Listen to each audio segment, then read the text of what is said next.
What if the shadows that flicker at the edge of your vision are more than mere tricks of light? What if they harbor beings so ancient, so unfathomably powerful, that the very fabric of reality trembles in their presence? Welcome to a world where the line between the living and the spectral blurs, where nightmares pulse with life, and laughter echoes with the weight of centuries. In the heart of Australia's ancient landscapes, their whispers linger in the rustling leaves, a cacophony of forgotten tales. Who are these underworld beings, lurking in the dark corners of sacred stories? Don't let the sun-drenched vistas fool you. Beneath the surface lies a kaleidoscope of chaos, a battlefield of gods and spirits, each vying for power, plucking at the strings of fate like a twisted marionette show. What if the infamous bunyip isn't the only thing to fear? Every bush has eyes, every rock a mouth, each creek a spirit waiting to snare the unwary. The Yoramayahu, with its blood-sucking fingers and insatiable hunger, does it lurk behind your favorite cafe, just waiting for the moment you let your guard down? You think you know the legends? Think again. Humorous ghosts grapple with existential dread while trickster spirits set traps that would leave even the sharpest mind spinning. Picture this, a looming figure, its body a writhing mass of shadows, laughter like thunderclaps, echoing across the night sky. The clever man, the shapeshifter who dances between worlds, a prankster with secrets that could fracture your sanity. What price would you pay for knowledge? Would you barter your dreams for a glimpse into the world of the unseen? But beware, for every answer comes with a curse, every revelation a perilous price. The stories told around campfires have teeth, and they bite. They gnaw at the edges of your consciousness, pulling you closer to the brink, daring you to look deeper.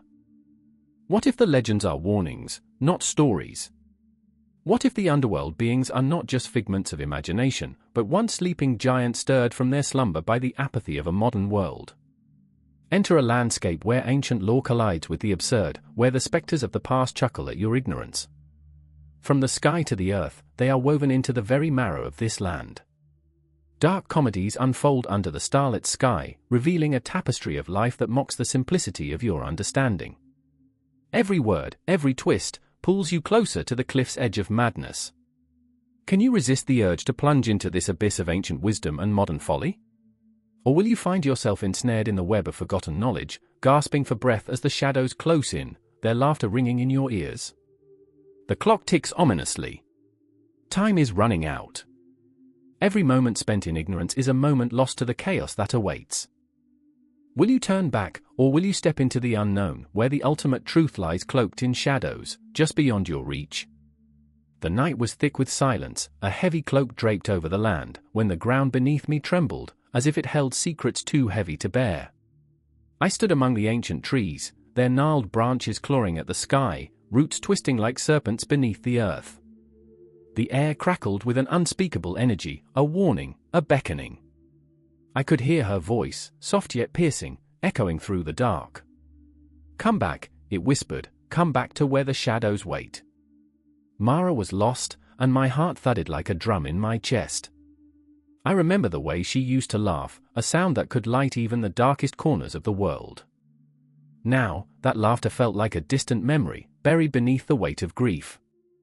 Her eyes, once bright with mischief, were now clouded, haunted by something that lurked beyond the veil of life.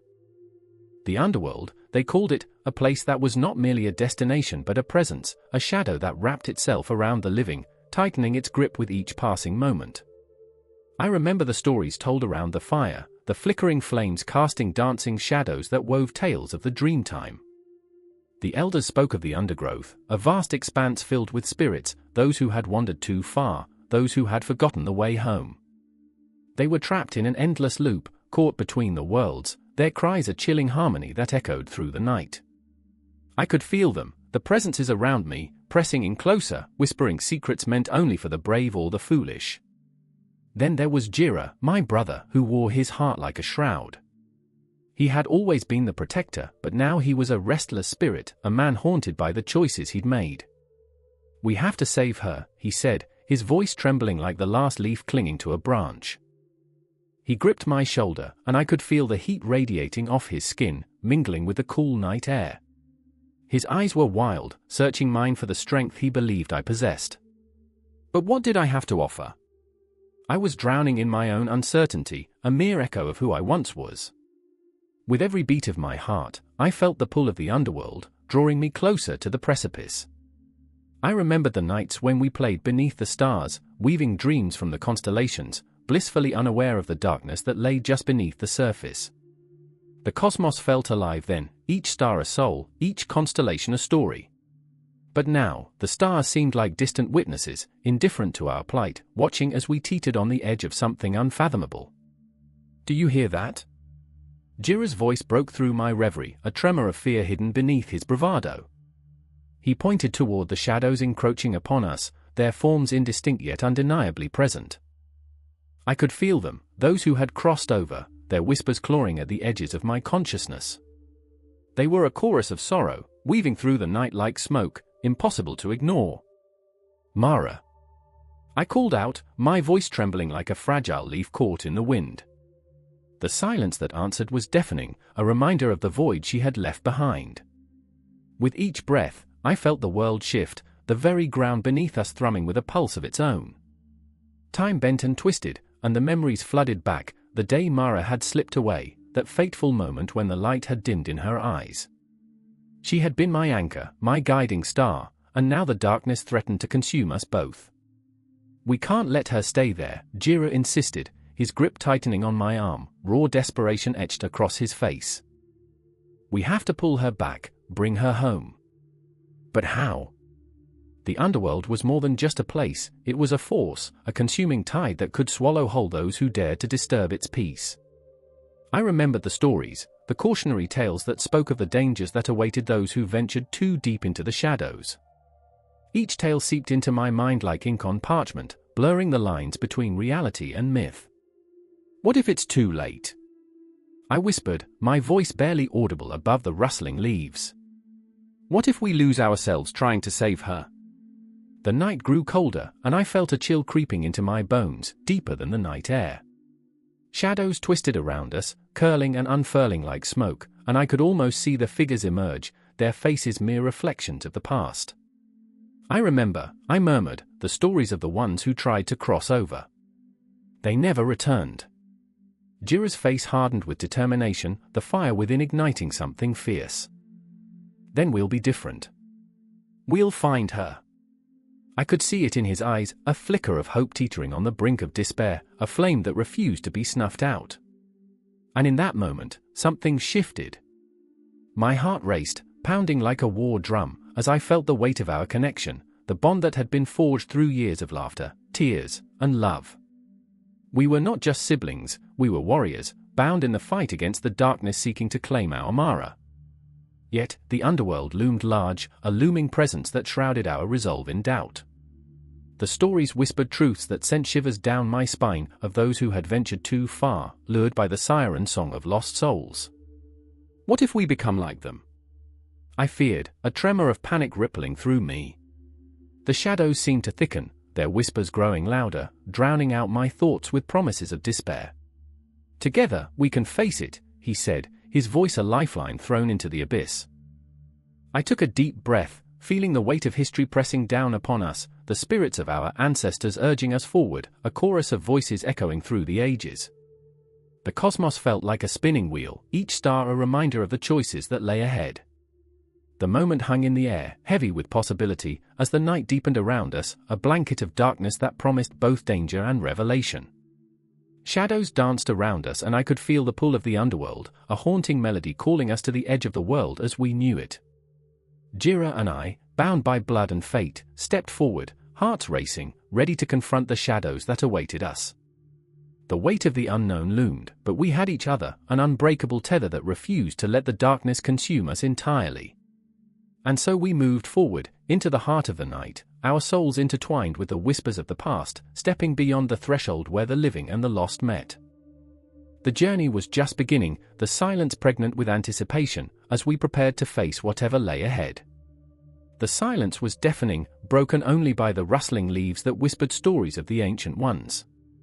As the sun dipped below the horizon, shadows stretched long, wrapping the trees in a shroud of darkness, and in that chilling moment, you could almost hear the heartbeat of the earth, a rhythmic pulse beneath your feet, thumping like the drums of a forgotten ceremony. I remember the taste of ash on my tongue, the bitter tang of fear mingling with the scent of smoke curling up from the sacred fire. The air was thick with anticipation, a tension that pulled at the very fabric of the world around me. There she stood, Mara, her eyes like twin stars lost in a sea of night, flickering with a wild, untamed spirit. She clutched a piece of worn fabric, the colors faded yet vibrant with memories, a blanket stitched together from the threads of her ancestors' stories. I could see the conflict etched deep into her brow, a battle between the weight of tradition and the unbearable pull of modernity. "They're trying to erase us," she whispered, her voice trembling, as if the words themselves could shatter. I felt the heat of her rage mingling with the coldness of despair, and I wanted to scream back, "But we are here. We are not gone." Then there was Jaran, his presence as solid as the ancient rock surrounding us, yet his heart felt as fragile as the leaves that danced in the evening breeze. He was a ghost of his former self, haunted by the spirits of those who had gone before, his knowledge tethered to the land, but his soul crying out for connection in a world that seemed to forget. I remember watching him kneel, fingers tracing the intricate patterns in the earth, as if he could somehow summon the wisdom of the ancestors buried beneath. "They're mining the land," he said, a hollow echo of disbelief in his voice. "They're taking everything." Each word punched through my chest like a blade, twisting and turning as I grappled with the enormity of his pain. As night fell, the air crackled with a mixture of fear and reverence, every heartbeat resonating with the drum of the land. It was a reminder that we are all interconnected, bound by the stories of those who walked before us, and yet here we stood, at the edge of something monumental, on the precipice of a confrontation that could tear our very souls apart. I could feel the ghosts of history watching, their presence suffocating, almost palpable.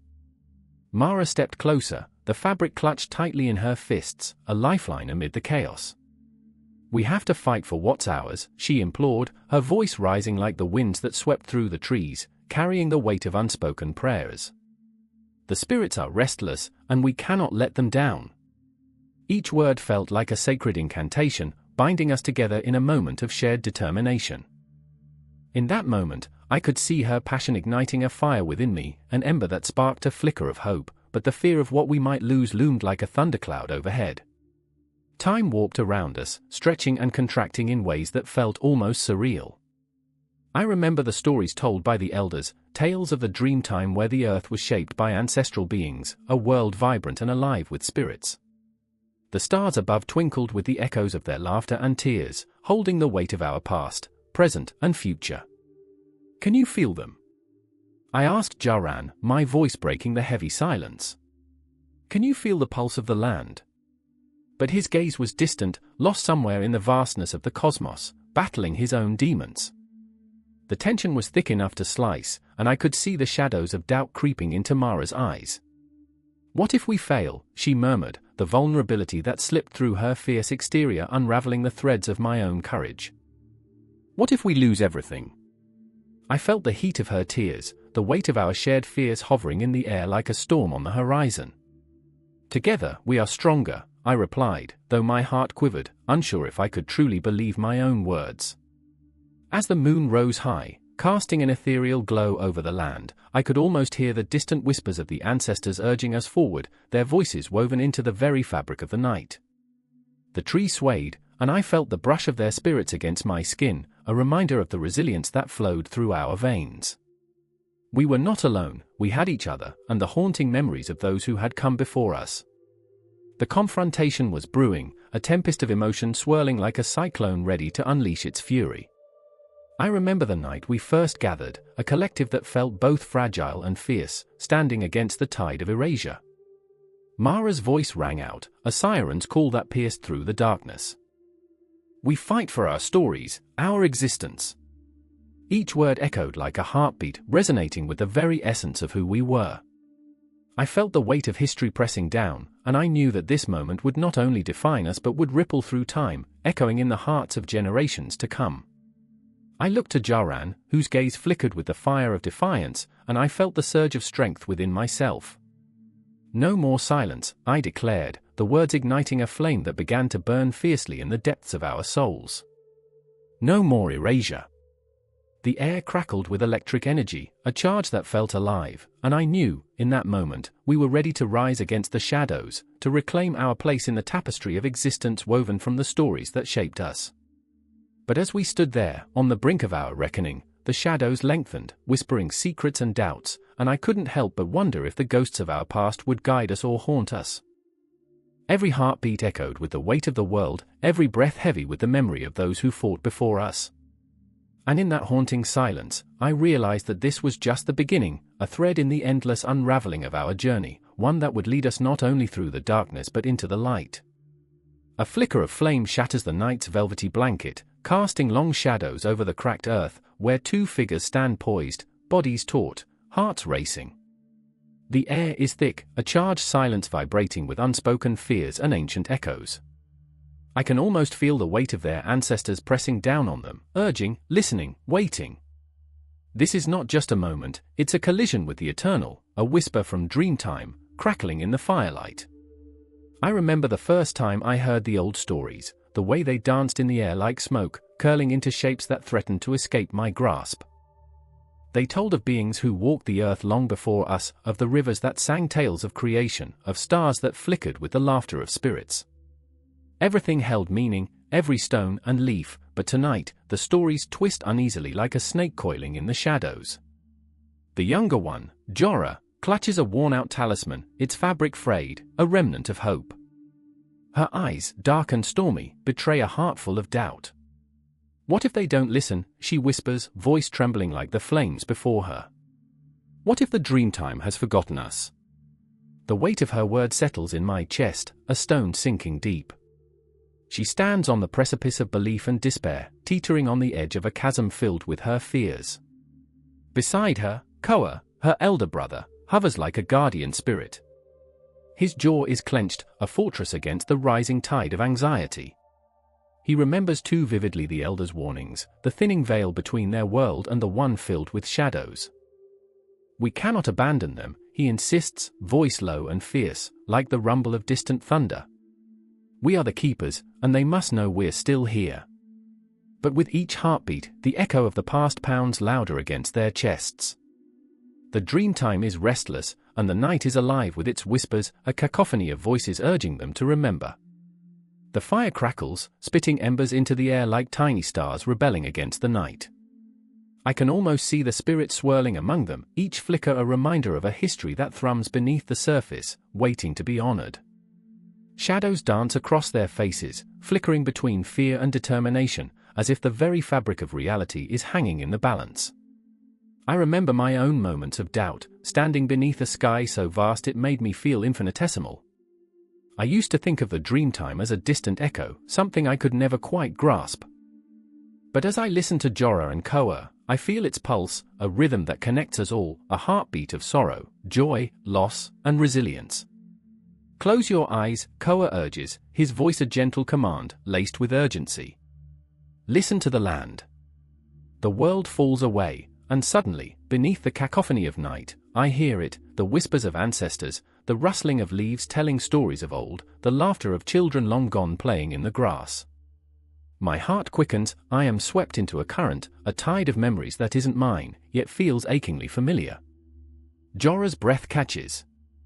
I remember the stories, she murmurs, her eyes fluttering open, glistening like the stars above. The Dreamtime, it breathes in us. A shiver runs through her articulate, fragile frame, and I know then, this is her reckoning, a moment before a storm.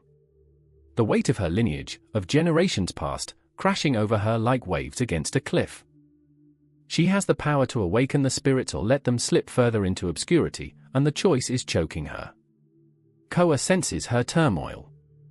We are not alone, he states, his voice rising above, filled with an intensity fierce enough to pierce the night. Each breath we take is a bridge to them. We are the voice of the Dreamtime. His fingers tighten around the talisman, his faith a solid anchor in the turbulent sea of despair. I can see it, a glimmer of resolve igniting within Jorah's depths, a flicker of hope daring to rise against the overwhelming dread. But the night is not without its darkness. From the periphery, something stirs, a shadow, a memory, perhaps a spirit. It lingers just out of sight, gnawing at the edges of their conviction, taunting their fears. I feel it too, creeping like the chill of an uninvited breeze, whispering doubts, unraveling the fragile thread of their resolve. What if they're angry? Jorah's voice trembles, crackling with the weight of 1,000 thoughts, and the air thickens like honey, holding them suspended in that moment of dread. Koa steps closer, defiance etched on his face. We honor them by remembering, he insists, and for an instant, the shadows seem to pause, as if even they are captivated by his fervor. The flames leap higher, licking at the night, and I feel the pulse of the earth beneath my feet, a reminder of the cycles of life and death, the eternal connections binding us all. In that moment, I see them not just as siblings but as vessels of their ancestors' will, a living testament to the power of stories that refuse to fade. Remember the river, Koa breathes, and the memories wash over them, laughter on the banks, stories flowing like water, connecting them to the very heart of the land. They're standing on the cusp of something monumental. I can sense the spirit stirring, the air becomes electric with anticipation, holding its breath, waiting for the moment to explode. I remember my own fears, the ones that clung to my spirit like shadows, and in this moment, I feel their weight lift, an echo of every struggle, every story that has ever been told. The Dreamtime is not a distant realm, it is here, in every heartbeat, every breath, swirling around them, alive. The boundary between the living and the spirits begins to blur, and the call of the past rises like a tide, ready to engulf them in its depths. And just when I think they might lose themselves to the overwhelming tide, the fire roars, a phoenix emerging from the ashes. In that blaze, I see a flicker of resolution in Jorah's eyes, a spark igniting and spreading through the air, a whisper turned into a shout. We remember, she cries, her voice breaking the stillness, reverberating into the fabric of the night. But the shadows don't retreat easily. They linger, hovering just beyond the glow, as if waiting for their moment to pounce. And I know in my bones, this is just the beginning. The Dreamtime is stirring, demanding to be heard, and the night is only beginning to unveil its secrets. The dance of shadows and light continues, and I am left breathless, caught in the delicate web of their world, where the stories breathe, where dreams and memories intertwine, and where every heartbeat beckons a ghost from the depths of time. The water dripped, slow and deliberate, a relentless metronome in the suffocating silence of the cavern. It echoed like a heartbeat, sending shivers through the very marrow of my bones. I stood there, the damp air clinging to my skin, my breath shallow and ragged. Shadows danced, flickering with a life of their own, as if the darkness was alive, breathing, pulsing, mocking. The walls glistened, slick with moisture, reflecting shards of light that felt foreign, unreal. It was here, in this abyss, that I could feel the weight of history, of souls lost to the currents below. Mara glanced at me, her eyes wide with fear, a storm brewing within them. Water sloshed around her ankles, and for a moment, I thought it might swallow her whole. "We shouldn't be here," she whispered, her voice a fragile leaf caught in the wind. I could almost hear the memories of the dead rising with the steam, lost in the mist. The legend spoke of the river that separated the living from the lost, the whispers of the underworld, where water was both a bridge and a barrier. She was right. We shouldn't have come. But the allure of the unknown tugged at my spirit, a siren calling me deeper into the dark. I knew the stories, Karen and his ferryman's toll, the souls adrift, waiting for their passage. I had read about the rivers like Akron, Styx, each a testament to the weight of mourning and despair. But standing on the precipice of despair, I felt its icy fingers brush against my skin. Across the cavern, Jonah knelt, his hands cupping the water, fingers trembling. "It's cold," he murmured, fingers trailing through the surface, rippling like whispers of forgotten prayers. I watched him, a boy wrestling with the ghosts of our past, his heart heavy with grief. He had lost his sister to the depths of this place, swallowed by the very waters that now shone like glass under the flickering light. "She should be here," he whispered, the pain sharp and raw in his voice, each word laced with an ache that seemed to reverberate through the rock. Mara wrapped her arms around herself, as if to hold back the tides of sorrow threatening to engulf us. "We can't bring her back, Jonah," she said, her own voice cracking. "But we can't forget her either." The words hung heavy, a haunting reminder that in this place of shadows, memories were both a balm and a blade. Every drop of water was a memory, a story clawing its way back to the surface. I could feel them swirling around us, flickering like fireflies in the dark. Each one carried the weight of longing, of promises unkept. My mind spiraled back to the countless myths, water as a symbol of cleansing, of rebirth, yet here it felt like a noose. The rivers of the dead were not just pathways, they were tombstones of untold stories, an eternal reminder that life ebbed and flowed like the currents beneath us. The silence broke with a low rumble, a tremor that vibrated through the ground. Jonah's hand splashed in the water, sending droplets cascading into the air, shimmering like stars before they fell. "What if she's still here?" he cried, desperation clawing at his throat. "What if she's trapped in the water, waiting for us?" It was a question that hung pregnant in the air, sharp enough to slice through reason. I stepped closer, the cold water biting at my legs, the sensation electric and numbing all at once. "We have to let her go," I said, the words tasting bitter on my tongue. "We owe her that." Yet even as I spoke, I felt the pull of the water, like an unbreakable bond, a promise that would never be fulfilled. Mara shook her head, tears streaming down her cheeks. "No, we owe her everything." Her voice rose, a crescendo of grief that echoed off the stone walls, reverberating through the very fabric of our souls. "You don't understand. She was the light.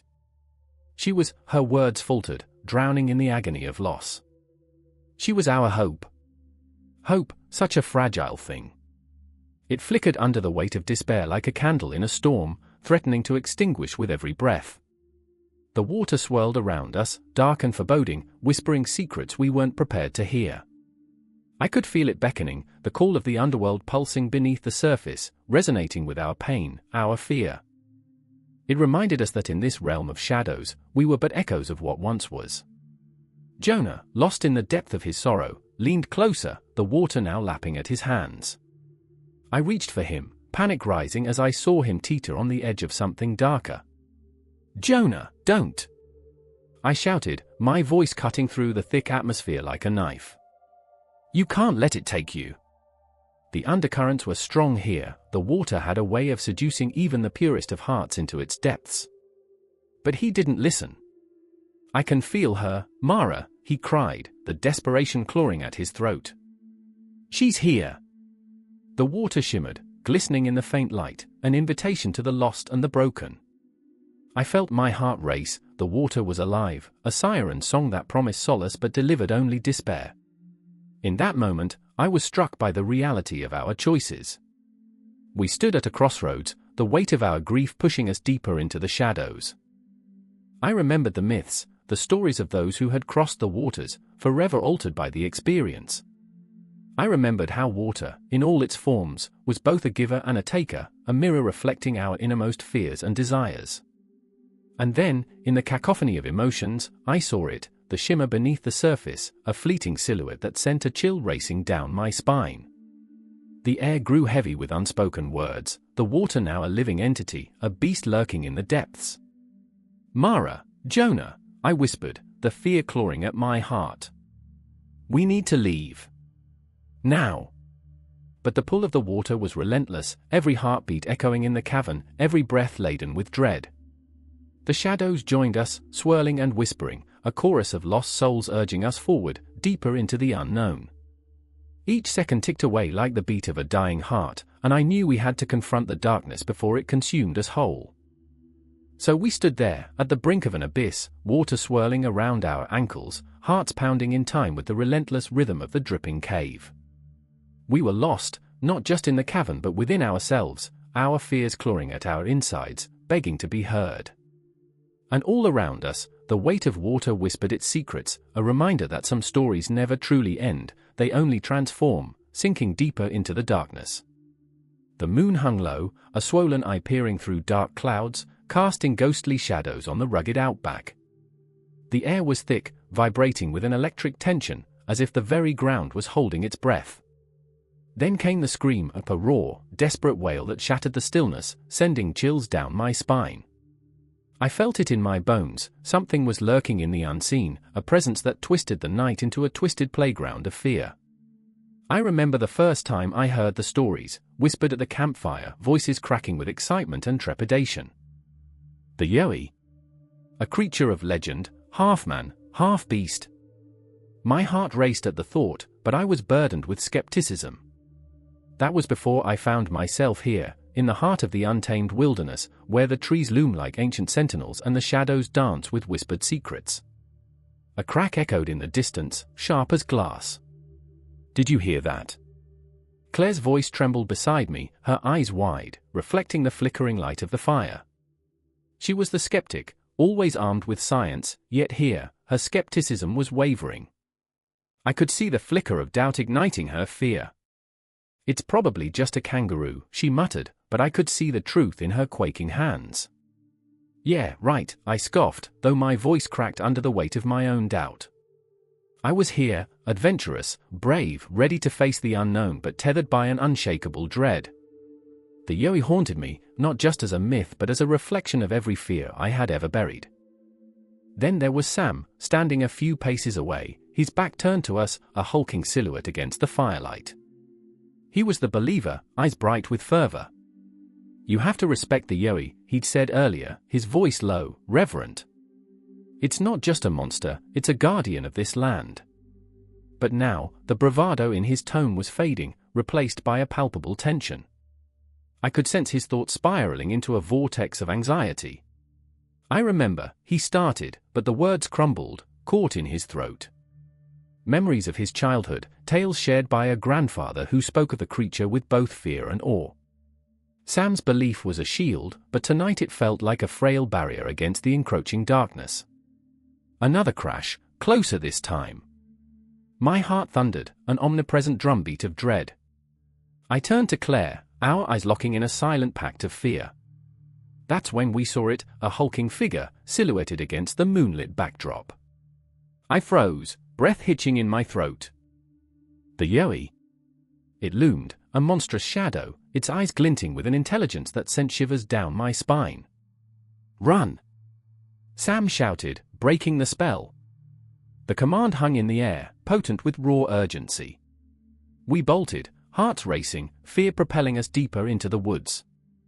The branches clawed at our skin like the creatures of our nightmares come to life. The sounds of pursuit echoed behind us, heavy, guttural breaths that resonated through the trees, deeper than any earthly creature. My mind raced, fragments of memories colliding.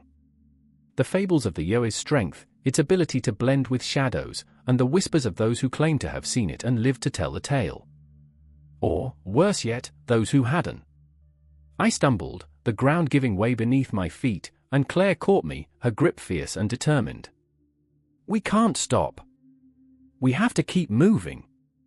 Her voice was a lifeline, but the weight of our situation pressed down on us, threatening to crush every ounce of hope. "What if it's not just a creature?" I gasped, the words spilling out in a frantic rush. "What if it's a reflection of everything we fear? Of everything we've lost?" I could feel the warmth of tears brimming in my eyes, the weight of all my regrets, my insecurities, spilling into the night. "There's no such thing as monsters!" Claire yelled back, but her voice faltered, betraying her own uncertainty. The Yowie was more than just flesh and bone, it was a mirror, reflecting the chaos of our lives, the shadows we struggled to escape. The forest fell silent, an eerie calm settling like a shroud. We halted, panting, hearts racing in our chests like wild animals seeking an escape. I could hear the hum of existence, the rustle of leaves, the distant call of a night bird. But there was something more, a pulse, a heartbeat that resonated within the ground, an ancient rhythm. "Do you feel that?" Sam whispered, his voice barely above a breath. It was an invitation to listen, to understand the language of the night. I closed my eyes, allowing the world to collapse around me, drowning in the heartbeat of the earth, the whispers of the wind. Then came the sound, a low growl, deep and resonant, reverberating through my chest, a promise of danger. I opened my eyes, and there it was again, the hulking figure emerging from the shadows. The Yowie. It stood before us, a grotesque embodiment of fear and nature, waiting, watching. In that moment, time stretched, a fragile thread binding us to an uncertain fate. There was no escape, only confrontation awaited us. I felt Claire's hand tighten around mine, a reminder that we were not alone. Sam stepped forward, defiance etched into his features, as if challenging the very essence of the fear that had chased us through the dark. "Maybe it's not just a monster," he said, voice steady despite the quaking of his hands. "Maybe it's a part of us." The Yowi's gaze held ours, intense, knowing. In its presence, we were stripped bare, vulnerable. Heartbeats echoed in the silence, a testament to our shared humanity, a pulse that spoke louder than any nightmare. I remember standing there, caught between terror and revelation. The shadows danced around us, swirling whispers of the unknown, as the Yowie loomed, waiting for us to confront not just it, but ourselves. The night was alive, throbbing with potential, and we were but fragments of a larger story waiting to unfold. And in that moment, a flicker of understanding ignited within me, a realization that the Yowie was not just a beast of folklore, but a reflection of all that we feared, and all that we had yet to embrace. The confrontation was only beginning, a threshold we dared to cross. The tension hung thick, a breath away from unraveling the cosmos. There was no turning back, only the promise of what lay ahead, spiraling into the unknown, waiting to be faced. The moon hung low, casting an otherworldly glow over the Swan River, silver light dancing on the surface like whispers from the past. The night air felt electric, charged with an energy that thrummed beneath the skin, a pulse that echoed the hearts of those who dared to linger too close. A figure darted through the shadows, Matilda, her breath ragged, eyes wild, each heartbeat a frantic drum against the encroaching darkness. She could feel it, a presence lurking just beyond the veil of the night, the ancient spirit of the Wargle weaving its way through the currents, through the very fabric of the earth she stood upon. "I can't let it take him, I can't." The word stumbled from her lips, a desperate vow hanging in the air, thick and heavy. Her brother, Jamie, was lost, swallowed by the river's depths, the water a greenish-black maw that beckoned her to join him. The tales had always warned them, hadn't they? The serpent, the guardian, the Wargle, a creature of shadow and instinct, a being that breathed fear into the hearts of the unworthy, a protector, yes, but also a punisher. She remembered the old woman's voice, rasping like dry leaves in the wind, "Beware the whispers of the Wargle, it feeds on sorrow, on loss." Matilda had laughed it off, rolled her eyes at the superstitions, but that was before Jamie plunged into the river's depths, his laughter fading into the night. "Jamie!" Her voice shattered the silence, a raw, primal scream that sent ripples through the water, as if the river itself trembled at her despair. She could almost hear him, the echo of his laughter, bright and teasing, bouncing off the trees that loomed like watchful sentinels. But laughter could only mask heartache for so long. The water roiled in response, and suddenly, the surface broke. An undulating mass surged upward, a serpent, sinews, looming, scales glistening like shards of broken glass. Matilda's heart thundered in her chest, the sheer size of it, a leviathan risen from ancient dreams, to haunt her waking world. Fear gripped her, but it was nothing compared to the heartache that pushed her forward, past the fear, past the shadows that clawed at her consciousness. "Let him go!" The words burst forth, raw and jagged, as she stepped closer to the river's edge, where reality blurred with the supernatural. The Wargle's eyes glowed, twin orbs of malice and sorrow, and in that moment, she felt it, an echo of her brother's spirit, entwined with the creature's ancient essence. And then, in the midst of that terror, she saw him. Jamie, swimming, struggling against the currents that sought to pull him under. "Matilda!" His voice rose, desperate, filled with a child's fear. "Help!" The plea cut through her like a knife, sharp and unyielding. "I remember when we were kids," she whispered, her voice trembling. "We used to race the river, remember? Who could jump the highest, who could dive the deepest?" Each memory was a thread woven into the fabric of her soul, a fragile tapestry now threatened by the Wargle's wrath. "You can't leave me. I won't let you." Her eyes darted to the creature, the Wargle now hovering, gliding with an unsettling grace. It twisted, the water swirling around it, pulling her own memories into its embrace, her mother's laughter, their father's gentle hands, all the moments that made them whole. But the Wargle was hungry, and it fed not just on fear but on the very essence of what makes us human: love, dreams, memories. "Jamie!" She reached out, her hand trembling, fingers brushing the water's surface, and the world shifted. The memories flooded in like a tide, overwhelming her, dragging her into a vortex of emotion. She felt his presence, warmth and laughter, and then the cold grip of despair. Behind her, a voice broke through, a heavy weight of authority and anguish. "Matilda!" It was her father, his face etched with lines of worry, his own heart fracturing before her eyes. "Get away from the river?" But it was too late. The Wargle surged forward, a dark silhouette against the moonlight, scales glinting like knives. The air crackled with tension, even the trees seemed to lean closer, as if they too were afraid. "I remember the stories," she gasped, choking on the weight of her fear. "The stories I never believed, Matilda," her father shouted, his voice hoarse with fear, but she could barely hear him over the rush of memories, their family, laughter that echoed through the halls of her heart. The Wargle's gaze pierced through her, and she fell into its depths, visions cascading like a waterfall, the life she fought for, the love she cherished, the bond she shared with Jamie. "Let him go," she cried again, fear turning to rage, despair igniting something primal and fierce within. "You can't have him. He's mine. You'll never take him." With that, a power surged through her, pure and unrelenting. The Wargle hesitated, a flicker of recognition in those molten eyes, and in that moment, Matilda saw it, reflected in the creature's gaze was the truth of what it sought. Not just Jamie, but everything they had lost, every sorrow that had ever weighed them down. It was a reaper of memories, a guardian of the heart. And there, amidst the chaos of tangled emotions, a decision formed. She would not just fight for Jamie, she would fight for all of it, the love, the laughter, the essence of what made them alive. The river surged again, waves crashing against her, but she stood firm. "I remember," she whispered, her heart steady, "I remember love." The Wargle recoiled, the water spiraling in protest, as the air filled with the essence of their shared joys and sorrows. The beast writhed, caught between the worlds of light and shadow, and Matilda felt the weight of 1,000 memories pressing into her chest. "Jamie," she screamed, the name ringing like a bell, a lighthouse in the tempest, illuminating the path. Beyond the swirling waters, she saw him, stretched out, fingers clawing at the surface, eyes pleading. The confrontation loomed, the tension thickening with every breath. Would love prevail? Would the bond between siblings be strong enough to break the curse of the river? Time stood still, a fragile moment suspended in the air, before the cosmic forces of love and sorrow clashed. The Wargle writhed, caught in its own storm, as Matilda took a step forward, ready to confront the abyss, to face the dark heart of the creature that had haunted them for generations. "Let him go," the words echoed, a whisper against the roar of the river, but her heart was steady.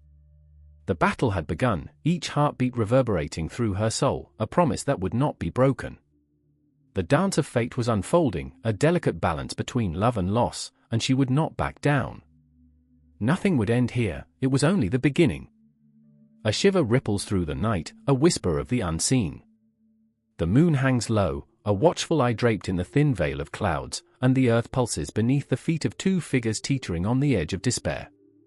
I remember the smell of damp earth, the chill creeping up my spine, and the weight of unspoken words pressing down on my chest. They stand there, two souls bound by blood, fear slicing through the tension like a knife. Asha's breath hitches, an echo of the storm brewing in her heart. Her fingers twitch as she grips the worn stone, ancient and heavy with the memories of 1,000 nights. "He can't take any more," she whispers, a plea tangled in her voice, fraying at the edges like the fabric of her resolve. She stares into the shadows, where the trees twist and writhe like specters yearning for release. "He's not ready." Beside her, Rowan shakes his head, a tempest of anger and sorrow churning beneath his skin. "You don't understand, Asha. Gurungach won't wait. He never waits." The name hangs in the air, a damning invocation that rumbles like thunder, a warning that evokes the terror stitched into the very fabric of their people's history. Rowan glances at the gnarled roots snaking across the ground, a haunting reminder of what lies beneath, the underworld giant who hungers for the lost and the broken. I remember the stories, how they curled around our childhood dreams like smoke, how they filled our hearts with dread and wonder. The elders spoke of Gurungach with reverence, their voices quaking with the weight of generations. "He stirs at twilight, they said, a guardian of the forgotten, a giant whose heart beats in time with the pulse of the earth. But tonight, that heartbeat pounds in their ears, a relentless drum calling them closer to the precipice of despair. Rowan, Asher's voice trembles, a fragile thread weaving through the darkness. What if he takes us both? Then we fight. We fight with everything we have. He clenches his fists, the scars on his knuckles shining in the moonlight like stories etched in flesh. He wants you, Asher, because you're strong. You've always been stronger than me. Asher looks away, her heart a steel trap, memories of their childhood flooding back, when they carved their names into tree trunks and whispered secrets to the stars. She feels the weight of her brother's words, they claw at her, raw and desperate. I don't want to be strong. I want to be safe. But safety has always been an illusion, a mirage shimmering at the edge of reality. They've danced on the knife's edge of fear for too long, taunted by shadows that grow longer and darker with every passing moment. They can already feel Gurungat stirring below, an unsettling tremor reverberating through the roots and stones, each heartbeat a reminder of his insatiable hunger. The night thickens, heavy with the stench of looming dread. Asher glances at the horizon, a sliver of dawn creeping in, teasing with the promise of light. But here, in this moment, darkness reigns. The ground quakes slightly, a warning that sends a jolt of adrenaline racing through her veins. What if he's not out there but right here? She shudders, the thought wrapping around her throat like a noose. Stop it! Rowan's voice is sharp, cutting through the haze of fear. You're letting him in. Don't let him see your weakness. But even as he speaks, his own resolve falters, the flicker of doubt igniting in his chest. He knows that Asher's fears are not unfounded, that Gurungat thrives on the very essence of despair. Suddenly, a howl pierces the silence, a mournful sound that claws at their sanity. Asher's heart races. His here, she gasps, her world narrowing to a singular focus, the weight of their shared fate collapsing the space around them. We have to go. But Rowan stands firm, anchored in a resolve that feels both heroic and foolish. No. We confront him. We face our fears. His eyes are wild, reflecting the flickering shadows that dance around them. We don't run. With every second that ticks by, the tension thickens, a taut string ready to snap. Asher feels the pull of the earth beneath her, the intoxicating lure of the underworld tugging at her soul, promising a release from the turmoil that has become their lives. But she won't succumb. Not yet. Rowan. Her voice trembles, a mix of frustration and desperation. You're not thinking straight. He'll consume you. And in that moment, everything shifts. The ground shakes violently, uprooting their certainty, and from the depths, a figure rises, looming and grotesque. Gurungat emerges, a titan of shadows, his eyes burning like coals in the night. Everything freezes. Rowan's breath catches, and Asher feels the world tilt on its axis. The giant stands before them, both magnificent and terrifying, an embodiment of their fears come to life. You've summoned me, he growls, a voice deep and resonant, echoing through the marrow of their bones. What do you seek, children of the light? Asher's heart pounds against her ribcage, the weight of the moment crashing down upon her like a tidal wave. She glances at Rowan, searching for courage in his eyes, and finds only a reflection of her own terror. We seek peace, she stammers, each word a thread pulling them closer to the abyss. Peace? Gurungat's laughter reverberates, a cruel sound that drowns the night. You seek what cannot be found between the worlds. Rowan steps forward, defiance igniting a fire within him. We are not afraid. We will not be your sacrifice. The giant's gaze sharpens, the air crackling with electricity. Fear is what binds you. You stand on the edge of time, yet you cling to your mortality. His words swirl around them, a tempest of truth. What will you sacrifice to save yourselves? Asher feels the ground beneath her shift, the weight of their choices pressing down like a stone. Everything, she whispers, a dreadful clarity surfacing amidst the chaos. I would sacrifice anything. And in that moment, a silence descends, thick and suffocating, binding them in a web of fate that neither can escape. The giant's eyes narrow, and the world around them seems to hold its breath, teetering on the brink of transformation.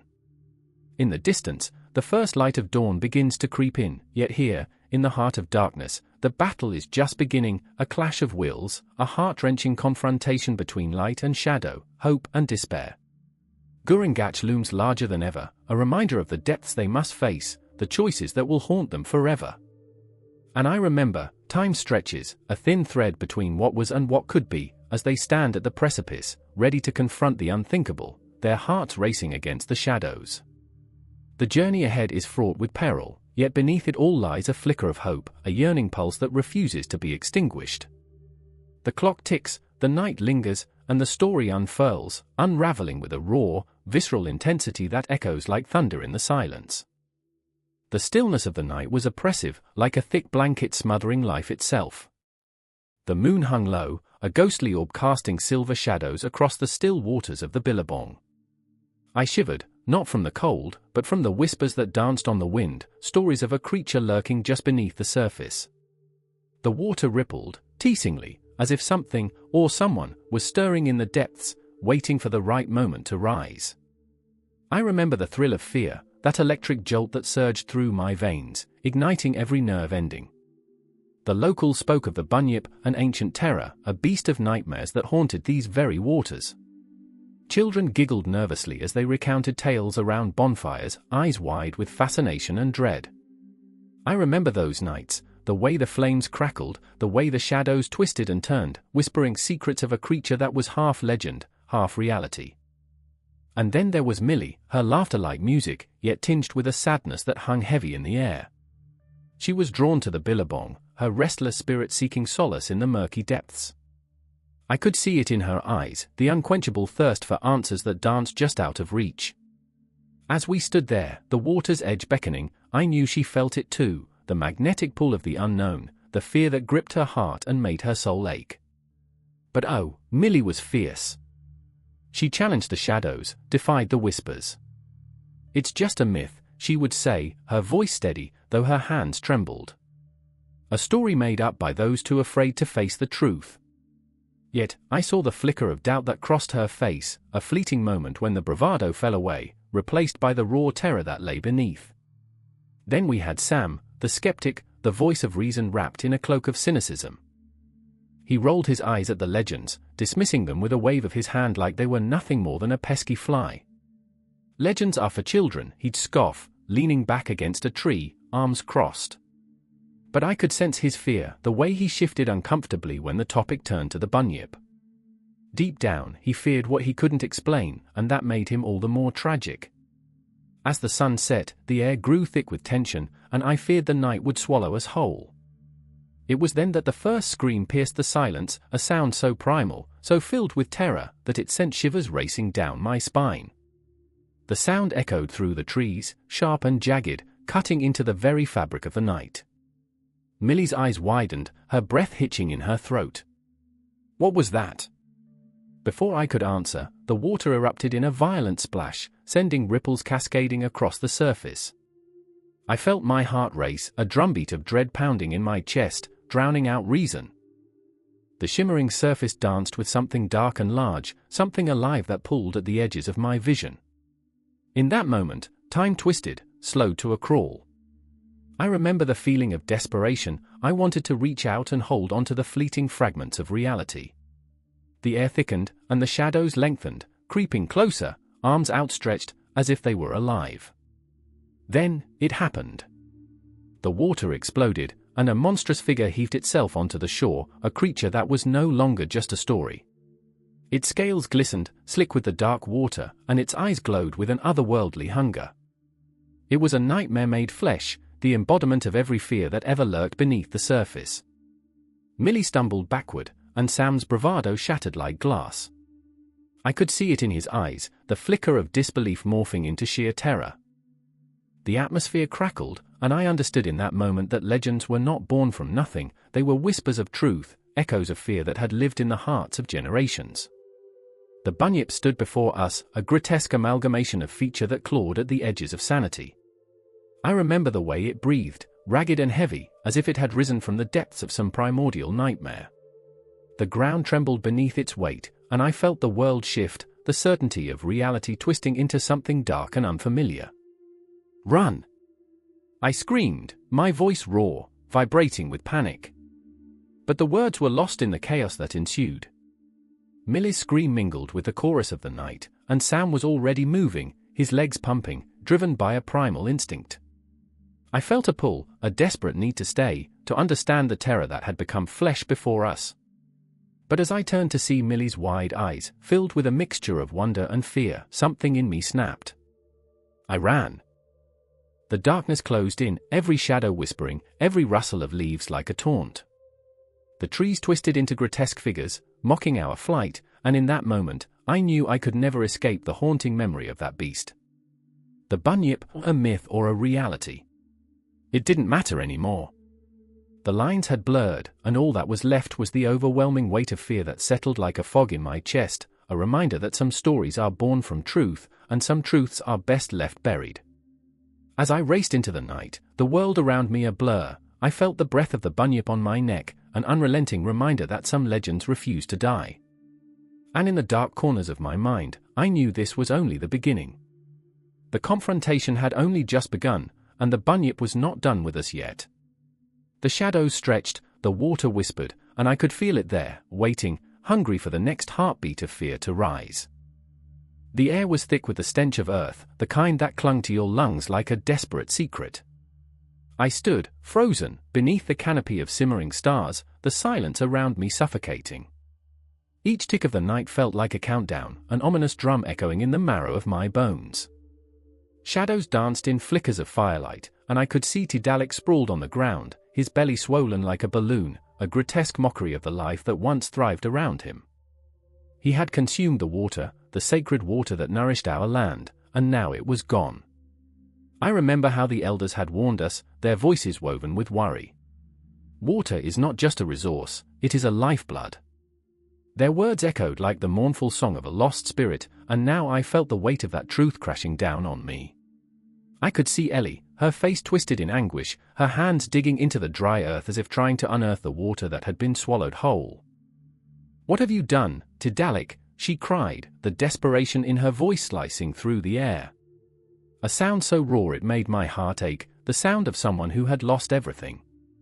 Ellie was like the river itself, wild, untamed, and forever flowing. But this version of her was brittle, cracked like the parched ground beneath us. I remembered the way she used to laugh, how her eyes would sparkle like sunlight on water. Now, they were dark pools of grief. Her brother, Jaran, stood beside her, fists clenched in fury. "We need to do something," he shouted, his voice a fierce storm. His anger was palpable, a fire raging within him, yet I could see the flicker of fear lurking behind it, threatening to extinguish his resolve. And Tidalik lay there, oblivious, a beast of gluttony whose very existence was a monument to consequence. I could feel my pulse quicken, the rhythm of my heart matching the frantic beat of desperation around me. How can he not see what he's done? I muttered, the words tasting bitter on my tongue. The water was our lifeblood, and he had turned it into a curse. I remember when we played by the river, our laughter ringing through the valleys like sweet music. How could something once so pure become an agent of despair? I looked down at my hands, calloused and stained, reminders of the toil we endured under the sun. Tidalik was one of us once, his laughter a part of our symphony. Now, he was a cacophony of chaos. "Ellie," I said, desperation creeping into my voice, "we can't just wait here. We have to confront him." I felt the weight of my words hang in the air, heavy with the gravity of our choices. Jaran nodded, his jaws set in determination. "Together," he said, but I could see the flicker of doubt in his eyes. We were just kids, standing against a force of nature, against a friend-turned-monster. As we approached Tidalik, the night grew colder, the stars above watching us like indifferent gods. I could see the glint of something in his eyes. Was it shame, or was it the haze of a mind lost in its own greed? I wanted to scream, to shake him until the water spilled out, but what would that accomplish? What could we do against such insatiable hunger? "Wake up!"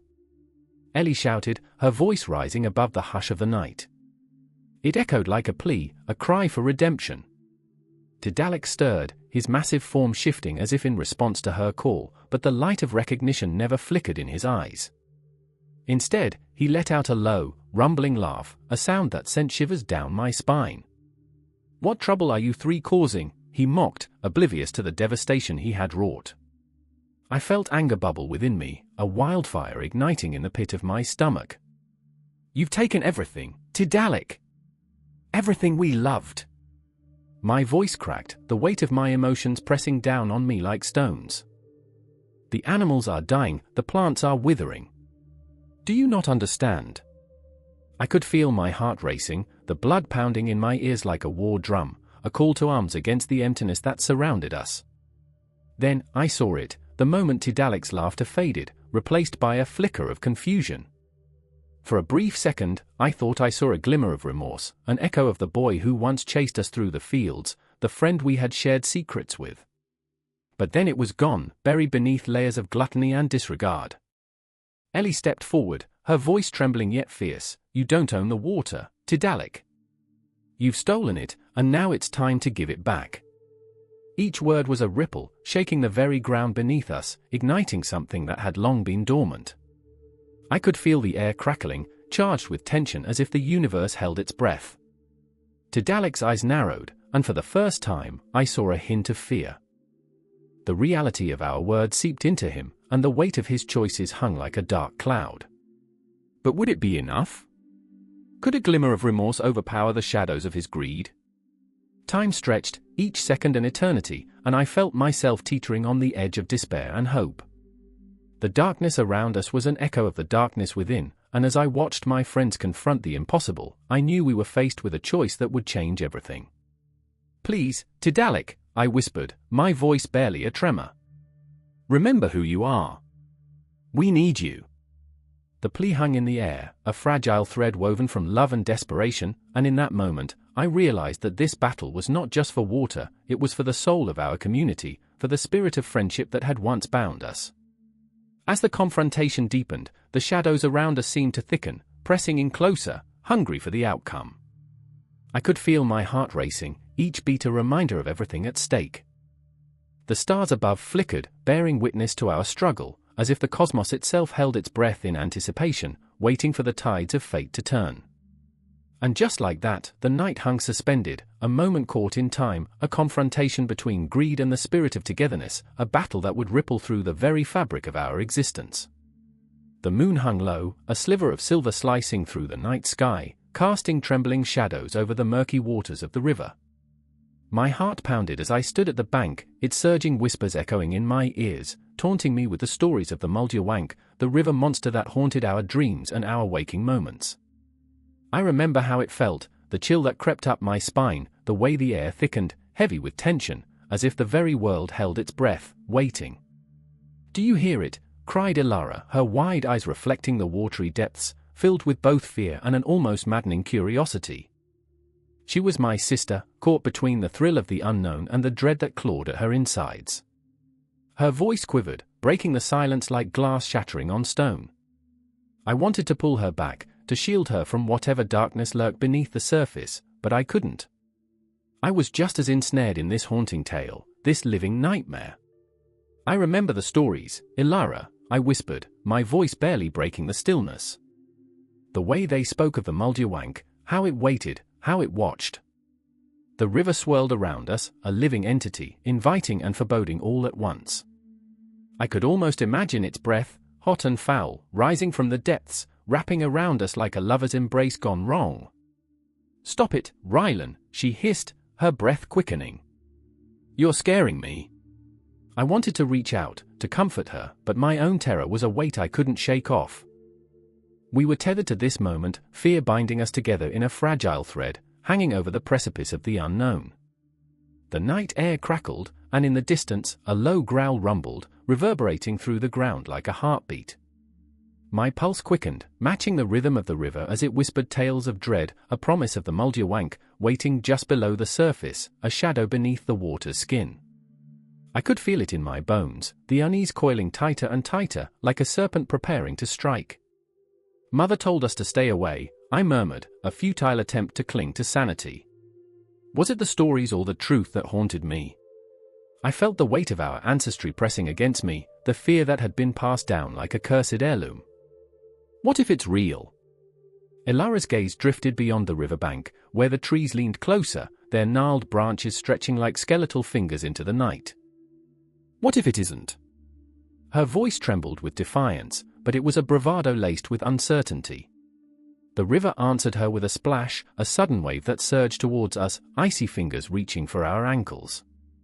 I flinched, stepping back, but Ilara stood firm, her expression caught in a liminal space between fear and fascination. We have to know, Rylan. We can't let it control us. And just like that, the air thickened with an electric charge, a turning point between the ordinary and the surreal. I knew what she meant. We couldn't let the folklore bind us, but the temptation was intoxicating. There was power in knowledge, an allure that promised release. What lay beneath those waters? My mind twisted with memories of my father's voice, filled with gravity, recalling his own experience by the river as a child. I saw it, he had said, eyes wide with awe and fear. Its scales glimmered like stars, and its eyes, oh, those eyes, they held the weight of the universe. Had he been mad? Or had he glimpsed something otherworldly? But then, I remembered the stories of those who never returned. The children whispered of shadows that swallowed whole, of voices that lured them into the depths with promises of adventure and secrets untold. Ilara took a step closer to the water, her silhouette framed against the moonlight. Rylan, come on, she urged, her voice a soft plea that sent a shiver down my spine. What if we could see it? What if? She didn't finish her thought, and in that moment, the world paused. The river gurgled ominously, a low growl that settled deep in my chest. I could almost see it now, the Muljawank, lurking beneath the surface, waiting for us to lean too close. The air felt thick, like treacle, and I could taste the fear on my tongue. Then, as if conjured by our conversation, a ripple broke the water. Something stirred beneath, a mass shadowy and vast, sending waves crashing against the shore. My breath hitched, and I lunged toward Ilara, grabbing her wrist with a grip that was a mixture of desperation and rage. Get back! We have to go! I wanted to scream, but my voice caught in my throat. In that moment, I felt something shift, a presence, ancient and strong, wrapping around us like a noose. The river was alive, hungry for our fear, our curiosity. Ilara pulled free from my grasp, her eyes ablaze with a wild longing. No! I have to see it! Why? I shouted, panic rising like bile, choking me. What if it's not the story we want to hear? What if it's not? But she was already leaning over the water, her reflection merging with the darkness, and I felt the ground beneath me tremble, as if the earth itself was aware of the danger we courted. Then I saw it, just a flash, a glimpse of something glistening, a sinuous form, shimmering as it cut through the water like a knife through flesh. My heart raced, a wild drumbeat echoing in my ears. Run, Ilara! I screamed, but the words fell flat against the rising tide of the unknown. I remember standing there, frozen between fear and the inexplicable allure of the monster. The river surged, alive with the pulse of something ancient, something that spoke to the darkness within us. Everything was shifting, unraveling. The stories were no longer just tales, they were truths waiting to be confronted. And in that moment, I realized we were no longer just children lost in folklore, we had become part of it, tethered to the river's fate, and perhaps to our own. The moon hung like a silver coin tossed into an endless well, the waters dark and fathomless beneath it. I stood at the edge of the cliff, heart pounding like a tribal drum, an ancient rhythm beating in sync with the pulse of the earth. Below, the river twisted through the shadowy valley, a serpent of glistening obsidian, whispering secrets only Ngurunderi, the creator, could decipher.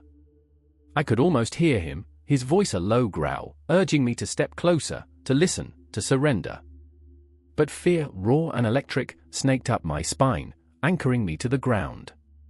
Run, shouted Tira, her voice splintering the air like glass, shattering the stillness.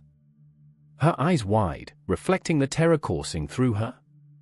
She was a tempest wrapped in flesh, the embodiment of chaos and passion, and right now, that chaos was unfurling into something monstrous. Her wild curls danced around her like flames, igniting the shadows around us. I remembered the way she laughed, a sound that once felt like sunshine on grey days. Now, it felt like the last flicker of a candle in a storm.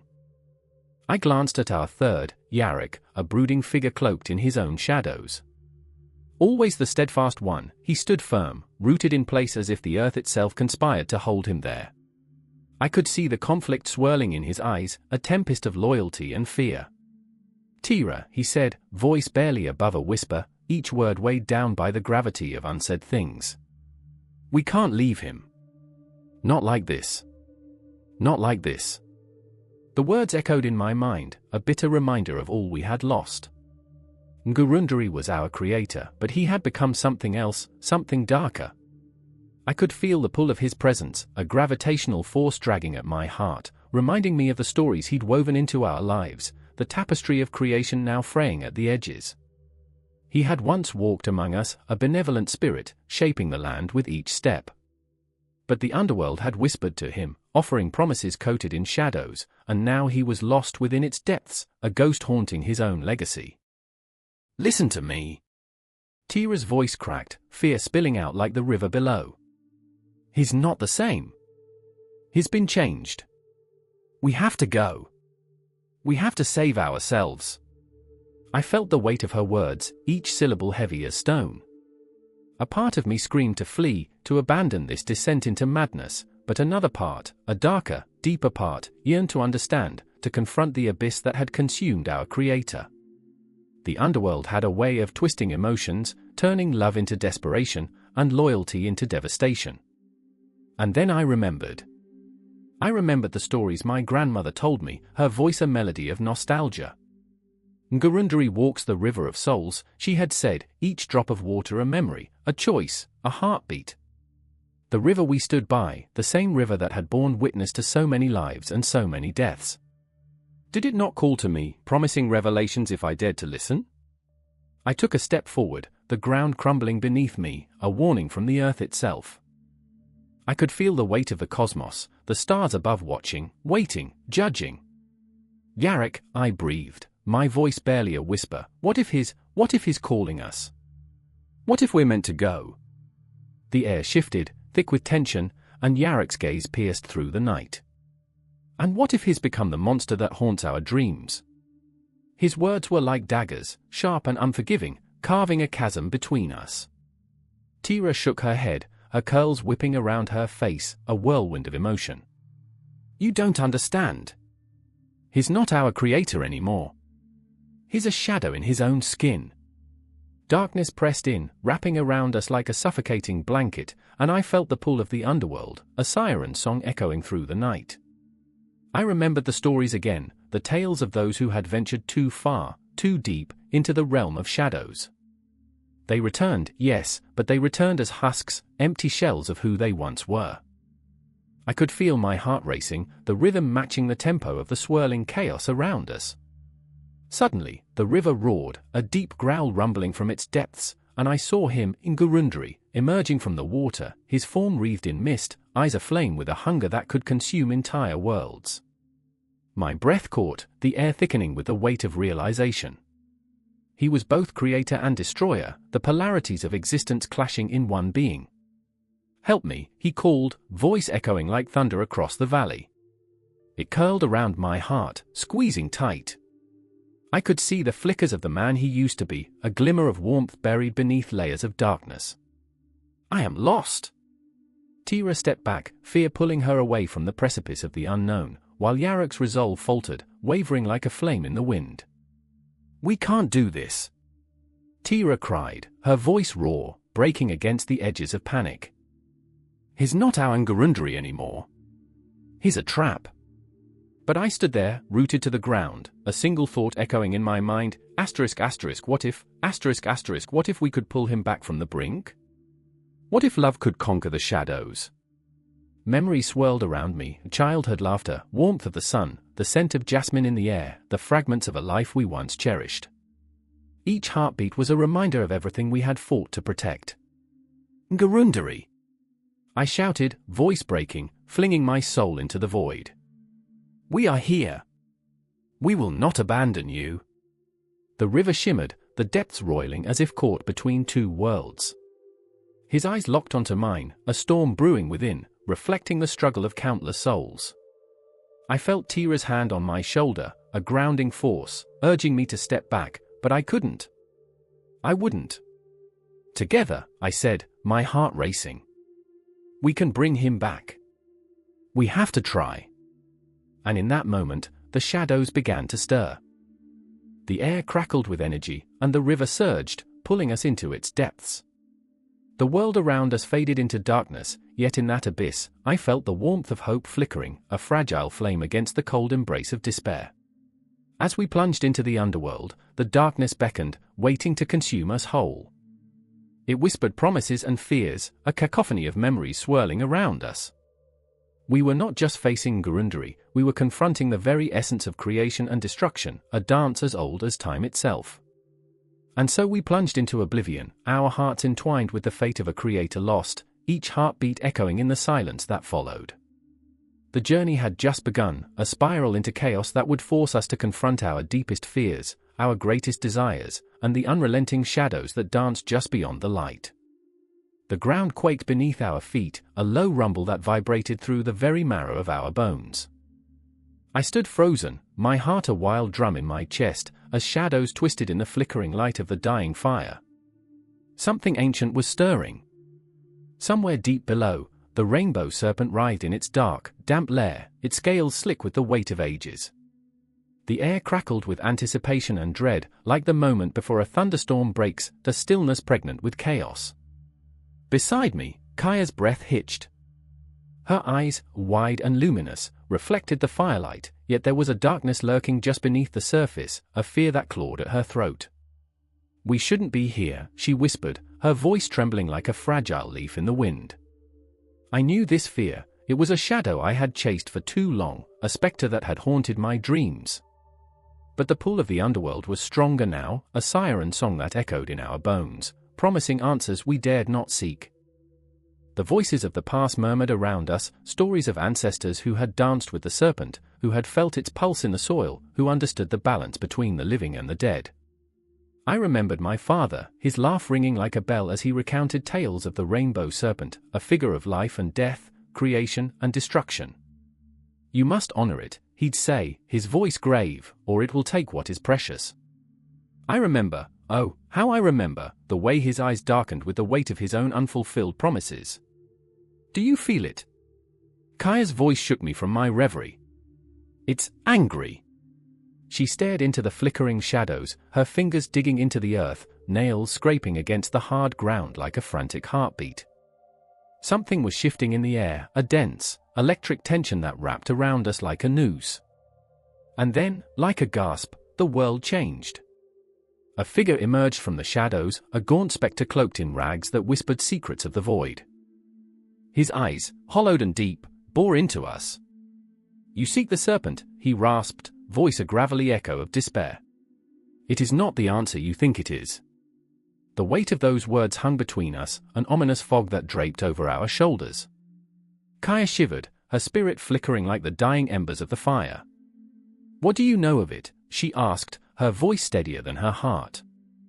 There was defiance in her tone, a fierce fire that made my chest swell with admiration and fear. The spectre chuckled, a sound like bones rattling in the wind. "The rainbow serpent is a bridge," he said, his words slithering into our ears. "A bridge to the underworld. It holds the memories of those who have come before you, and it demands the weight of sacrifice." Each word dripped with foreboding, a reminder of the price paid for knowledge. I felt the pressure in my chest grow unbearable, a darkness swirling within. The memories of those I'd lost crashed over me like an unforgiving tide, my sister's laughter, my mother's warmth, all swallowed by the abyss. The serpent was not merely a creature of legend, it was a mirror reflecting our deepest fears, and it demanded its due. "What do you want from us?" I asked, my voice barely a whisper. The spectre leaned closer, his breath a chill that froze my skin. "Sacrifice," he hissed. "The serpent seeks what is buried deep within. It will take what you hold dear." Kaya's breath caught as she clutched her pendant, a simple trinket that hung around her neck, a gift from her mother, long gone. No, she gasped, a spark of rebellion igniting in her eyes. I won't lose anyone else. But how could she refuse when the ground beneath us pulsed with the serpent's restless energy? I could feel it thrumming in my veins, urging me to make a choice, sacrifice my pain or risk losing everything. I looked at Kaya, the firelight dancing across her features, illuminating the resolve that flickered there, and my heart ached. Together, I said, my voice stronger than I felt. We face it together. The spectre laughed, a haunting melody that echoed off into the darkness. Foolish children.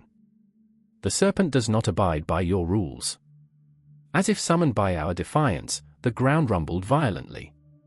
Shadows writhed and twisted, morphing into serpentine shapes that danced in the periphery of our vision. I felt the air grow thick, stifling, as if the world were holding its breath, and in that moment, fear gripped my heart like a vice. Kaya squeezed my hand, her pulse a frantic rhythm, and I could feel the warmth of her spirit desperately clinging to life. We have to go, she cried, but the ground quaked in protest, roots and vines rising to ensnare our feet.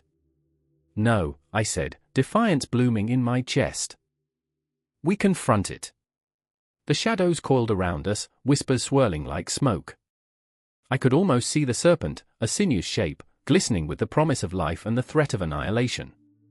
You think you can bargain, it hissed, a voice like rustling leaves and thunder. What will you give? My heart raced, memories colliding, and I knew, deep down, I must confront the darkness within, the fractures that echoed in my soul.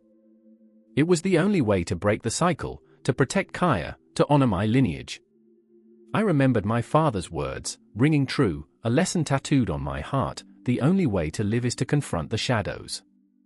Take me, I breathed, the words escaping like a prayer. Take what I carry. The shadows paused, the air crackling with tension, and the serpent's presence loomed larger, a tempest of color and darkness.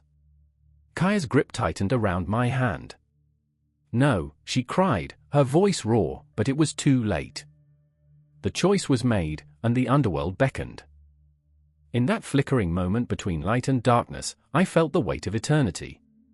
Would I return? Would I find peace, or merely become another echo in the void? The universe spun around me, a cosmic dance of fate and consequence. And as the serpent slid forth from the depths, mouths agape in hunger, I knew the true sacrifice had begun. I braced myself, my heart racing, the pulse of the underworld thrumming in rhythm with my own. The confrontation was just beginning, and the depths awaited. The ground trembled with a muted growl, like a warning whispered through the roots of ancient trees.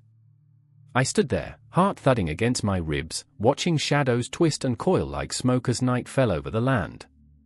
The air was thick, electric, a promise that something terrible, was waiting to be unleashed.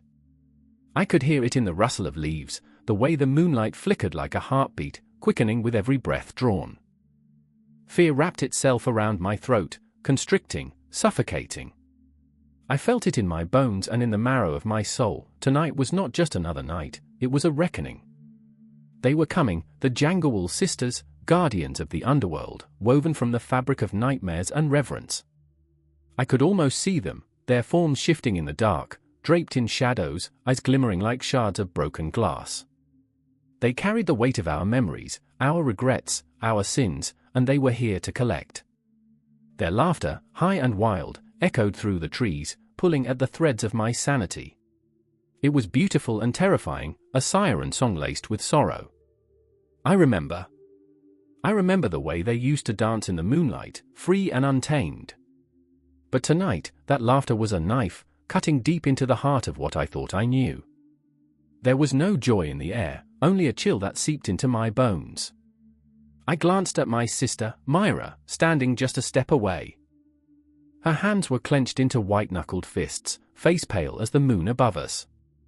Her eyes, dark pools of fear, searched mine for answers that I didn't have. We shouldn't be here, she whispered, voice trembling. They are dangerous. Dangerous. The word hung between us, heavy, laden with history and the shadows of our lineage. I had always admired Myra's fierce spirit, her unwavering resolve, but now, I saw the cracks in her facade. The weight of our family's legacy pressed down on her, just as it did on me. The Jangawool sisters weren't mere myths, they were a living testament to our bloodline's darkest fears, the embodiment of the pain we tried to bury. I have to face them, I said, though my voice quivered like a leaf caught in a tempest. There was a fire burning inside me, a need to confront what had haunted my dreams for years. It was almost obsessive, this tugging at my heart, a longing to understand. I remembered stories told by the crackling fire, stories that draped themselves over me like a heavy quilt. If we don't, they'll come for us anyway. Myra's eyes widened, and I could see the flicker of doubt dance behind her resolve, a fear that stretched out beneath the surface like roots of a creeping vine. What if, she started, but the words caught in her throat, twisted, and suffocated by the weight of our reality. What if? The question loomed over us, a spectre of our own making. The moon hung low, a watchful eye, as the sisters materialized from the darkness. I could see them now, ethereal figures swirling with the wind, their hair a wild cascade of stars. They moved with a grace that belied their intentions, each step a melody carrying the echoes of the past. I could feel their energy wash over me, a tidal wave of emotion that threatened to drown us both. I wanted to run, to flee from the confrontation, but I knew I had to stand my ground. Each moment dragged on, stretching, bending as if time itself had conspired to hold us hostage. "Do you remember?" one of them whispered, her voice a haunting echo of my childhood, a ghostly reminder of lost innocence. "Do you remember the price of your existence?" I shivered, the words slicing through my armor. Memories surged, an avalanche of faces and voices, laughter turned to screams, joy twisted into despair. I remembered every time I had turned away from my heritage, every time I had dismissed the whispers of warning. And now, here I was, face to face with the very embodiment of my fears. Myra's breath quickened beside me, panic clawing at her throat. "We have to go," she said, each word punctuated by a tremor, a plea that clashed against the pull of the sisters. But the sisters were relentless, their eyes piercing through the veil of our defenses, unearthing our secrets. They knew the vulnerabilities that lay bare beneath our skin. I felt a crack in my resolve, a fissure that threatened to swallow me whole. "I can't," I gasped, and I could see the conflict in Myra's eyes as she wrestled with her instincts, torn between loyalty and fear. "I need to know what they want." The air turned thick, heavy with the weight of our shared history. I could feel the spectral fingers of the sisters brushing against my consciousness, a haunting melody that pulled me deeper into their world. They were here to collect, yes, but they were also here to teach, to show us the truths hidden beneath the surface of our lives.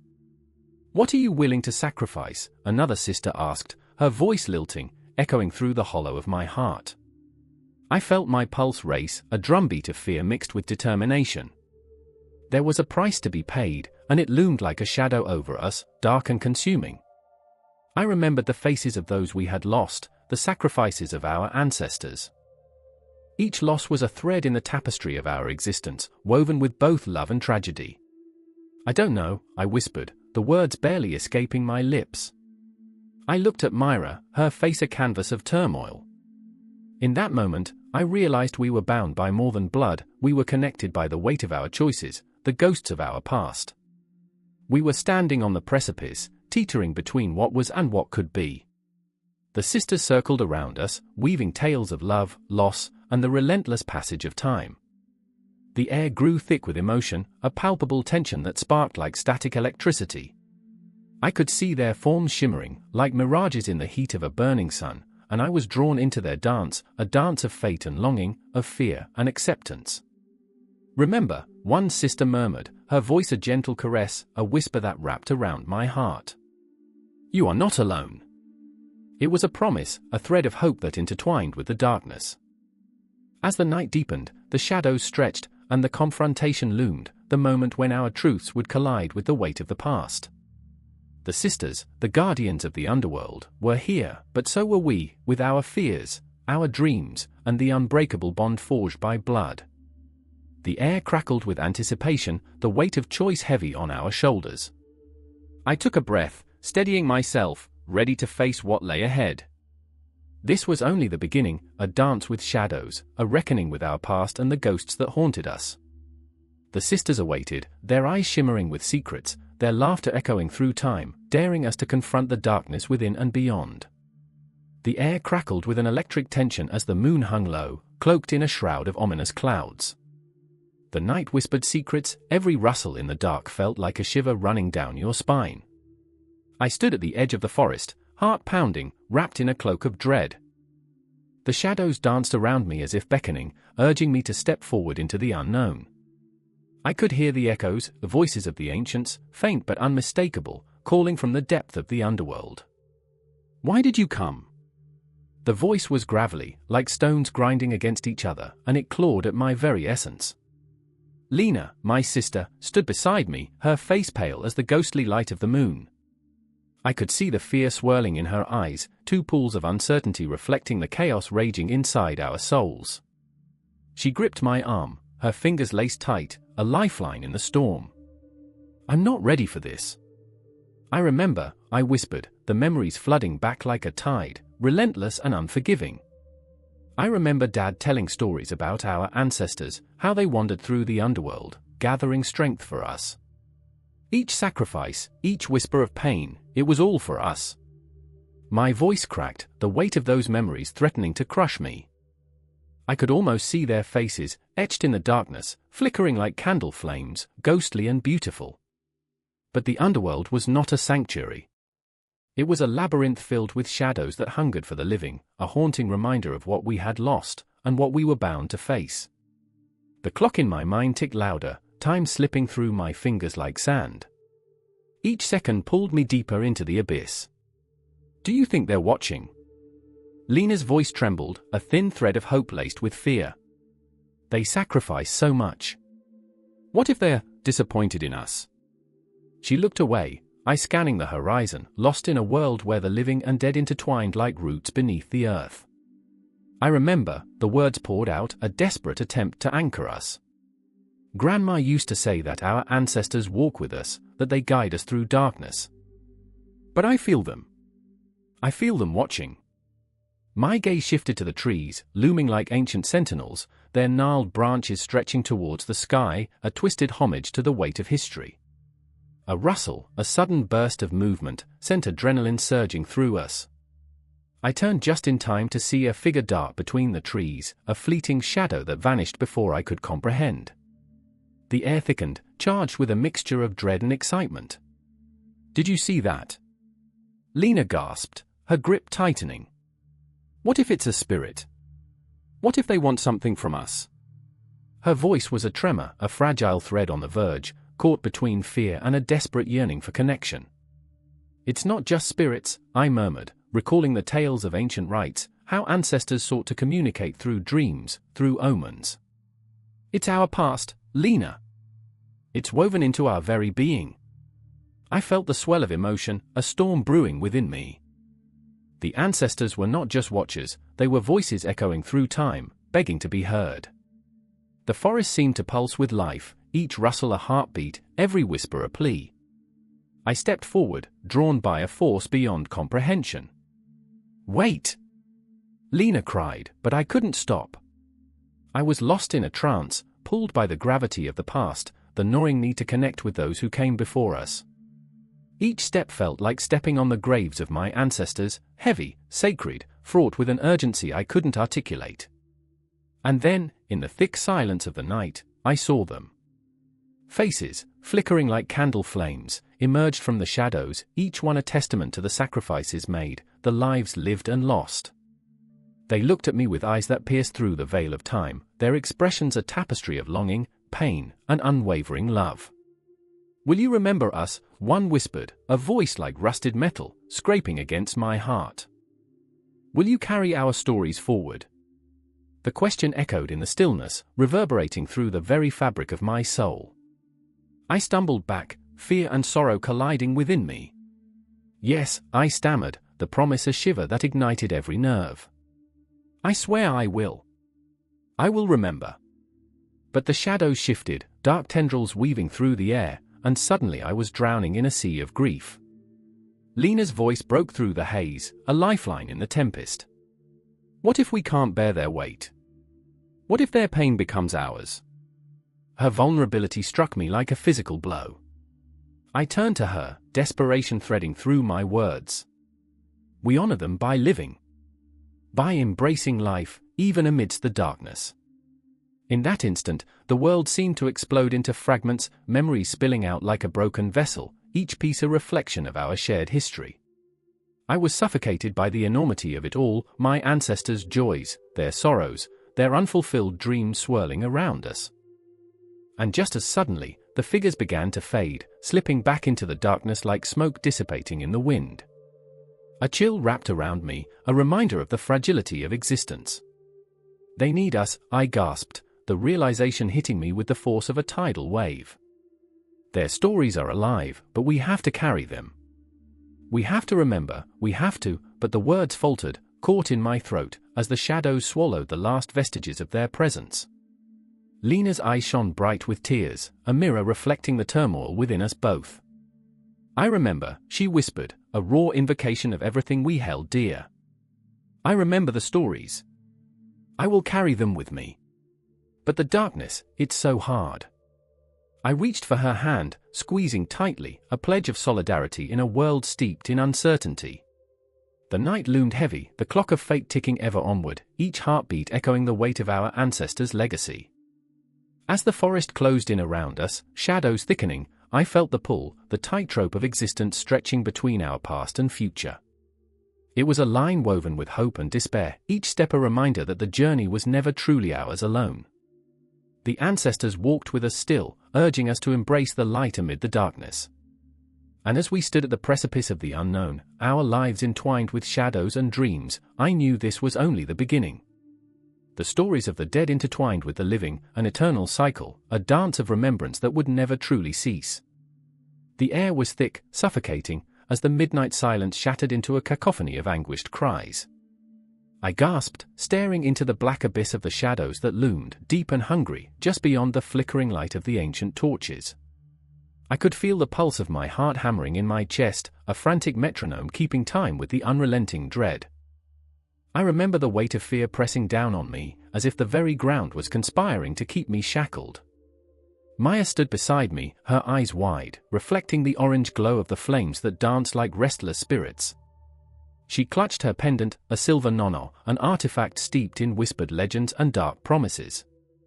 My friend, always the skeptic, now wore the mask of belief, her brow furrowed, caught between reason and the inexplicable forces that threatened to consume us.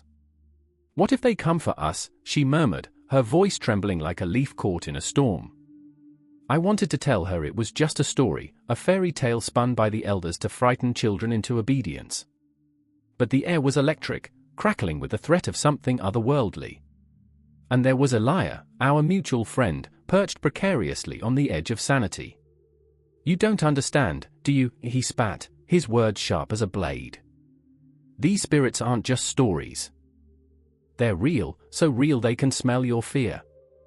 His fingers twitched, stained with the remnants of his obsession, a lifeline to a world that clawed beneath the surface of our reality. He had lost himself in the lore of the Nono, scouring dusty tomes and forbidden scriptures, searching for a way to commune with the unseen, to command the spirit beings of the underworld. I remember the first time I felt their presence, he continued, his voice a whisper laden with nostalgia. The air shimmered, like the moment before a storm, and I was hooked. It was intoxicating. His eyes were wild, a tempest brewing within him, and I couldn't help but feel the stirrings of his madness seep into my bones. Suddenly, the shadows shifted. I could almost hear them, the murmurs of the spirits, secrets drifting on the wind, chilling my blood. They called to me, weaving through my thoughts like a haunting melody. I felt an insatiable pull, a curiosity that was both thrilling and terrifying. Each heartbeat echoed in my ears, each breath becoming a silent prayer. I wanted to turn back, to run, but there was something in the darkness that anchored me, a longing to understand, to confront the very essence of fear itself. Don't listen to them. They lie, Maya hissed, her voice breaking through the fog of my thoughts. They want to twist us, to tear us apart. But even as she spoke, I could see the flicker of doubt in her eyes, the way her hands trembled. She was as caught in this web as I was. "We need to leave," I whispered, but my feet remained rooted, as if the ground had claimed me. I was torn, the magnetic pull of the spirits against the shouts of sanity that echoed in my mind, a battle between the known and the unfathomable. And there was Elijah, his face a mask of desperation, reaching out to the shadows as if he could grasp the intangible. "I swear I heard them last night," he pressed, his voice rising. "They were singing, calling out my name. I can feel them, begging to be released." Each word he spoke dripped with longing, a desperate plea for connection. What had he uncovered that led him here, to this moment of reckoning? Maya stepped forward, breaking the trance that had woven around us. "What if you invite them in?" she cautioned, her voice low but clear. "What if they take you, Elijah? What if you're not strong enough to control them?" Her worry cut through the tension, a sharp blade against the backdrop of uncertainty. But Elijah laughed, a hollow sound devoid of joy, only the echo of a man who had lost sight of himself. "Control," he scoffed. "You can't control what you don't understand. I want to feel their presence, to know them." The fervor in his voice was intoxicating, yet terrifying, a siren's call luring us deeper into the abyss. I could feel the chill in the air, the shadows closing in, thickening like smoke. The moon, a distant watcher, cast eerie light upon us, illuminating our fears, our secrets. I remember thinking how fragile we were, 3 souls ensnared by the pull of the unknown. Each moment stretched, thick and heavy with unspoken words, unconfessed fears. Then it struck me, the realization that there was no escaping this. The Nonna were here, lurking just beyond our sight, waiting for our next move. I felt a strange kinship with those unseen spirits, a pang of empathy for their eternal longing. What had they lost? What had led them to this desolate existence beneath the earth? A sudden burst of laughter broke the tension. It was Elijah, unhinged yet strangely beautiful. "You think I fear the darkness? I am the darkness." His eyes sparkled, wild and dangerous, as he stepped into the encroaching shadows, a moth drawn to the flame. And before I could grab his arm, he was gone, swallowed by the night, leaving Maya and me in a suffocating silence. "Maya," I whispered, fear clawing at my throat. But the air was thickening, coiling around us like a serpent, and I felt her slipping away too, lost in a labyrinth of her own thoughts. The shadows pulsed with life, a rhythm that matched my racing heart. I could hear them now, the distant singing, the cries of the damned, beckoning, pleading, a siren song that promised power and understanding. "Come with me," I heard myself say, my voice barely above a whisper. It was both an invitation and a challenge. I didn't want to be left behind, not in this moment, not in this life. But I could see the war raging in her eyes, the battle between fear and desire. And then, like a dam bursting, the ground trembled beneath us. The spirits surged forward, a tide of darkness that threatened to engulf everything. I remember the weight of the moment, the surge of breath, the electric pulse in the air. We were on the precipice of something monumental, a confrontation with the very essence of our fears and desires. With trembling hands, I reached for Maya, but the shadows shifted, and I could feel the Nonna drawing closer, their whispers winding around us like smoke, promising truths that could shatter the very foundations of our souls. And in that moment, as the darkness loomed, we were confronted with a choice: succumb to the spirits of the underworld or defy them, to forge our own paths in a world painted with shades of despair and hope. The night was alive, pulsing with possibilities, and the air crackled with the energy of the unseen. The Nonna were waiting, and so were we. A flickering street lamp fought the encroaching shadows, casting long fingers of darkness over the cobblestones, each crack a whisper of secrets unsaid. I felt the chill gnaw at my bones as I crouched behind a crumbling wall, heart pounding like a war drum, each beat a reminder of the dangers lurking just beyond the light. The air was thick with unease, each breath a shudder. I was searching for them, the underworld beings whose existence twisted the fabric of reality, beings who danced on the razor's edge of gender, fluid, fierce, and utterly unhinged. I remember Rhea's eyes, fire and ice, a tempest swirling in their depths. She was a force, a raw edge of chaos that terrified and exhilarated me. I could feel her anger crackling in the air like static, building, waiting for the moment it would explode. They think they can control us, she hissed, her voice low and filled with venom. But they don't know what we are capable of. Her words dripped with defiance, a challenge thrown into the night. I wanted to believe her, to feel that power coursing through me too, but doubt clung to the edges of my mind, gnawing at my resolve. Then there was Dorian, the once mighty enforcer of the Underworld, whose laughter echoed like shattered glass against stone walls. You think they see us as equals, he scoffed, a bitter edge to his tone. We're just pawns in their game, Rhea. And they'll sacrifice us without a second thought. His vulnerability lay bare beneath his bravado, a shield that trembled against the weight of his own despair. It was hard to reconcile the fierce warrior with the man who felt so deeply, who wore his heart like a scar. In that moment, I felt the tension between them crackle like a live wire, the unspoken history thrumming beneath the surface of their words. Rhea's fists clenched, fingernails biting into her palms until blood blossomed like dark flowers against her skin. If they think they can keep us apart, she growled, they are sorely mistaken. The promise of vengeance hung heavy in the air, intoxicating, but I couldn't shake the fear that it would consume her. Suddenly, a shriek tore through the night, a high, piercing sound that sent shivers racing down my spine.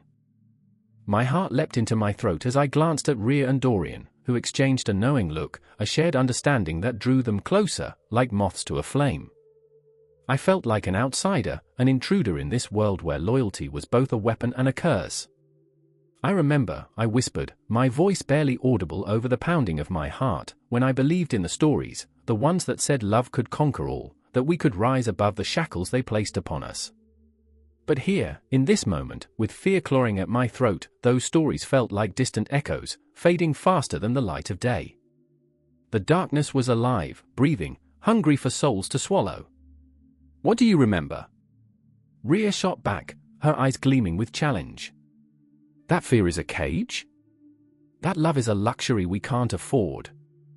The intensity of her gaze made me feel raw and exposed, the truth of her words cutting like glass. Dorian stepped closer, eyes locked on Rhea, a fire igniting in his chest. We can't afford to let them dictate our worth, he said, his voice low and steady. You know that. But his conviction wavered like the shadows around us, the uncertainty creeping back in. I could see it in the tightness of his jaw, the way his hands trembled just slightly, fear disguised as bravado. A figure emerged from the darkness, cloaked in shadows, skin glistening like oil beneath the moonlight, an underworld being, both beautiful and terrifying. You speak of power, it purred, voice silky smooth, but do you understand the price? To wield it, you must first face your own demons. The air crackled again, tension twisting in a tight knot, binding us together and threatening to tear us apart. Dorian stepped forward, a protective instinct rising within him. What do you know of our demons? His bravado hung thick in the air, but I could see the flicker of doubt deep in his eyes, a storm brewing just beneath the surface. What do you know of our fight? The creature laughed, a sound like shattered glass, and I shivered. Everything and nothing. You think your struggle is unique, and yet, the very essence of your existence is built on the backs of those who came before. The cycle is endless. Rhea's anger flared, a flame reborn, casting shadows in every direction. We will break the cycle. We will be more than the sum of our parts. Her voice rose, fierce and unwavering, but I could sense the fragility behind her words. The fear lingered, an uninvited guest, lurking just out of sight. I remember, I murmured again, the tales of those who fought and fell, lost souls in the abyss. Memories of heartbreak flooded my mind, intertwining with the present, blurring the lines of time and space. The struggle of identity, the push and pull of acceptance and rejection, the agony of being trapped in a body that felt foreign. Then remember this, your fight is not just against the world but against yourselves, the creature warned, its eyes gleaming with a hunger that sent chills cascading down my spine. If you cannot embrace all that you are, but before it could finish, the night erupted in chaos. A scuffle broke out, a clash of wills as Rhea lunged forward, fury igniting her every move. Dorian followed, body coiled with tension, and in that moment, everything changed. The shadows danced, swirling around us, a tempest of rage and power, and I felt myself swept into the storm, heart racing, breath hitching in my throat. The world around us blurred, the screams and snarls faded to a dull roar as our realities collided. In the maelstrom, my mind spiraled into a cacophony of emotions, fear, exhilaration, despair, and hope all melding into one. Each heartbeat echoed like thunder, every breath a prayer for survival. The weight of our choices, our identities, pressed heavily upon us, and I understood, in that fleeting moment, that the struggle was not just for power but for acceptance of ourselves, of each other. And as the darkness closed in around us, I knew we were forever entwined in this dance, caught in the delicate balance of light and shadow, longing for freedom but shackled by our own fears. The resolution hung just beyond the horizon, an eternal promise that would shape not just our fate, but the fate of the underworld itself. The moon hung low, heavy and full, casting an otherworldly glow across the desolate landscape. Shadows danced like phantoms, whispering secrets of the night, while the stars blinked with a knowing intensity, as if they had witnessed countless stories unfold beneath their watchful gaze. In that moment, fear gnawed at my insides, a ravenous creature clawing for a way out. A chill swept through the air, tightening my throat, as I felt the weight of the unseen pressing down on me. I remember the night the boundaries between worlds thinned, the night everything changed. Lila stood there, trembling, her breath hitching in frightened gasps. She was a lighthouse in a storm, beautiful, fragile, and flickering against the darkness. As she clutched her pendant, a silver crescent moon that dangled precariously against her chest, it shimmered against her skin, almost alive, as if it were pulling her toward the edge of something vast and terrifying. I watched her, my heart breaking with a mix of longing and despair, the emptiness inside me echoing every heartbeat that pulsed through her. "What if they're already here?" she whispered, her voice barely rising above the rustle of the wind, a haunting melody that wrapped around my heart like a vine. I remember the stories our mothers told us, tales of the underworld, dark and treacherous, where lost souls wandered and the stars were but distant memories. They spoke of the moon's power, how it could summon shadows and awaken the restless dead. But those were just stories, until that night. Until the moment when everything fractured, and we were left standing on the precipice of the known and the unknown. Across the clearing, Dorian shifted nervously, his hands clenching and unclenching like a caged animal. His eyes darted to the shadows, searching for something, someone, his twin brother, a ghost that haunted him relentlessly. "You don't understand," he said, desperation lacing his words like a noose. "He's coming for me. For us." The weight of his pain hung in the air, thick and suffocating, a reminder of promises broken and bonds severed. The stars twinkled above, indifferent but brilliant, mocking us with their eternal presence. I felt a pulse, a rhythmic thrum that resonated deep within me, echoing the heartbeat of the universe. "We can't let him take us," I said, my voice shaking but resolute, a flicker of defiance igniting within me. "We have to fight. We have to believe we're stronger than the dark." But belief wavered like candlelight, flickering and dimming under pressure. Lila's eyes shimmered with unshed tears, reflecting the vastness of the night sky, as if she were grappling with the weight of a cosmos that bore witness to our fears. "And what if we're not?" she asked, her voice cracking, the vulnerability of her spirit laid bare.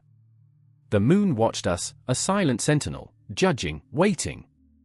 Each moment stretched like a taut string, ready to snap. Dorian's grief loomed over him, a shadow that threatened to consume him whole. I wanted to reach out, to drag him back from that edge. He was still here, still breathing, still alive, yet he felt like a wisp of smoke slipping through my fingers. "Remember the stories," I urged. "They always end with the dawn. With the fight, with the choice to break free." But dawn felt light years away, and the night wrapped around us like a vice, squeezing out hope, leaving only despair. "What's the point?" Dorian spat, bitterness coating his words like venom. "The moon doesn't care. It just watches, indifferent to our suffering." His voice rose, echoing in the empty darkness, reverberating against the trees. I stepped forward, my heart pounding in my chest like a war drum. "The moon may watch, but it also guides," I said, desperation fueling my words. "It illuminates our path, shining a light on the darkness. We must harness it, use it against him." And just like that, the air shifted. A breeze rippled through, cold and electric, carrying with it a familiar scent, fresh rain and damp earth, a reminder of life, of growth. I closed my eyes, letting the memories wash over me, vibrant and real. I remembered laughter echoing through sunlit fields, the warmth of friendship, the sweetness of shared dreams. The moon had borne witness to all of it, to the laughter and the tears, to the bonds that could stretch and fray but never truly break. Then, a scream shattered the stillness, raw and visceral, reverberating through the night like a distant thunderclap. It churned within me, clawing at the walls I had built. I opened my eyes, and dread pulled in my stomach. "It's him," Dorian murmured, his face drained of color. "He's here." The shadows lengthened, twisting and writhing like angry serpents, and I felt the air grow thick with malice, the silence pregnant with ominous portents. The stars dimmed, flickering like dying embers, as the moon shone brighter, washing everything in a stark, haunting light. "We need to stand together," I urged, panic clawing at my throat. "Together, we are stronger." But Lila shrank back, her hands trembling, the crescent moon pendant swinging wildly as if caught in an unseen whirlwind. What if he comes for me first?"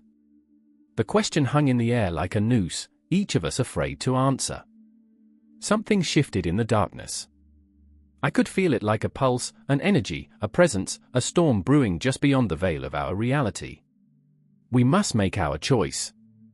To fight or to succumb, I breathed, feeling the weight of eternity pressing down upon us. And then the world tilted, reality fracturing as the shadows surged forward, a tide of darkness that swallowed the light whole. In that breathless moment, we stood at the edge of everything, fear, despair, hope, all swirling within us, a tempest ready to burst forth. Lila reached for me, her fingers grazing my skin, grounding me. Dorian's anguish was a palpable force, a dark matter that threatened to pull us under. I could feel the moon's gaze upon us, its cold light illuminating the path ahead, a path strewn with pain and possibility. I remember the stars, the moon, the darkness, and the light. The night was alive, breathing with stories yet untold, haunting echoes of the past mingling with the agonizing pulse of the present. We were bound by something greater, a connection forged in the fires of our fears and desires, a tether to the cosmos above. And as the shadows closed in, I knew there was no turning back. We had to confront the darkness, embrace it, let it carve its mark upon our souls. The moon would witness our struggle, our fight against the inevitable, and perhaps, just perhaps, we'd find a way to rise with the dawn. But we stood in that moment, suspended, waiting for the tide to break. The air crackled with tension, and the night whispered secrets, wrapping us in its embrace as we braced for the storm. The world around us faded, and all that remained was the heart-pounding rhythm of our shared fate, echoing through the silence, a refrain that would linger long after the night consumed us. The air hung thick and heavy, saturated with an unspoken dread, like the moment before a storm. The silence wasn't empty, it was pregnant with anticipation, quivering with the echoes of lost voices. I stood at the edge of the abyss, the ground crumbling beneath my feet, a visceral reminder of the thin veneer that separates the living from the dead.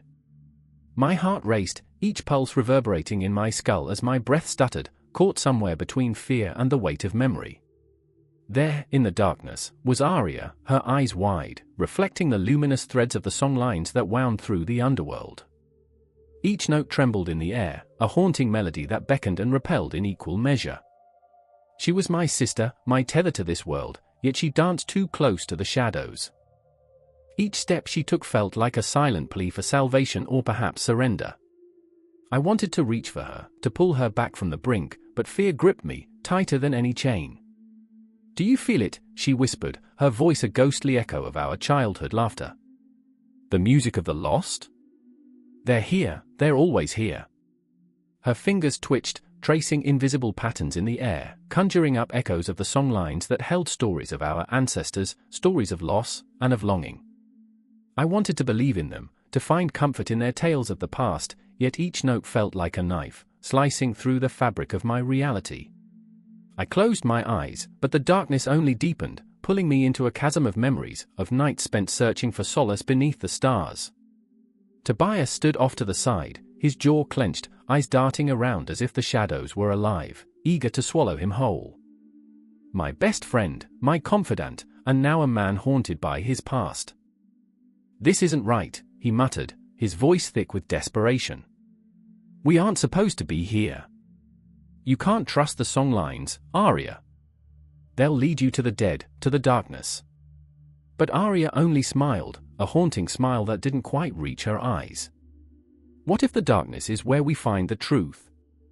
What if the dead hold the answers we seek? For so long, I'd watched them, these two tangled souls drawn together by a shared madness, their complexities deep as the cosmos. They were each other's light and shadow, and I was caught in the middle, a silent observer to their spiraling descent. I remembered the laughter we shared, the way the world felt vast and inviting. Now, it was just shadows, whispers, and the haunting rhythm of those song lines that pulled at my own heartstrings. The ground quaked beneath us, a warning tremor, the earth yearning to swallow what it could not understand. I felt it in my bones, a pulse of something ancient and malevolent, beckoning us closer. "We have to go," I told them, my voice rising above the chaos of my thoughts. "Before it's too late." But Arya was already lost in the music, her spirit entwined with the phantoms of the past. I watched as she stepped forward, drawn to the darkness that whispered her name. I wanted to scream, to pull her back before she vanished into the void, but my words felt hollow, lost in the cacophony of the song lines. "Arya! Come back!" My voice cracked, a raw plea that echoed into the abyss, yet the shadows only swallowed my cry. Tobias stepped forward, desperation clawing at his heart, his fear morphing into resolve. "We can't lose her, not again," he said, his eyes glistening with unshed tears. What did we know of loss? What did we know of the pull of the underworld? I remembered, nights spent recounting tales of the dead, of those who danced between worlds, their laughter still ringing in the silence. Yet, here was Arya, her soul entwined with theirs, drifting between the lines of life and death, and I felt my heart shatter, piece by piece, each fragment carving a deeper wound. Tobias grasped my arm, his grip a lifeline. "We have to follow her," he urged, his voice a low growl, determination igniting something fierce within him. "We can't let her go alone." Every instinct screamed at me to turn back, to flee from the darkness that threatened to consume us. But I wouldn't abandon her. I couldn't. As we ventured deeper into the shadows, the song lines twisted around us, wrapping us in a shroud of memories. Each step became a haunting refrain, echoing the lives we'd touched and lost. I remembered the stories our grandmother told, tales of ancestors who mapped the underworld through song, weaving their souls into the very fabric of existence. "The song lines are alive," she'd said, her voice a gentle caress. "They carry the weight of our past, our hopes, our fears." And now, as I stumbled deeper into the void, I felt those weighty threads tugging at my heart, each note a reminder of what we had lost, what we might lose again. The shadows crept closer, whispering secrets that felt both familiar and foreign, filling the air with a suffocating dread. "Arya!" Tobias shouted, his voice a beacon in the encroaching darkness. "Where are you?" Her laughter echoed back, a chilling sound, a promise and a warning. In that moment, I understood the darkness was not just a void, it was a mirror reflecting our deepest fears, our unspoken truths. This was a place where the past collided with the present, where song lines became traps, drawing us deeper into the underworld's embrace. I reached for Tobias, for anything that felt real, as we plunged further into the unknown. But the shadows danced, taunting us with glimpses of what once was, what could have been. I remembered the weight of regret, the sorrow of choices made and unmade, and with each haunting note, I felt the pull of the underworld tighten around my heart. And as we stepped into the heart of darkness, I knew this was just the beginning. The song lines would guide us, but at what cost? What pieces of ourselves would we be forced to surrender in search of the truth? The answers lay ahead, shrouded in both promise and despair, and as the music swelled, I felt the inevitable clash of hope and despair collide within me, an explosion waiting to happen. And still, we moved forward, gripped by a darkness that felt all too familiar, each heartbeat a reminder that we were teetering on the edge of the unknown. I reached for Arya's voice, for the song lines that stretched back into the abyss, and with each note, I prayed the echoes of the lost would lead us home. The sound pierced the night, a laugh, sharp and echoing, slicing through the dense silence like a knife through flesh. I stood frozen, a chill curling up my spine, as if the world had decided to hold its breath. It was the kookaburra, its call a twisted mockery of joy, a reminder of what lay beneath the surface of our ordinary lives. I remember how the moon draped itself across the trees, casting shadows that stretched like fingers reaching for something lost. It was the sound of the underworld gathering, a celebration of secrets whispered in the dark. Beside me, Claire clutched her arms, her body trembling as if anticipating the storm that brewed just beyond the horizon of sanity. Her eyes were wild, reflecting a fear so palpable that it felt like an electric current in the air. Claire had always been the brave one, the one who leaped before looking, but tonight, she was a shadow of herself. I could see the cracks in her facade, the way her confidence crumbled like dry leaves underfoot. "It's just a bird," she whispered, but her voice quivered, betraying the truth buried beneath her bravado. Then there was Mark, looming in the background like a spectre, his presence both comforting and foreboding. He had always been the anchor in our chaotic storm, the voice of reason when the world felt like it was spiraling into madness. But tonight, I could see the storm brewing in him too, the way his fists clenched, the way his jaw tightened as he strained to listen, to decipher the meaning behind that haunting laughter. "We shouldn't be here," he muttered, the weight of his words hanging in the air like the heavy humidity before a tempest. There was an urgency in him, a desperation to escape the unseen grip of the night. I remember when the kookaburra first became a part of our lives, a small, innocent creature, a symbol of laughter and light. But now, its call was a siren song, inviting us deeper into the shadows. I could feel the undercurrent of something sinister, an invisible thread weaving through our lives, tying us to a history that refused to let go. Lives lost in the embrace of the abyss, souls ensnared by the very laughter that once brought joy. The night was alive with whispers, the rustling of leaves a chorus of forgotten stories, secrets begging to be unearthed.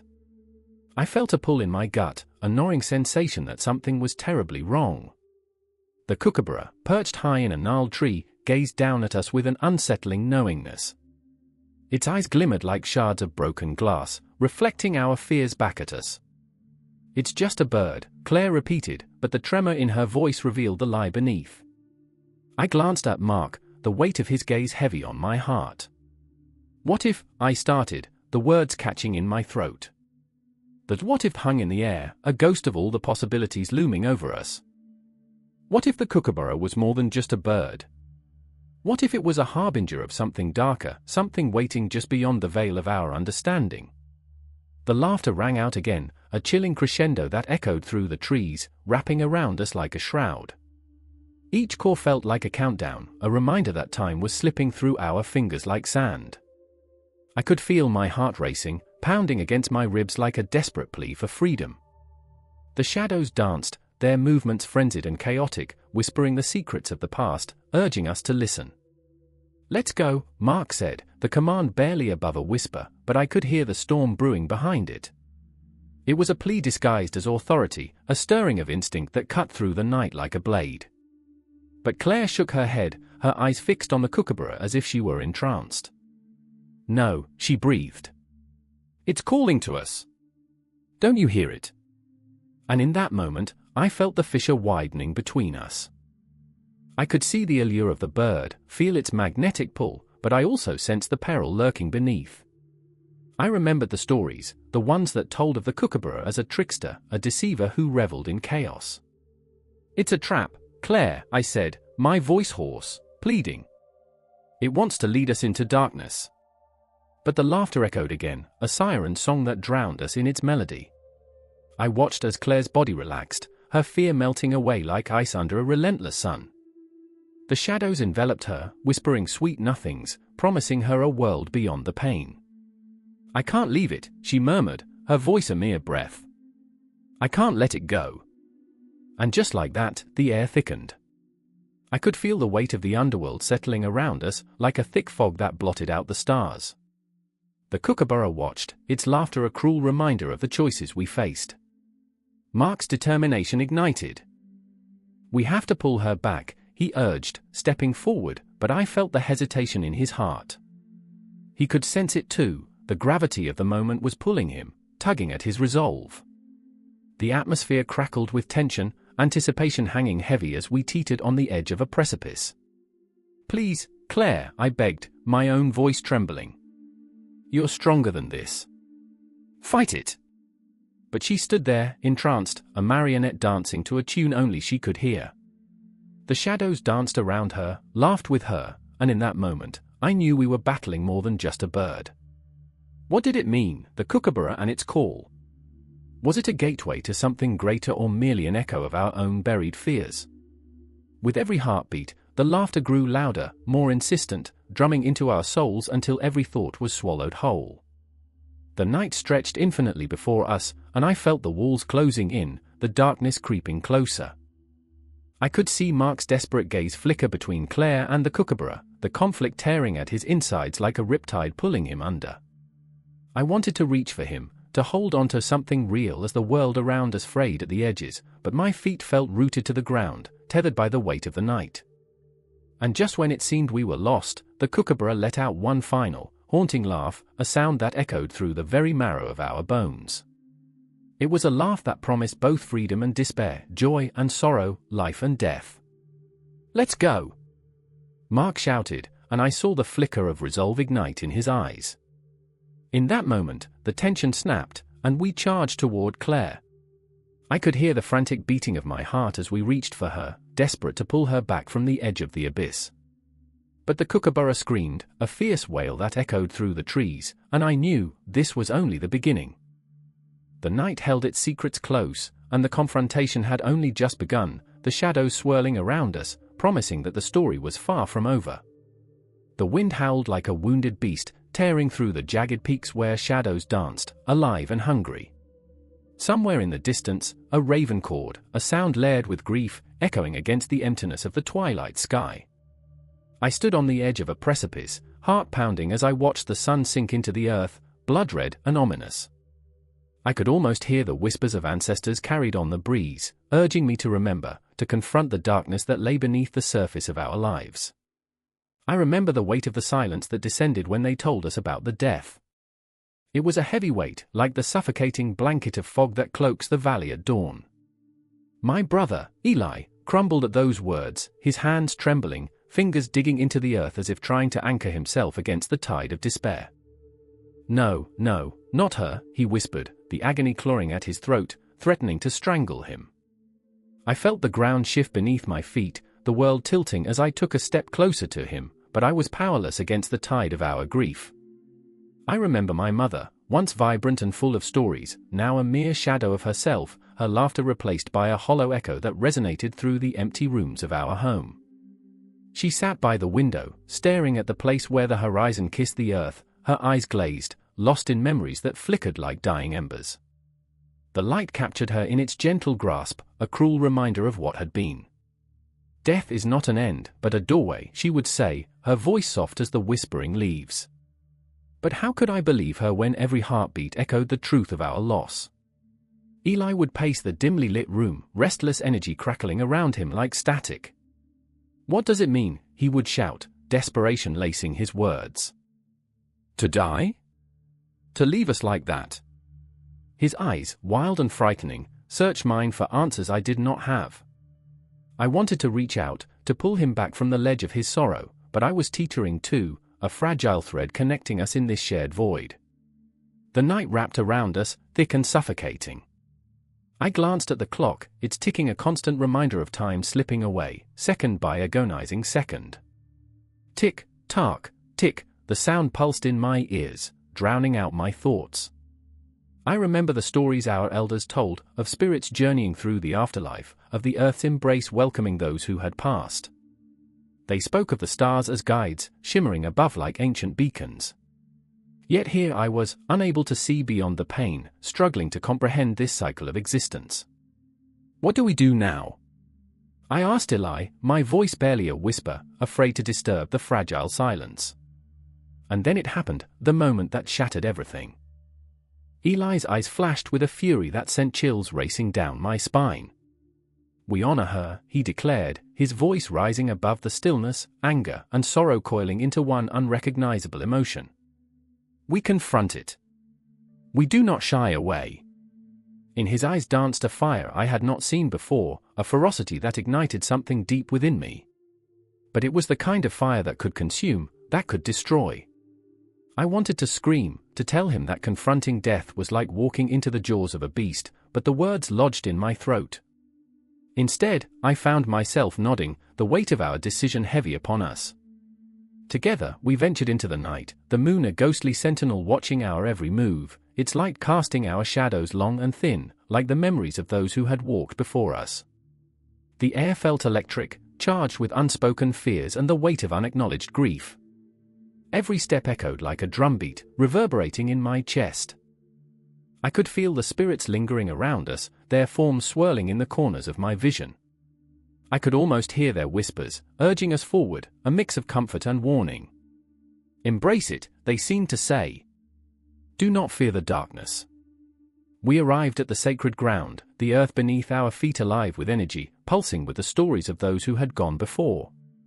I felt it in my bones, the weight of history pressing against my skin, the echoes of rituals long forgotten. Eli knelt, fingers brushing the cool earth, head bowed in reverence. This is where she belongs, he murmured, the pain raw in his voice. I joined him, my heart aching as I thought of her laughter, her soft embrace. I remember the moment Eli began to sing, a haunting melody that filled the air with sorrow and beauty. It wrapped around us like a shroud, inviting the spirits to join us in our mourning. The song rose and fell, a lament for the loss, a celebration of her life. It was a sound both fierce and fragile, a testament to our love. I felt the tears spill down my cheeks, mingling with the earth, a tribute to the life that had touched us so deeply. In that moment, we confronted the truth of death, not as an end, but as a part of the larger tapestry of existence. I watched Eli pour his heart into that song, his voice breaking against the weight of emotion. I felt the connection between us deepen, the pain weaving us together in ways that transcended the physical world. The shadows thickened around us, the darkness alive, pulsating with a rhythm that matched our hearts. Then, a shift. The air crackled with energy, and I thought I saw her, my mother, her spirit shimmering like a dream just out of reach. I blinked, and she was gone, but the feeling lingered, a promise woven into the fabric of the night. I felt a warmth surrounding us, a whisper of comfort that cradled our aching hearts. Remember, she had said, death is not the end. The words echoed in my mind, weaving through my memories, blurring the lines between what is and what could be. Eli's voice filled the void, and I surrendered to the haunting melody, letting it carry me into the depths of our shared grief. As we sang, the cosmos seemed to listen, the stars blinking in response, drawing us into their vast embrace. The night wrapped around us, our voices entwined with the very essence of life and death, the struggle and the peace. In that moment, the darkness transformed into something beautiful, something sacred. And as I closed my eyes, I felt the boundaries of our existence blur, the cycle of life and death merging into an eternal dance, a loop that never truly ends. The air hung thick with dread, a palpable weight settling over the small clearing as the sun dipped below the horizon, its last rays clawing through the trees like desperate hands reaching for salvation. The darkness seeped in, a black tide that swallowed the light, and with it came the whispers, the memories of those who had tread the line between this world and the abyss. I could feel it, a shiver skittering down my spine. The underworld wasn't just a tale told around flickering fires, it was a living thing, breathing, waiting. Footfalls echoed behind me, a frantic shuffle. It was Marika, her face a mask of terror, eyes wide and shimmering like two lost stars. She stumbled into the clearing, breath hitching on the last remnants of hope. "They're coming," she gasped, her voice cracking like dry leaves underfoot. "We need to go, now." I wanted to tell her to breathe, to pull from the depths of her courage, but my own heart pounded a frantic rhythm, drowning out reason. The stories of the Murray, of those who had been stolen by the shadows, flashed in my mind, each one a ghost whispering in the recesses of my thoughts. I remembered my grandmother's warnings, the way her voice trembled when she recounted her own childhood tales, sitting cross-legged on a threadbare mat, eyes gleaming with unshed tears. "The underworld is not a place for the living," she had said, her weathered hands gripping mine as if to tether me to the earth. I turned to face the encroaching night, a chill creeping into my bones. The trees stood stark, twisted silhouettes against the darkening sky, their gnarled branches reaching out like fingers, beckoning, threatening. In that moment, the world felt suspended, the air heavy with something unspeakable, an energy charged with dread, with anticipation. "Where's Eli?" I asked, forcing the words past my clenched throat. Marika's gaze faltered, darting to the shadows beyond the clearing. "He should have been here by now." Her voice trembled as if she too could sense the threads of fate intertwining, weaving a tapestry of horror that enveloped us both. "Eli!" I shouted, the name echoing into the void, swallowed by the yawning darkness. Silence hung, pregnant with foreboding, and I could feel the weight of the world pressing against my chest. Then, like a bolt from the blue, he stumbled into the clearing, panting and wild-eyed, the nightmare etched into every line of his face. "I saw them," he gasped, his words crashing like waves against the shore of our sanity. "The shadows, they're real. They're waiting." I remember the way the moon hung low in the sky that night, a distant sentinel watching our impending doom with cold indifference. Eli's breath came in ragged gasps as he recounted his harrowing encounter, and the shadows grew thicker, wrapping around us like a shroud.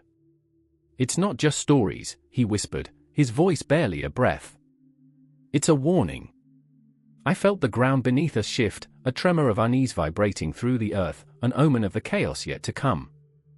There was no escaping it. The underworld was not merely an idea, it was alive, a ravenous beast lurking just beyond the veil. Marika's grip tightened around my wrist, her fingers digging in as if she could anchor us to the moment, to the fleeting sliver of safety. "We can't let them take us," she breathed, her voice a desperate plea. I could see the fear in her eyes, a swirling tempest of memories threatening to drown her. She had lost too much already, too many loved ones snatched away by the dark waters of despair. "Stay close," I urged, my voice steadying as I looked into her eyes, searching for a flicker of hope in the depths of her panic. "We'll face this together." But even as I spoke, I felt the shadows closing in, the air thickening with an unnatural chill. Each heartbeat echoed in my ears, a countdown to the inevitable. The night whispered secrets, tales of souls trapped in limbo, of those who had wandered too far into the darkness and never returned. "Remember the stories," Eli said, his voice trembling, a tremor that resonated with my own fears. "They say the underworld has a hunger, that it feeds on fear. If we stand together, if we remember who we are," his voice trailed off, but the weight of his words lingered, a fragile thread connecting us to our past.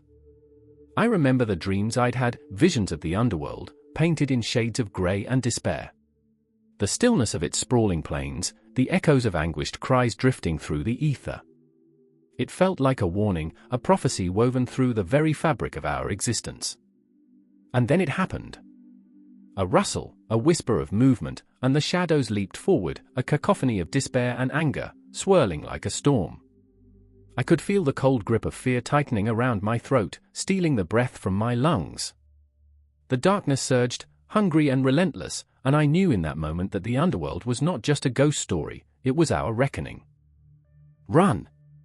Eli shouted, his voice slicing through the night like a knife, as we turned to flee. The shadows danced around us, a swirling mass of darkness and despair, clawing at our heels. I felt the pulse of my heart in my ears, a drumbeat of terror pushing us forward, deeper into the night. Each step felt like an eternity, the world around us dissolving into a blur of shapes and sounds, a frantic symphony of survival. I remember the trees morphing into specters, their limbs stretching out to ensnare us, and the ground beneath our feet shifting like quicksand. We were trapped in a liminal space, caught between the tangible and the ethereal, where the boundaries of our fears and realities blurred into one. "Stay together!" Marika cried, her voice a lifeline in the chaos. I could feel her presence beside me, a flicker of warmth amidst the frigid grip of despair. Each heartbeat was a promise, a reminder that we were not alone, not yet. But the darkness hungered. I could feel it, clawing at the edges of my mind, pulling me into the abyss. And as we ran, I realized that the shadows were not merely chasing us, they were beckoning. They cradled within them the truths we had long feared, the memories we had tried to bury. The underworld awaited our acceptance, our surrender. It had been watching, waiting for the moment we would slip, even slightly, into its embrace. And somewhere deep inside, a question burned: would we yield to the shadows, or would we find the strength to fight? As the night closed in around us, enveloping us in its suffocating embrace, I knew one thing for certain: the battle had only just begun. The night stretched out like a dark, shimmering veil, the stars scattered across the sky like whispers of long-forgotten spirits. The air was thick with anticipation, the kind that makes the hairs stand on end, that makes your heart pound as you plummet into the unknown. In the distance, a thin wail rose, slicing through the silence, echoing off the waters that cradled the small island. It was a cry that spoke of loss, of something gone, a heartache that twisted and turned, curling around the souls of the living. I remember the moment I saw him, silhouetted against the moonlit waves, his figure a mere whisper of a man. Kalen stood there, rooted yet trembling, his eyes wide and unblinking. Those eyes were pools of fear, dark and haunting, reflecting the tremors in his heart. He was a boy wrapped in the skin of a man, burdened not just with the weight of the world, but with the shadows of his ancestors pressing against his back, urging him to embrace the night. "Kalen," I whispered, but the words felt like smoke, ephemeral, slipping through my fingers. He didn't respond. His gaze was locked on the horizon, where the sea crashed against the rocks like a heartbeat gone erratic. It was as if he could sense the ghosts lurking just below the surface, the spirits that had tangled themselves in the very fabric of this place. I could feel them too, watching, waiting. I shifted my weight, feeling the damp earth beneath my feet, the pulse of the island thrumming through me. Then there was Mara, stepping forward from the shadows, a fierce flame wrapped in skin. Her presence crackled with energy, each step a defiance against the darkness that threatened to engulf us. She had traveled far, chasing echoes of her lost brother, a soul that had been spirited away by the underworld's grasp. The fear in her eyes was a tempest, an unquenchable fire matched only by the resolve in her heart. "Kalen, we need to go," she urged, her voice steady amidst the chaos. But the boy stood still, transfixed, and I watched as the waves grew restless, rising and falling like the breaths of a sleeping giant. The air shimmered with tension, and I felt it clawing at my chest, tightening my throat. I remember tales whispered by the fireside, stories of the underworld spirits, wraiths that roamed the night seeking vengeance or solace, their cries echoing like sirens calling to the lost. In that moment, I was swept into a memory, a time long before, when laughter mingled with the songs of the sea. I could see Kalen then, as a child, running barefoot through the sand, chasing crabs and butterflies, his laughter ringing like a bell. But loss had a way of etching itself into the soul, and the boy had become a man too quickly, grief carving lines into his face. "Come back to us, Kalen," I pleaded, stepping closer, my heart racing with the urgency of the moment. I reached out, fingers brushing against his arm, but he flinched as if my touch burned. "We can't let them take you too." The spirit world beckoned, its call growing more potent, like a siren's song luring sailors to their doom. Kalen's breath hitched, his pulse racing, and I could see the internal struggle waging war within him. The darkness whispered sweet nothings, promises of power, of connection to the ancestors who roamed the depths. Mara stepped between us, fierce and protective, her voice carrying the weight of the ages. "This isn't just about you, Kalen. It's about all of us, about the ones who came before." She paused, her eyes glimmering with unshed tears. "You can't give in. You can't let them win." There was a moment, a heartbeat, where the world held its breath. Then, as if snapped back into reality, Kalen's resolve shattered. "I can feel them," he whispered, voice cracking. "They're calling me." The waves roared, drowning out his words, but I could feel the pulse of the island thrum beneath us, a frantic heartbeat echoing his fear. It was as if the spirits were clawing at the surface, wanting to drag him down into the cold embrace of the ocean, the depths where time twisted, and grief reigned eternal. "No!" Mara shouted, the sound raw and fierce. "You're alive, Kalen! You're here, with us! Don't you dare let them take you!" I held my breath, feeling the energy shift in the air, as if the very fabric of the night trembled with the weight of our emotions. In that moment, I remembered the tales of the underworld spirits, their beauty woven with terror. They were not just echoes of the past but guardians of the living, forever entwined, forever hungry. Kalen turned to Mara, desperation etched into his features. "What if I can't fight them?" The sea churned beneath us, and for a split second, the world felt infinite, the stars above like tiny shards of hope. "You're not alone," I said, my voice breaking through the chaos, raw and unfiltered. "We're in this together." The air thickened with unresolved grief, a tapestry of heartbreak woven through time. The island pulsed, a living entity, whispering secrets of those lost, those who wandered the space between worlds. I could feel the weight of our ancestors pressing against us, urging us to remember our strength, our history. "I remember the laughter," I murmured, feeling the cool wind on my skin, the scent of salt and earth grounding me. "I remember the stories, the warmth of family." The tide swelled, echoing my words, and in that moment, I realized that the underworld spirits were not just haunting shadows but echoes of love and loss intertwined. They were reminders of who we were and what we had to fight for. Kaylan's eyes flickered with something, hope mingled with fear, a flickering candle in a storm. Mara took his hand, and I could see the fire ignite in their shared strength. "We are the stories we tell, Kaylan. And tonight, we tell a story of survival," she declared, her voice ringing with conviction.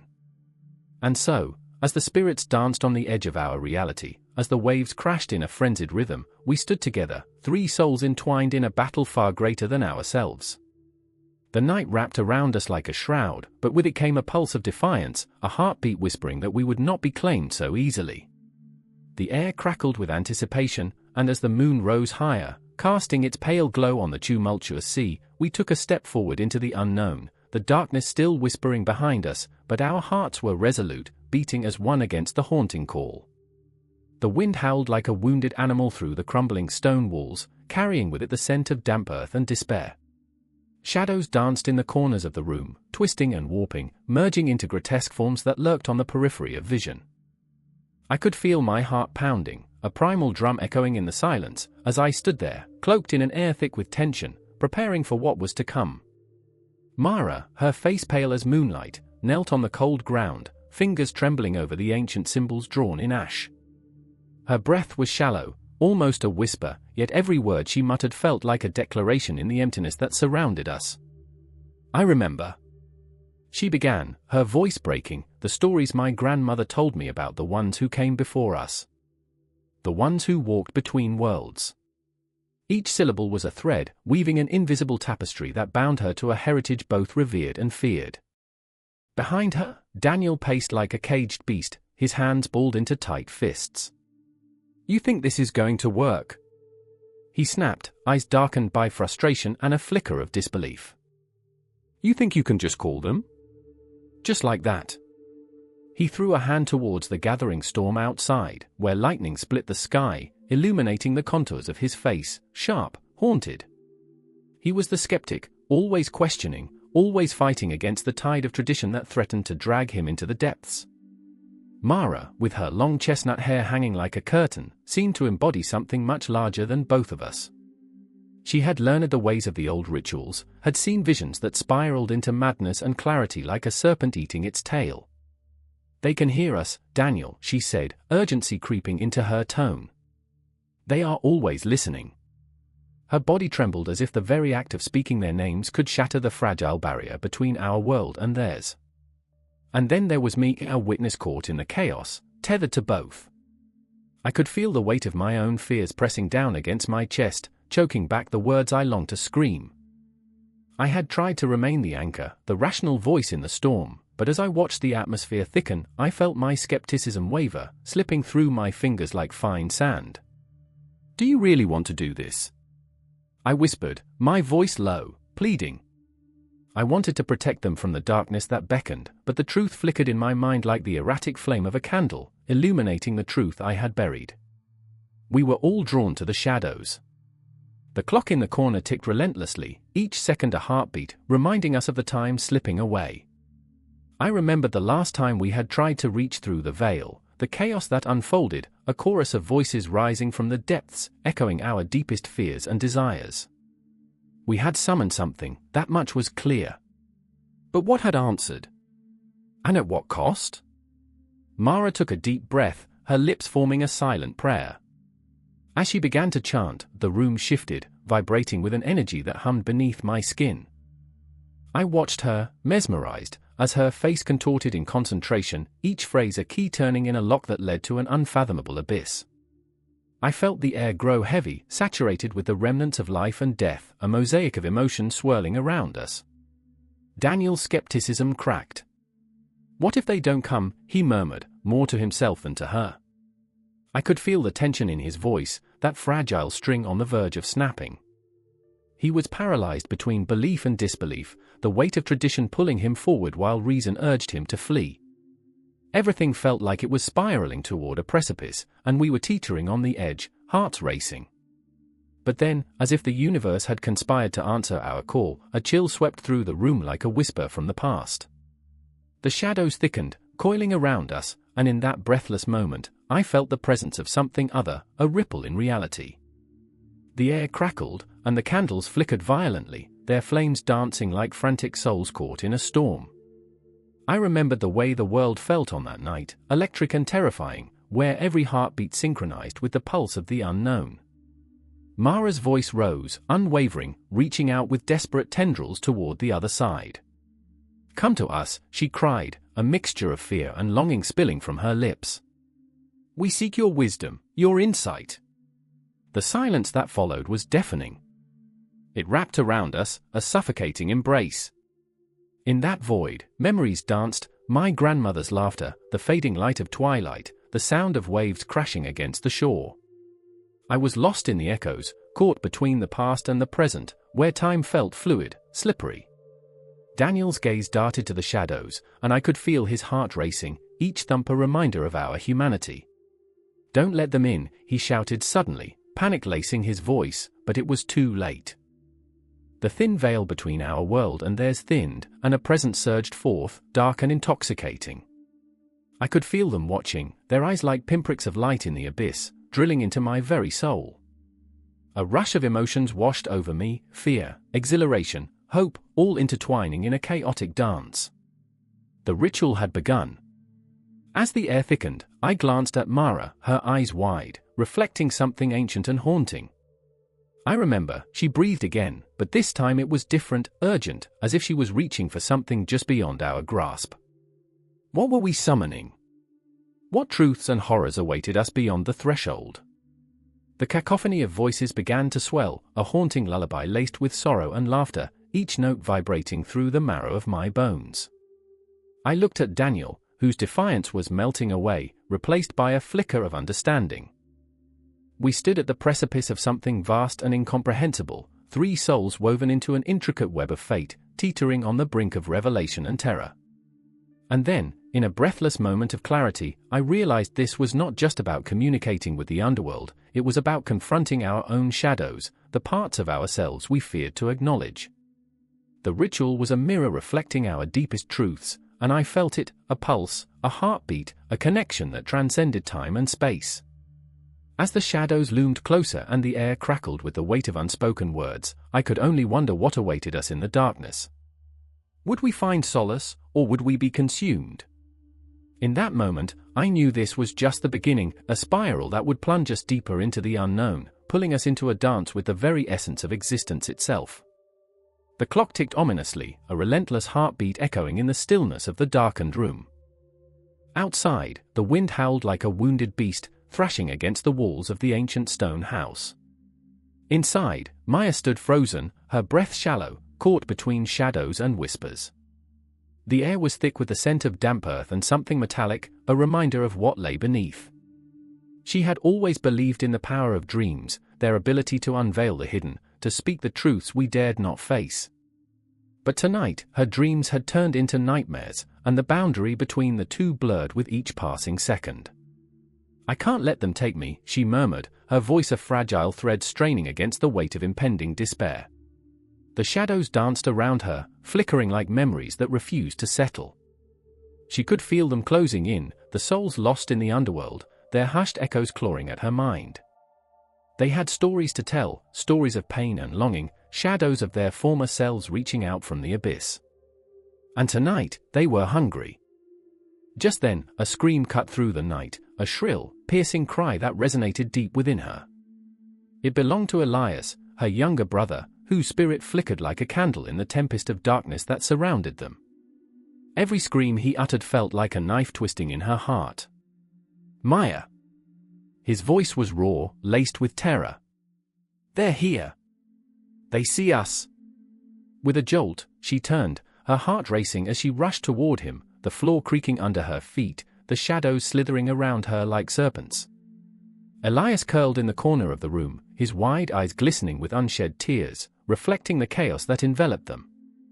I remember, he choked, words stumbling from his lips, the stories they told us about the underworld, about the ones who never returned. Elias had always been the dreamer, weaving tales from fragments of dusk and dawn. He spoke of realms beyond the stars, of spirits wandering through ether, but those stories had always been comfort, until now. Now, they felt like chains binding them to a fate they did not choose. Maya, I can't breathe, he whispered, gasping as if the weight of their fears pressed down on his chest. What if they come for us? They won't, she lied, though her own heart raced with the truth lingering like a phantom. The stories from their childhood whispered warnings she had tried to silence. The shadows outside were not mere figments, no, they were the echoes of the past, the remnants of lives extinguished, knocking on the doors of their reality. I remember, Maya's voice faltered, as if the act of recalling would summon them. I remember the tales of the ones who lingered in the dark, waiting to claim the souls of the dreamers. Her words hung heavy in the air, a curse strung from the very fabric of their youth. Elias turned his gaze to her, eyes wide, and for a moment, the fear was palpable. It was as if the darkness quivered, waiting for them to take a step too far into its embrace. What if we dream too deeply, Maya? What if we forget? The weight of his fear was a shackle around her heart. She had painted their world with stories, yet here they stood at the precipice, confronted by the dread birthed from their imagination. We have to fight, Elias. We have to dream harder, she urged, clenching his hand tightly as if to tether him to this reality. But as she said it, doubt gnawed at her resolve. The underworld loomed like a vast ocean, its depths unfathomable, and she could almost feel the cold water lapping at her ankles, pulling her toward the void. I remember stories of courage, she chanted, allowing the rhythm of her words to drown out the gnawing terror. Heroes who faced the darkness and emerged into the light. But the irony curled around her like smoke. Who were they in this tale? Just two children trapped in a storm, their dreams turned to shrouds. Each heartbeat echoed the stories of sacrifice, of the souls lost to the hunger of the dark. Suddenly, a rumble erupted outside, shaking the very foundation of their home. The windows rattled violently as if a great beast prowled just beyond the threshold, eager to devour. Maya squeezed her brother's hand tighter. We won't let them win. Her voice cracked, but the fire ignited within her. We'll turn their stories against them. Elias nodded, his own resolve brewing amidst the chaos.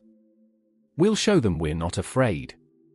His voice, though shaky, held a glimmer of the boy who believed in the power of dreams. But fear is a cunning beast. It creeps in, whispers poison, and distorts reality. Shadows danced madly, each flicker threatening to swallow them whole. I remember, Maya started again, the words bursting forth like a dam breaking. I remember the story of the dream catcher. It spins a web, trapping the darkness, letting only the good dreams filter through. Then let's catch them, Elias said, a spark igniting in his eyes. Let's weave our fears into the tapestry of our dreams. As they closed their eyes, the world around them shifted. The shadows grew still, holding their breath in anticipation, sensing the energy swirling between the siblings. Maya and Elias began to weave. With every breath, they spun tales of bravery and hope, of light piercing through the veil of darkness. They summoned the spirits of the past, not as victims, but as allies. Each word, laden with emotion, became a thread binding them together, binding their stories to the vast tapestry of the universe. But beyond the walls, the night remained unyielding, an echo of what awaited them, the underworld whispering promises of bitter truth. In their hearts, they knew this was only the beginning, but they would face it together, united in the stories that had shaped their lives, the dreams that burned like stars in the night sky. And as the clock ticked on, the darkness deepened, but so did their resolve. The confrontation was imminent, drawing closer, and yet, they stood ready, poised on the edge of something vast and enigmatic, a dream that refused to end. The air was thick with dread as the rain fell in sheets, blurring the outlines of the city. Each drop echoed like a distant heartbeat, a reminder of the pulsating darkness that enveloped us. I stood at the edge of the alley, my breath ragged, my heart thrumming against my ribcage like a caged animal desperate for freedom. The shadows stretched and twisted, alive with whispers, remnants of those who had come before, lost souls swallowed by the insatiable hunger of the underworld. I remember her eyes, wide with fear, reflecting the flickering street lamp like twin orbs of lost hope. Elise! She had always been the brave one, the one to lead us into the unknown, but now terror gripped her like a vice. She trembled beside me, her hands slick with rain and purpose, fingers curled into fists as if clinging to the very air that threatened to suffocate us. "We can't turn back," she whispered, her voice a fragile thread in the storm's chaos. "If we do, they'll find us." Who were they?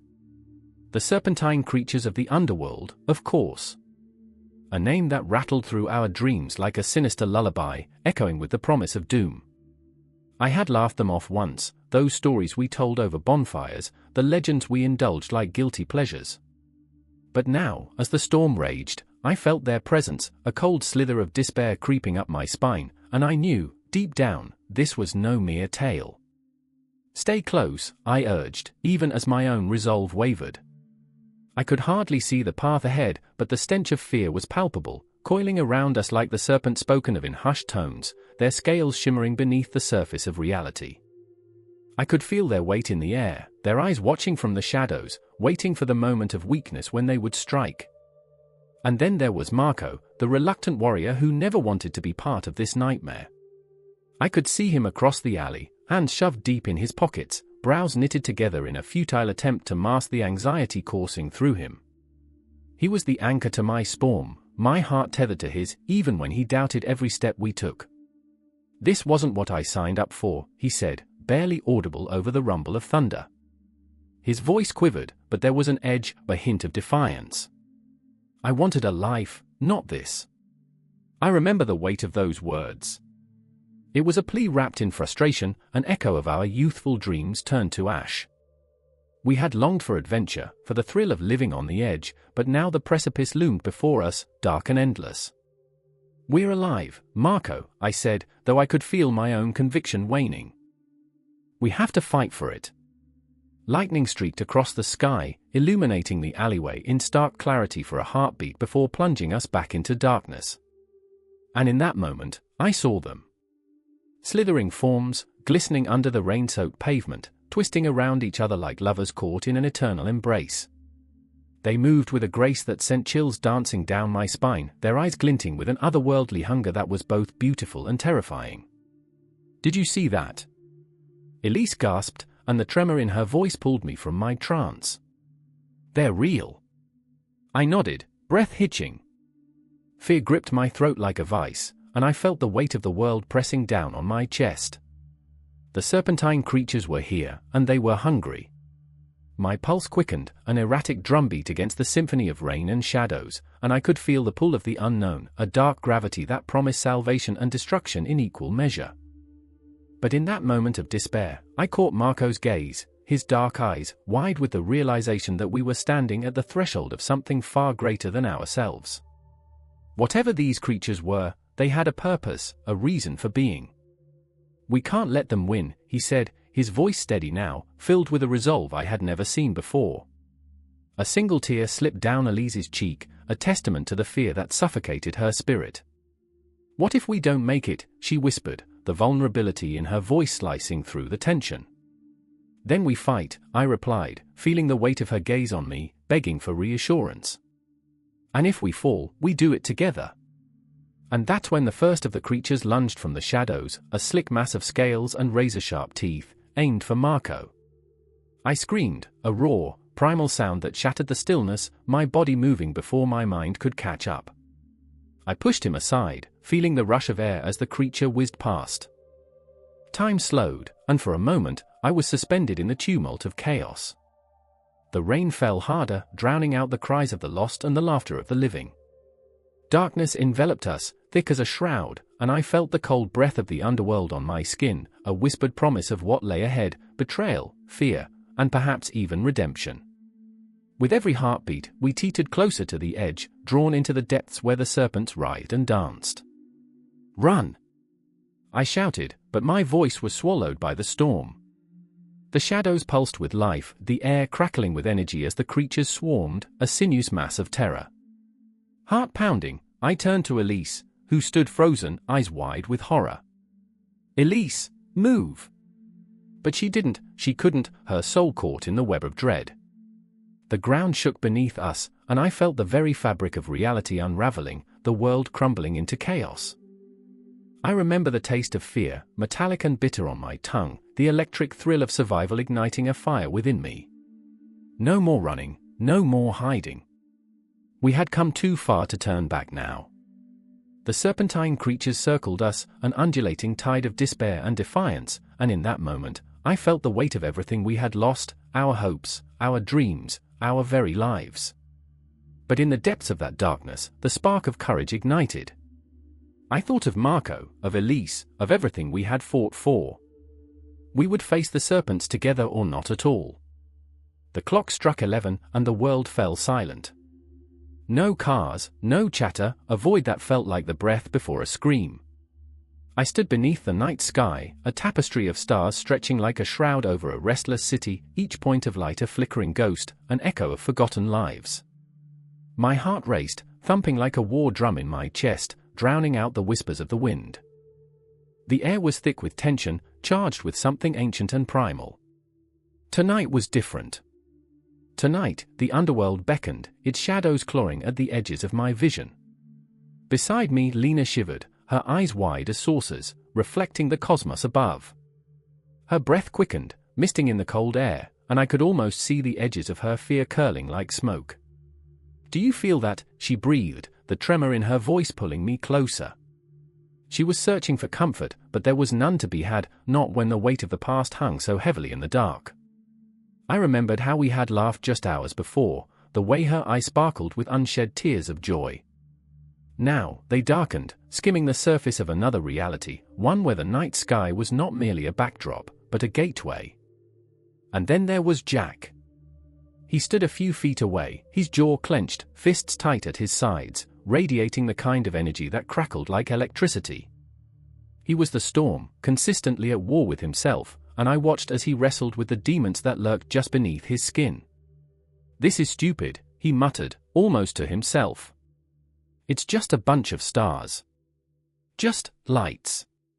But his eyes betrayed him, darting to the celestial canvas as if it held the answers to questions he'd never dare voice. I could almost hear his thoughts colliding like thunder in the distance, his yearning for the comforts of reality tangled in a desperate dance with the allure of the unknown. I remember the stories we had shared, how Lena would weave tales of gods and monsters, of journeys through shadowy realms, where the night sky hung heavy with portent. The way her voice would dip and rise, the cadence of it drumming against my soul, igniting a need deep within me.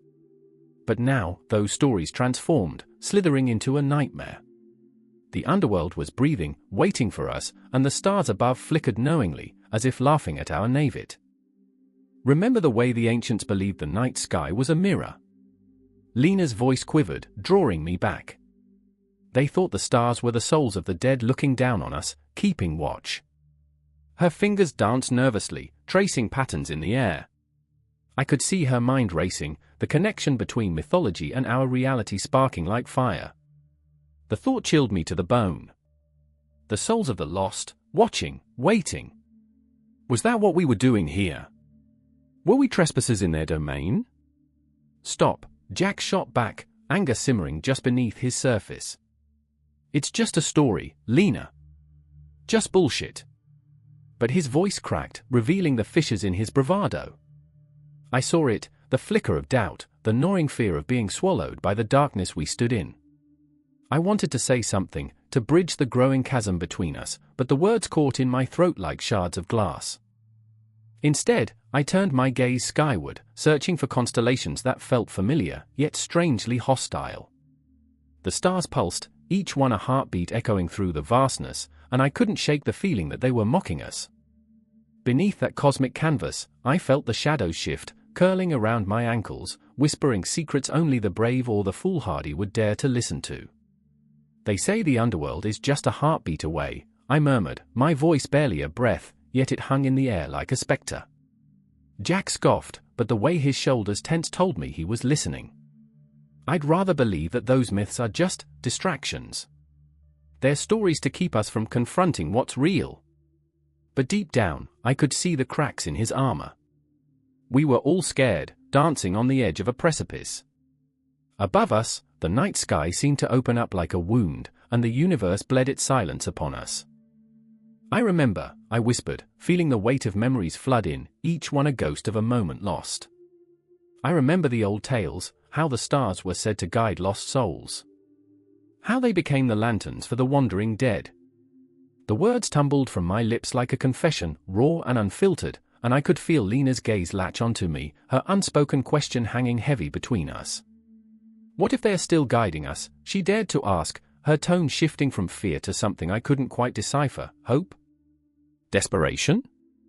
The line blurred, and I felt the pull of the underworld tighten around us, like a noose. Jack stepped closer, his resolve melting away. You really think we're being watched? That they know? That they care? His voice cracked, and the vulnerability in it shattered the last of my defenses. No, I said, the certainty of my own words surprisingly strong. But they're here. And whatever we're feeling, whatever we're wrestling with, might just be tethered to the dark. The clouds rolled in, shrouding the stars, and suddenly, it felt like the world was closing in. Fear dripped like raindrops from the sky, pooling around us. I could almost hear the whispers of the underworld, beckoning, promising secrets that could unravel us. Do you hear that? Lena's voice was a tremor, a plea, as if she might shatter at any moment. What if? But Jack stepped back, shaking his head as if to ward off the encroaching shadows. Enough.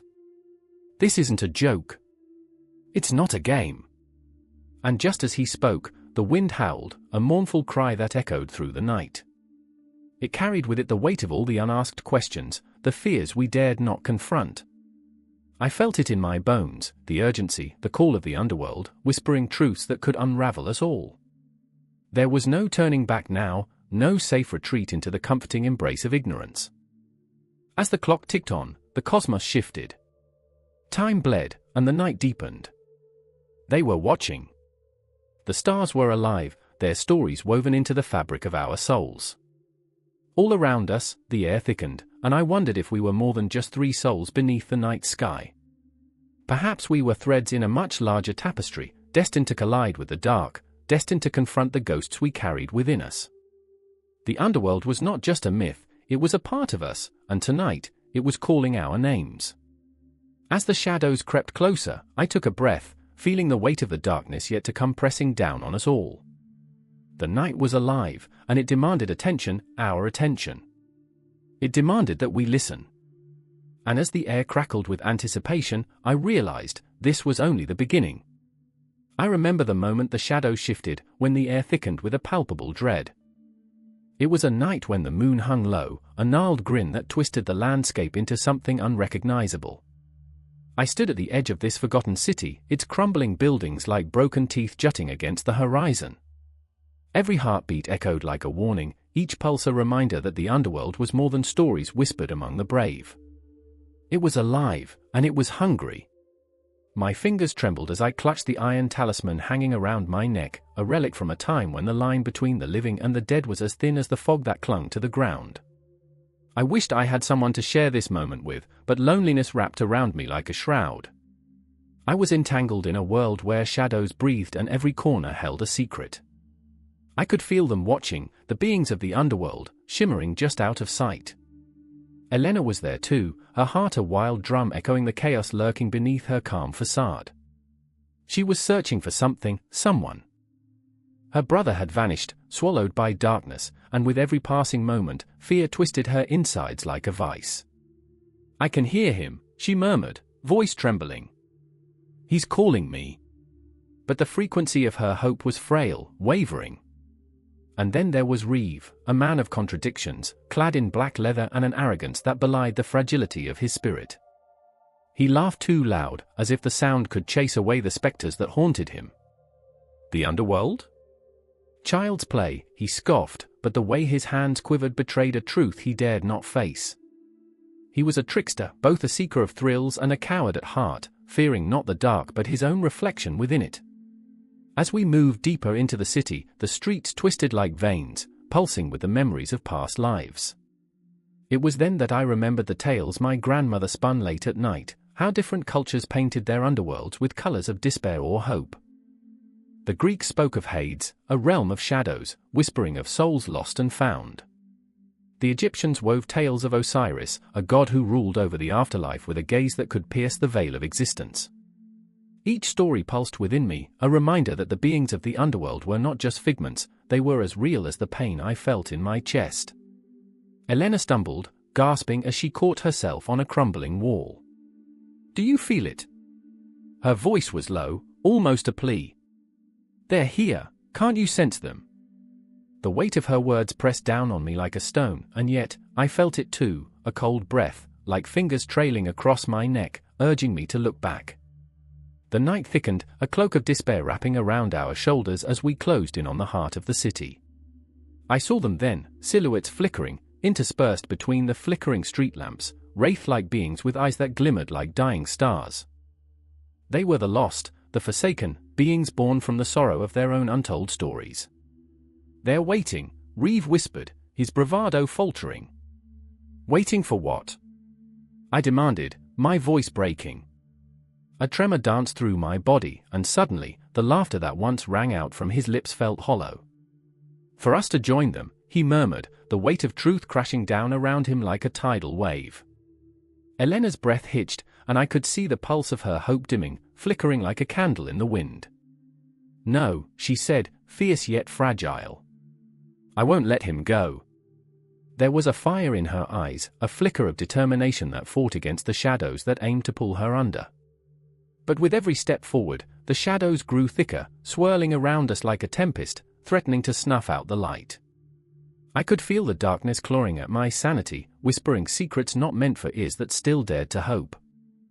I remembered the stories of the creatures lurking in the underbelly of the earth, the chthonic beings of Greece, the Dullahan of Ireland, the banshee who wails for the lost. Each one woven into the tapestry of fear and love, of life and death. They were not mindless, they were alive with the echoes of human emotion, and now, they were hungry. "Hold on, Elena!" I shouted, but my voice was swallowed by the sudden rush of wind that tore through the night, bending the shadows in a chaotic dance. Reeve gripped her wrist, desperation lining his features as he pulled her close. "We have to go on now." But she shook her head, defiance coloring her cheeks a furious red. "I won't leave him. I can hear him." Her words rang out, filled with passion, but there was a fragility in her resolve. In that moment, all the stories of the underworld collided in my mind, and I felt the weight of their histories pressing down on us, thick and suffocating. It was then that the ground trembled beneath our feet, a low moan rising from the depths of the city. The shadows surged forward, a hungry tide of despair, and I could feel their cold fingers wrapping around my heart. I had to choose, to flee from the darkness or plunge into it, to embrace the chaos or be consumed. "Remember," I whispered to myself, the words like a fragile prayer. "We are not alone." But the shadows laughed, their sound guttural and mocking, a reminder of the stories weaving through the fabric of our beings, reminding us that each of us carries the weight of the underworld within. As the darkness closed in, the very air thick with unspoken fears and dreams unfulfilled, I knew this was not an end, merely a beginning. The confrontation loomed like a storm on the horizon, and I could feel the pulse of the underworld thrumming beneath us, waiting for a reckoning. The night had just begun, and the tales of the forgotten were eager to be told. The darkness yearned for us, as we yearned for the light. The wind howled like a wounded animal, rustling through the tall grass as the sun dipped below the horizon, bleeding its fiery hues across the sky. A chill settled over the land, a silence that felt like a premonition, a pause before calamity. I stood there, breathless, heart hammering against my ribs, the weight of what was coming hanging heavy in the air. shadows stretched like fingers, clawing at the remnants of a world I barely recognized. Raina knelt beside the sacred fire, her fingers trembling as she fanned the flames. The smoke curled and danced, whispering prayers to ancestors long lost, faces etched in the flickering light. She wanted to believe they could still hear her, that their spirits lingered close, guiding her through the darkness. But doubt gnawed at her, relentless as the encroaching night. She felt the creeping despair of colonization, a heavy hand pressing down on her people, suffocating the beliefs that had nurtured their souls for generations. "I remember the stories," she murmured, the words tasting bitter on her tongue. The songs sung under the stars, the laughter of children echoing through the trees. "I remember," her voice cracked, tears blurring her vision. "I remember when we were not afraid." Across the clearing, her brother, Yarok, paced like a caged animal. His fists clenched, eyes wild with a mix of fury and fear. "It's a lie," he shouted, the sound reverberating through the emptiness, ricocheting against the trees. "They think they can erase us, our past, our spirits. They don't understand. They'll never understand." He threw a stone, watching it skitter across the earth, a futile rebellion against the choking tide of colonization. They had come in ships, white sails billowing like ghosts on the horizon, their promises empty as the shells that littered the shore. Civilization, they called it, as they trampled sacred ground beneath their boots, carving their own beliefs into the land, a violent act of theft disguised as progress. Raina felt her heart shatter with every step they took, every sacred site defiled. "What do we do?" she whispered, her voice barely audible over the crackling fire. Yarok turned to her, and in his eyes was a storm of conflicting emotions, a deep-seated love for his sister, a fierce loyalty to their people, but also a growing resentment towards a world that seemed to conspire against them. "We fight," he declared, each word a thunderclap, shaking her from her despair. "We fight for our beliefs, for our ancestors. Even if they come with their guns and their lies." But Raina felt the weight of their reality, a darkness that threatened to swallow them whole. "What if we lose?" she asked, haunted by visions of their traditions collapsing like fragile houses of cards. "What if they take everything?" "I'd rather die fighting than live without our spirit," Yarok replied, but even as he spoke, doubt flickered in his gaze. They both felt it, the encroaching numbness that threatened to dull their vibrant culture, the stifling embrace of a world that demanded submission. As the night deepened, the shadows morphed into forms just beyond the firelight, specters of their ancestors, perhaps, or maybe just figments of their fraying sanity. The stars twinkled like distant memories, reminding them of a time when the sky was a canvas of stories, when each constellation held a meaning, a heartbeat, a connection to their lineage. "I remember," Raina whispered again, the words a lifeline, tethering her to the past. "I remember when the earth was our mother, and the wind carried our prayers." Each repetition a plea, a desperate clutch at the straws of their identity. The air crackled with tension, the unspoken confrontations looming like thunderheads, ready to explode. Yarok's voice broke through the thickening silence, the weight of a plea wrapped in his words. "We can't let them take this from us. We have to show them who we are, what we are." But Raina saw the flicker of fear in his eyes, and it chilled her. "And if they don't listen?" she asked, her heart aching for the spirit of their ancestors, longing for their guidance, their strength. "What if the fight only brings more pain?" The fire crackled louder, resonating with their unvoiced fears, each spark a memory of battles fought and lost. The deeper they fell into this conversation, into this moment of raw intensity, the more the shadows around them began to pulse with a life of their own. Yarok's anger swirled like a tempest, but Raina felt the slow, creeping despair, the dead weight of inevitability pressing against her chest. "Maybe it's already too late," she whispered, tears spilling over.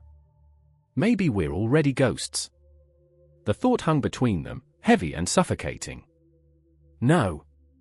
Yarok's voice shattered the silence, fierce and unyielding. "We are here. We breathe. We feel. We are not just stories to be forgotten." The fire roared, a testament to their spirit even in the face of overwhelming odds. Raina could feel the heat on her face, the warmth wrapping around her like a forgotten embrace. But still, doubts lingered, lingering like shadows in the corners of her mind. And then, something shifted. The wind stopped, and the world fell silent, save for the crackling of the fire.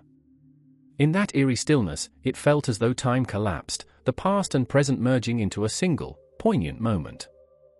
I remember, Raina said again, and this time, it wasn't just a word, it was a mantra, an invocation, a plea to the universe. I remember the songs.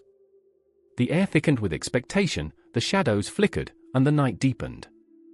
They were standing on the precipice, the weight of their beliefs pressing down upon them, demanding to be honored, to be fought for, to be remembered. And as they faced the encroaching darkness, the lines between fight and surrender blurred like the edges of the horizon, bound together by the flames of their heritage, the beating of their hearts, the aching knowledge that this story didn't have to end here. It was merely a note in an unfinished symphony, a whisper of what was to come, echoing into the night. The moon hung low, a ghostly orb dripping silver onto the forest floor, and with each pulse of the wind, whispers licked at the edges of my consciousness. Shadows danced like restless spirits among the trees, and I felt the weight of centuries pressing against my chest. My heart raced, thundering with the rhythm of something ancient that had waited long enough for a return to the light. I could hear their voices, lost souls woven into a tapestry of underworld stories. Remember us, they seemed to say, and in that moment, I wasn't just a spectator, I was a vessel for something larger. I stood there, breath caught in my throat, as the trees stirred like sentinels, their gnarled branches reaching toward the sky, begging for the stories to be told again. And there was Kai, crouched by a dying fire, smoke curling like fingers around his face. He was a broken man, or so the world had told him. The truth was, he had carried his family's legacy like a stone in his pocket, heavy and unyielding. Stories, he muttered, the word escaping his lips like a sigh. They're ghosts now. He tossed a twig into the flames. It crackled, the sound echoing through the stillness like a muted scream. I could feel the sorrow that clung to him, thick as fog. He had always been the one who listened, who watched, but never spoke. The past had eaten his voice, leaving only fragments, stories of the underworld that had nearly withered away in the mouths of the living. He had lost his way, but the flickering fire offered a glimmer, a chance to reignite the embers of his ancestors. Why now? I asked, desperate for him to look up, to meet my gaze, to pull me into this world he knew so well yet feared. His dark eyes flickered with something. Was it hope? Or despair? Because the world is tired, he answered, the weight of his own history cracking his voice. It's starving for tales of the underworld. Our stories are a hunger, and if we don't feed that hunger, it devours us whole. Then there was Mia, a tempest swirling in the flesh of a woman. She stood tall, defiant against the specters that haunted her, the whispers of her lineage trailing behind her like a shadow. She was the fierce phoenix rising from dwindling ashes, fueled by rage and a fierce desire for reclamation. I won't let them die, she shouted into the night, her voice slicing through the darkness. Mia was a storm, and I was caught in her gale. Listen to me, she urged, stepping closer. The fire illuminated her face, revealing a tapestry of scars, each one a story, each one a battle. We have to breathe life into their tales, or they'll haunt us forever. I could see the flicker of desperation in her eyes, the urgency that clawed at her heart. Her spirit burned bright, but the fear of losing her connection to her ancestry darkened her resolve. What if I can't? She whispered, the question hanging heavily in the air. Do it anyway, I replied, my voice raw, my own fear spilling into the space between us. Let's not let the underworld be a graveyard. Let's make it a bridge. The wind howled, and the shadows seemed to listen, crouched in anticipation. The ghosts of our ancestors were restless, seeking a conduit, a voice that could shout their stories into the vast silence. I could feel them moving through the air, fragments of forgotten lives swirling around us, nudging our hearts, pleading for remembrance. Let's tell them about the moon, Kai said suddenly, his voice rising from the depths of his sorrow. The fire crackled louder, feeding off the spark in him. About how it pulls the tides, how it keeps the stars in line, how it guides lost souls home. Let's tell them about the shadows, Mia added, leaning closer, a smile breaking through her storm. How they dance when no one is watching, how they cling to secrets, how they hold the weight of all that's been lost. I could feel the energy shifting, the air thick with possibility and tension. The past breathed with us, alive and aching, calling out to be woven into the fabric of the present. Every word we spoke was a stitch, binding us to the history that refused to fade away. Our voices rose and fell like the tide, a rhythm that pulled us deeper into the underworld we had only skimmed the surface of. The earth beneath us vibrated with the stories we told, echoing back the laughter of ancient warriors, the cries of lost lovers, the wisdom of grandmothers who had seen the world turn. Each heartbeat became a drum, a call to the spirits, each breath a prayer. "Elders, hear us!" Mia cried, her voice cutting through the air like the crack of thunder. "We are here. We remember." The shadows shifted, and the trees answered, their leaves rustling in a cacophony of whispers. I felt the pull of something sacred in that moment, a connection that transcended time and space. I wanted to reach out and grasp it, to drown in the stories that swirled around us, to pull them into my very being. But there was a price to pay, and I could feel it, the weight of expectation, the fear of failure. I glanced at Kai, whose face was a storm of emotions, eyes glistening with unshed tears. "What if they don't want to be remembered?" he asked, voice trembling. "Then we'll remember them anyway," I replied, each word a lifeline thrown into the abyss. "Even if they don't wish it, we will honor them." The flames danced higher, illuminating the terror and beauty in each of our faces, the raw collision of grief and hope.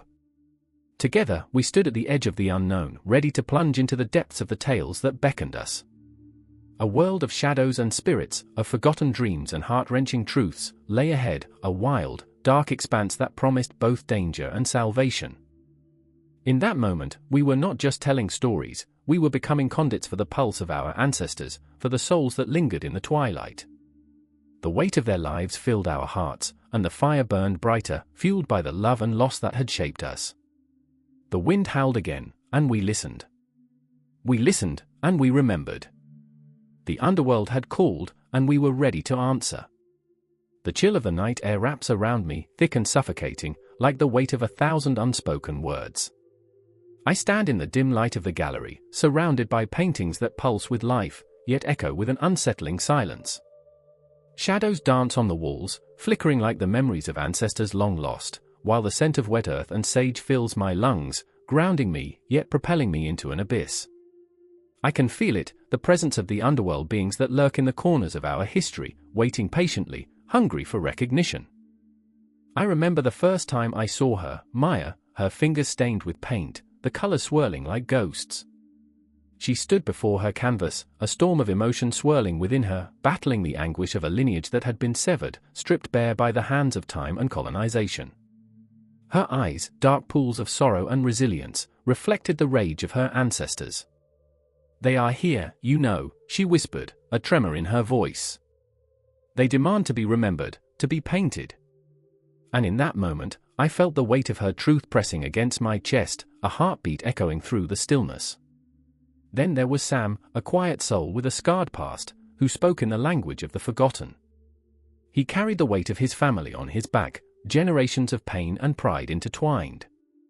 Standing beside Maya, he watched her paint, his gaze a mix of admiration and despair, torn between love and the fear of losing her to the abyss. "We're not just artists," he said. "We are vessels. We channel their cries for justice." I could see the conflict churning inside him, a tempest that threatened to burst forth with every brushstroke she made, every color she unleashed. As Maya painted, her movements became a ritual, each stroke a resurrection. "I remember the stories," she murmured, her breath hitching as she dipped her brush into the deep crimson, blood of the earth, blood of our ancestors. "I remember the songs that echoed in the dark, the lullabies sung to soothe the restless spirits." The canvas transformed, a chaotic whirlwind of colors, shadows, and shapes that whispered of battles fought and lost, of resilience, and of unyielding hope. But as the night deepened, so did the shadows. I felt their hunger. They clawed at the edges of my mind, dark and haunting. It was as if the underworld beings were stirring, restless under the weight of the canvas that bore their likeness. Each brushstroke drew them closer, each vibrant color manifested something forgotten, a history too painful to acknowledge, too profound to ignore. "Maya, don't lose yourself to them." Sam's voice sliced through the air, panic threading his words. But she was already lost, consumed by the fire of creation, the faces of her ancestors swirling around her like ghostly apparitions, urging her onward. "Can you feel it?" she asked, her voice trembling with intensity, her eyes aflame with a wild determination. "Can you feel their pain, their joy? They're alive in this moment." But I felt the pulse of fear tightening around my chest, a primal instinct screaming for survival, warning me of the rift between our world and theirs, a breach that could devour us whole. The gallery transformed into a living tapestry, intricate and alive. I could hear the whispers, the rustling of spirits. The paintings flickered like candle flames, illuminating the room with a haunting glow. Maya stepped back, breathless, and for a fleeting moment, she was weightless, a vessel for the stories that demanded to be told. But the air thickened, heavy with the burden of unacknowledged pain, and I could see the shadows creeping closer, encircling us in their cold embrace. Sam's hand shook as he reached for her, desperation etched into every line of his face. "You're dancing on the edge, Maya. The underworld isn't just a backdrop, it's a void that can swallow you whole." His words hung in the air, thick with dread, yet they resonated with a truth that pulsed like a beating heart. Maya turned to him, her spirit ignited with a fiery defiance. "They need to be seen. They need to be felt. This is our duty." But as she spoke, her voice trembled, uncertainty creeping in like the shadows around us. I felt it then, a palpable tension thickening in the air, the impending confrontation between the living and the spirits that had long haunted our histories. I remember the moment the shadows reached for her, long, skeletal fingers stretching out, entwining with the colors of her canvas, seeking to pull her into their depths. My breath caught in my throat, a silent scream echoing in the cavernous space. "Maya!" I cried, my voice a haunting echo of desperation. But she was lost in the vision, the world beyond our understanding, the underworld beings whispering secrets, their voices a cacophony of sorrow and rage. The colors twisted and turned, swirling like a tempest, and I felt her essence slipping away. The line between the living and the dead blurred, and I stood paralyzed, caught in the grip of a moment that would change everything. "Remember, Maya!" Sam shouted, his voice raw with emotion, a lifeline thrown into the abyss. "Remember us!" Her gaze flickered back to him, just for a heartbeat, and in that instant, I saw the reflection of countless generations in her eyes, the pain, the joy, the struggle for identity. It was a reminder that the underworld was not just a place of darkness but also a cradle of resilience, a testament to survival. And just as quickly, the moment shattered, swirling into a vortex of color and shadow, leaving only echoes of what was and what could be. The air crackled with an electric tension, the room alive with the energy of the unseen, and I felt the weight of the world pressing down upon us. Each heartbeat echoed in the silence, the ghosts of our past swirling around us, their whispers urging us to remember, to confront the shadows we carried. And in that darkened gallery, I understood, the underworld beings were not to be feared but embraced, for they held the stories of our ancestors, waiting to be told, waiting to be painted, waiting for the moment when we would finally recognize the beauty within the darkness. Maya's brush continued to dance across the canvas, her spirit intertwined with the voices of the past, like a thread weaving through a tapestry of life. And as the shadows thickened, I felt the swell of hope rising within me, a defiance igniting in the depths of my soul. The battle was just beginning, the pulse of the underworld thrumming beneath our feet, and we were its willing warriors, ready to confront the darkness, to unleash the fury of our voices, and to honor the legacies that shaped us. In that moment, standing on the precipice of despair and hope, I realized the truth. Our art was not merely a reflection of our existence, but a bridge to the unseen, a way to honor those who came before us, and to carve a path into the future, a future that was both haunting and beautiful, dark yet filled with the promise of light. And as I breathed in the essence of that sacred space, I knew, deep within, that the stories we painted would resonate with the underworld beings, echoing across time, forever intertwined in the fabric of our being. The air thickened with the stench of decay, a pungent reminder of lives snuffed out too soon. I stood in the shadows, heart pounding, watching as the moonlight danced over the crumbling gravestones. Each stone whispered secrets, echoes of the past that seeped into the present, wrapping around me like a shroud. The clock struck 12, and I felt it, a shiver down my spine that wrapped itself around my throat, tightening with every lethal tick. Lena clutched the edges of her worn dress, its fabric frayed and patched, a testament to her struggle. I could see the anger simmering beneath her surface, a fierce fire begging to be released. "I won't be silenced, not again," she hissed through clenched teeth, her voice barely above a whisper. She was a ghost of a woman, a silhouette flickering in the moonlight, yet every word surged with life. She had been silenced before, but tonight, she would rise from the ashes. Across the graveyard, in the depths of the shadows, stood Miriam, a spectre woven from fear and regret. She watched Lena, her own heart a battlefield of memories. "You don't understand," she pleaded, her voice cracking like brittle bones. "They won't let us leave. We're trapped here, bound by their chains." Her eyes glistened, filled with unshed tears that mirrored the stars above, a universe of dreams extinguished, yet still flickering faintly within her. The weight of her despair hung heavy, a palpable darkness that threatened to swallow us both. I felt their pain like a dagger in my chest. Memories flooded my mind, the night I lost my sister, the chilling embrace of grief that wrapped around me like a cloak. I could almost hear her laughter, a distant melody that now echoed in the void. The world around us felt like a cruel joke, a place where women were cast into the underworld, victims of a society that thrived on silence. "Remember," I whispered, urgency flooding my voice, "the stories we told each other? We must reclaim them." Lena's expression hardened. "Reclaim?"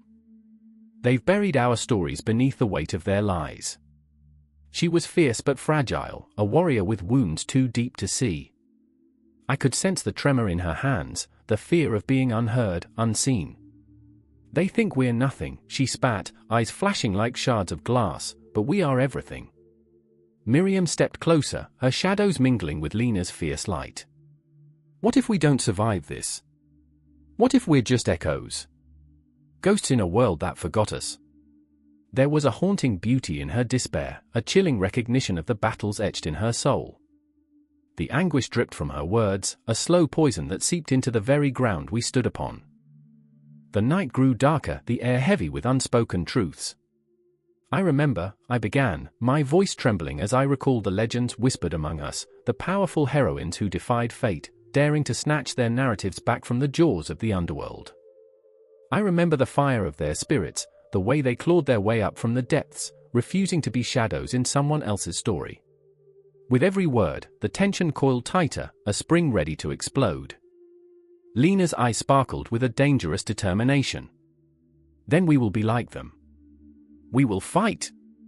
The passion in her voice ignited the air around us, crackling with possibility. No more silence, no more fear. Miriam hesitated, torn between hope and despair. "But what if we fail?" she asked, the ghost of doubt lingering on her breath like a fog. Her gaze flickered to the sky, where the stars winked down, daring us to dream. "What if our stories die with us? Then we go down fighting," I declared, feeling the pulse of life surging through my veins. Each word a knife, each scream a battle cry. "We'll carve our tales into the very fabric of this night." I could see the flicker in Miriam's eyes, the glimmer of hope battling against her fears. "But the darkness, it's vast and unyielding," she whispered, the weight of her past wrapping around her like a locket, heavy with memories.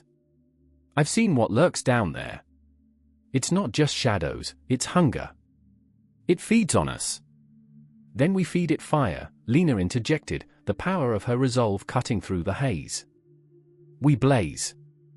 Every woman who has ever been cast aside, every voice that has been silenced, they will rise with us." The world around us seemed to shift, the air crackling with an electric charge. I could taste the grit of defiance on my tongue, the promise of a storm brewing within our hearts. "As long as we remember, they can never truly bury us," I murmured, feeling the weight of history press against my chest like an embrace, urging us forward. Miriam's breath hitched, her fear mingling with the fire ignited by Lena's words. "What if we're wrong?" she questioned, but the tremor in her voice betrayed a longing for belief. "Then we're wrong together," I affirmed, and in that moment, a fragile bond formed between us, a sisterhood forged through pain and resilience. "But we will sing our stories into the abyss. We will carve our names into the dark."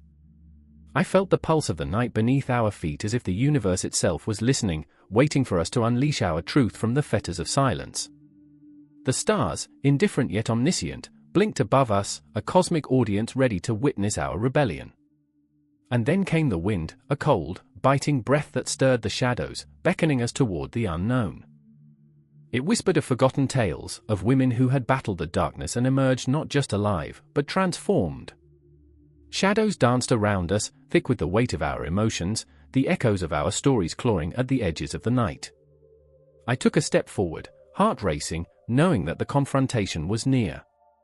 The underworld awaited, but tonight, we were not merely stepping into darkness, we were embracing it, transforming it into a vessel of our unyielding spirit. "Let them come," Lena said, voice steady and fierce. "Let them come and witness what they've tried to bury. We are fire, and we will burn brightly." And in that chilling moment, as the wind howled and the moon hung low, I knew we would rise from the depths, not as forgotten souls but as a force of nature, unmistakably alive, undeniably powerful. The darkness would shudder, and the world would hear our cries, our laughter, our stories. They could not silence us anymore. The forest held its breath. The world outside had faded, drowned in the dark, suffocating silence that enveloped the trees, their twisted limbs clawing at the moonlight. Shadows danced between the trunks, whispering secrets only the night dared to know. And in this heart of darkness, Ilara ran, her feet barely touching the ground, the cool air biting at her skin, a frantic heartbeat echoing in her ears. "Help me!" The cry tore from her throat, raw and desperate, eclipsed by the rustling leaves. The oppressive weight of fear wrapped around her like a shroud, she could almost feel the chill of the underworld creeping closer. She knew he was behind her, an unseen hunter. The air thickened with his presence, a dark fog slithering through the trees, creeping into her lungs and squeezing her heart. And then there was Kai, lurking at the edge of the clearing, his wide eyes glistening with panic. He was never meant to be here, wasn't supposed to step into the shadows where the underworld beings thrived. But he had followed her, drawn by an instinct he couldn't quite place, a relationship forged from shared glances and unspoken words. He felt her fear as if it were his own, twisting in his gut, anchoring him to the ground even as his mind screamed for him to flee. "Run!" Ilara shouted, but the word hung in the air, heavy, almost strangling. The sky seemed to pulse around them, a cosmic heartbeat that mocked their terror. "You can't help me. Just go." But he took a step forward, his breath hitching in his throat, a soldier charging into battle without armor. His heart thudded violently, every beat a reminder of the fragile thread tying them together, a connection he feared he might sever with a single misstep, a single choice. "I won't leave you," he said, his voice a hoarse whisper, as if any louder would shatter the fragile veil between them and the darkness. In that moment, everything shifted. The shadows flickered with malevolence, hungry and alive. They tightened their grip around the clearing, and Ilara turned, the dread pooling in her stomach. She could almost see them now, the underworld beings materializing from the gloom, their forms twisted and grotesque, a perverse reflection of nature itself, ugly yet beautiful, terrifying yet familiar. The trees seemed to lean in, eager witnesses to this macabre rendezvous, their roots entwined with the very essence of the creatures emerging from the void. "There's no time!" Ilara screamed, her voice cracking like a fragile porcelain vase, shards of hope scattering at her feet. She staggered back, eyes darting between Kai and the encroaching darkness, her heart caught between two worlds, the one she longed to protect and the one that threatened to consume them both. "You have to trust me." His fingers trembled as he reached for her, yearning to pull her to safety, to shield her from the horror looming just beyond the flickering firelight of their shared memories, the laughter, the stolen moments, the dreams whispered under star-studded skies. But vulnerability wrapped around him like a noose. "Trust you? You're the one who led us into this mess." The accusation cut deep, and for an instant, the air crackled with tension, the weight of their unspoken fears coiling around them like the vines that choked the earth. Ilara felt the sting of tears, a stubborn rebellion against the chaos encroaching on her soul. "I didn't mean for this to happen," she shouted, desperation clawing at her voice. "I just wanted to find something, anything, that would make the pain easier to bear." With a quick glance back at the shadows, she could see them shifting, swirling, their grotesque forms drawing closer, feasting on her regret. They were the embodiment of her darkest fears, birthed from the very earth she had tried to escape. I remember the stories, she whispered, her voice trembling. The underworld beings are creatures of nature, reflections of us, born from the decay and the beauty intertwined. But I thought I could bargain with them. I thought we could find a way to coexist. Coexist? Kai echoed, his voice breaking like glass, splintering the fragile hope. They're monsters, Ilara. They feast on our despair. The ground beneath them seemed to pulse, alive with the energy of the beings that had begun to emerge from the shadows, slinking forth like phantoms, their eyes glowing with a hunger that sent chills creeping down their spines. Ilara felt her resolve faltering, the weight of her choices crashing down upon her like a tidal wave. I remember the stories too, she whispered, searching Kai's eyes for understanding, for faith. But they're not just monsters. They're a part of nature, like us, they feel. They're trapped in a cycle, just as we are. But where once she sought to find peace, the shadows now mocked her, a cacophony of hissing laughter echoing from the darkness, swirling around them like a tempest. The air thickened, suffocating, choking on memories she had thought she could forget, of loss, of love, of the unbearable burden of existence entwined with the very essence of life itself. And then came the moment, a single heartbeat suspended in time, when the shadows closed in, when every flickering breath echoed the truth they had both tried to ignore: their fates were bound by the very nature they had sought to escape. The underworld beings danced at the edges of their vision, swirling with malevolent grace, their laughter a haunting lullaby that beckoned them into the abyss. Fight, she cried, suddenly fierce, her voice cutting through the darkness like a blade. Fight for what we are. Fight for each other. But the shadows whispered back, their voices low and seductive, entwining with her thoughts, you cannot escape us, Ilara. You are part of the cycle, woven into the fabric of the night. In that moment, everything shattered, her dreams, her fears, and her love. The confrontation loomed like a tempest, fierce and inevitable, a clash of light and dark, of hope and despair. She stood at the precipice, the boundary between the known and the unfathomable, her heart pounding like thunder. And as the darkness lunged, the world around them spun into chaos, a storm of emotion and revelation, a whirlwind that would tear through the fabric of their beings. The inescapable truth loomed like an eclipse, their fates intermingling beneath the weight of the cosmos, a dance of shadows and light, love and loss, as the forest echoed with a roar that shook the very ground beneath their feet, pulling them deeper into the uncharted wilderness of their intertwined souls. The air thickens, a shroud of palpable dread, as the moon hangs low, casting long shadows that seem to writhe with a life of their own. I stand in the center of the clearing, heart pounding like a war drum. This is where the veil between worlds tears, where whispers of the underworld echo through the night and touch the living. The scent of damp earth mingling with the acrid bite of smoke infiltrates my senses. I remember the stories, the warnings. They told me to stay away, yet here I am, drawn by an invisible cord, tethered to something I cannot fully understand. Lila stands beside me, her eyes wide and glistening with unshed tears, reflecting the eerie glow of the flickering fire. She trembles, a thin veneer of defiance masking the fear gnawing at her insides. Her brother, Thomas, lies in the center, pale and still, the rhythm of his breath a fragile thread in the fabric of this situation. He is slipping away, deeper into the shadows, a shadow of the boy we once knew. I remember the day they found him in the garden, the way he laughed as if the sun itself had gifted him joy. Now, that laughter is replaced by silence, and we are left to wrestle with desperation. Is this really how it ends? Lila's voice breaks through the oppressive stillness, and the question hangs heavy in the air, a ghost in its own right. I can't answer because part of me is terrified of the answer. The ritual demands a price, a dance with spirits who linger in the liminal spaces, who whisper promises and threats like wind through the trees. I glance at the offerings we've laid out, flowers, trinkets, tokens of love and loss, all laced with a thin line of fear. Around us, the forest seems to breathe, alive with unseen eyes watching, waiting. I remember the old woman in the village, her gnarled hands weaving charms from herbs and shadows, speaking of the underworld spirits as if they were old friends.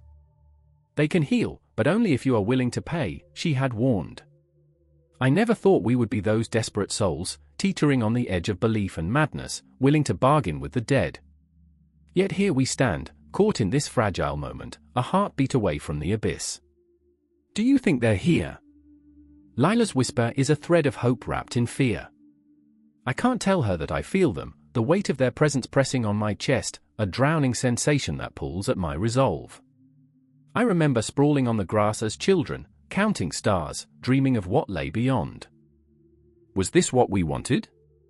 To dance with the spirits of the forgotten? The fire crackles, and the shadows seem to morph into shapes, fingers, eyes, faces, twisting and turning as the night deepens. Thomas! I call, my voice a raw plea, shattering the fragile silence. The air thickens, and suddenly I see him, first a flicker, then a form, his spirit rising, a ghost of the boy who once danced under the sun. Lila gasps beside me, a hand flying to her mouth, her disbelief rooting her in place. Let him go, she cries, her voice a piercing arrow aimed at the heart of the wraith. The spirit falters, uncertainty flickering across its features. It's not a monster, not entirely. I can see remnants of Thomas in its eyes, a glimmer of recognition, a longing for the warmth of the living. You're not him, I whisper, shaking my head as if the motion could shake the truth from my heart. You're just a memory. The figure hesitates, caught between realms, an echo of love entwined with loss. Is this what healing means? To peel back the layers, to confront the shadows that dance just beyond our reach. I watch Lila take a step forward, her love for her brother blazing like the fire that flickers and sways, unwavering, fierce, consuming. I want you to come back, she cries, but the spirit wavers, torn between the world it knows and the life it left behind. The air shifts, a chill creeping in as the ground seems to pulse beneath us, a heartbeat of its own. Memories flood back, laughter echoing in the halls, whispers shared in the dusk, the warmth of a hand in mine. You have to let him go, I find myself saying, my voice steady, almost a mantra. Healing isn't always bringing someone back, sometimes it's about understanding they have moved on. Lila's face crumples, the weight of grief crashing down like a wave, and a part of me shatters along with her. I remember how fragile life is, how quickly it slips away, how laughter can turn to silence in an instant. The spirit hesitates again, the flicker of Thomas's smile shining through, but it's shadowed by pain, loss, and the promise of an embrace that stretches beyond time. And then, just as suddenly, the air crackles with energy. The spirits are restless, the shadows shifting and dancing, swirling like smoke around us. The forest hums a haunting melody, and the fire sputters, casting erratic shadows that twist and contort. You must choose. Leave or stay. It sounds like a voice from nowhere and everywhere, a disembodied echo that reverberates through my very bones. Lila, torn between the love for her brother and the reality of his absence, takes a step back, her heart breaking. I reach out for her, my fingers brushing against her arm, a lifeline amidst the chaos. We're losing him, I remind her gently, a reminder of the truth we both know but are too afraid to face. The spirit shudders, the flickering light dimming as it battles between our world and the one it belongs to.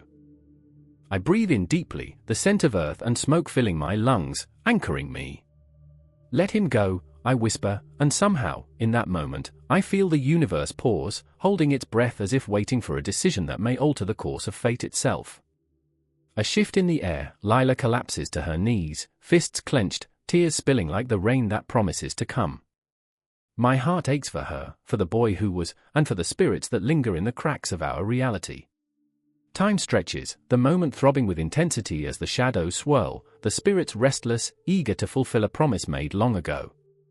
And just like that, a choice is made, but not by us. The wind howls, a mournful cry that echoes through the night, and the light dims, pulling the spirit back into the depths. I can't tell if it's relief or sorrow that washes over us like a tide, but as the fire flickers, I know one thing for certain, healing is never simple.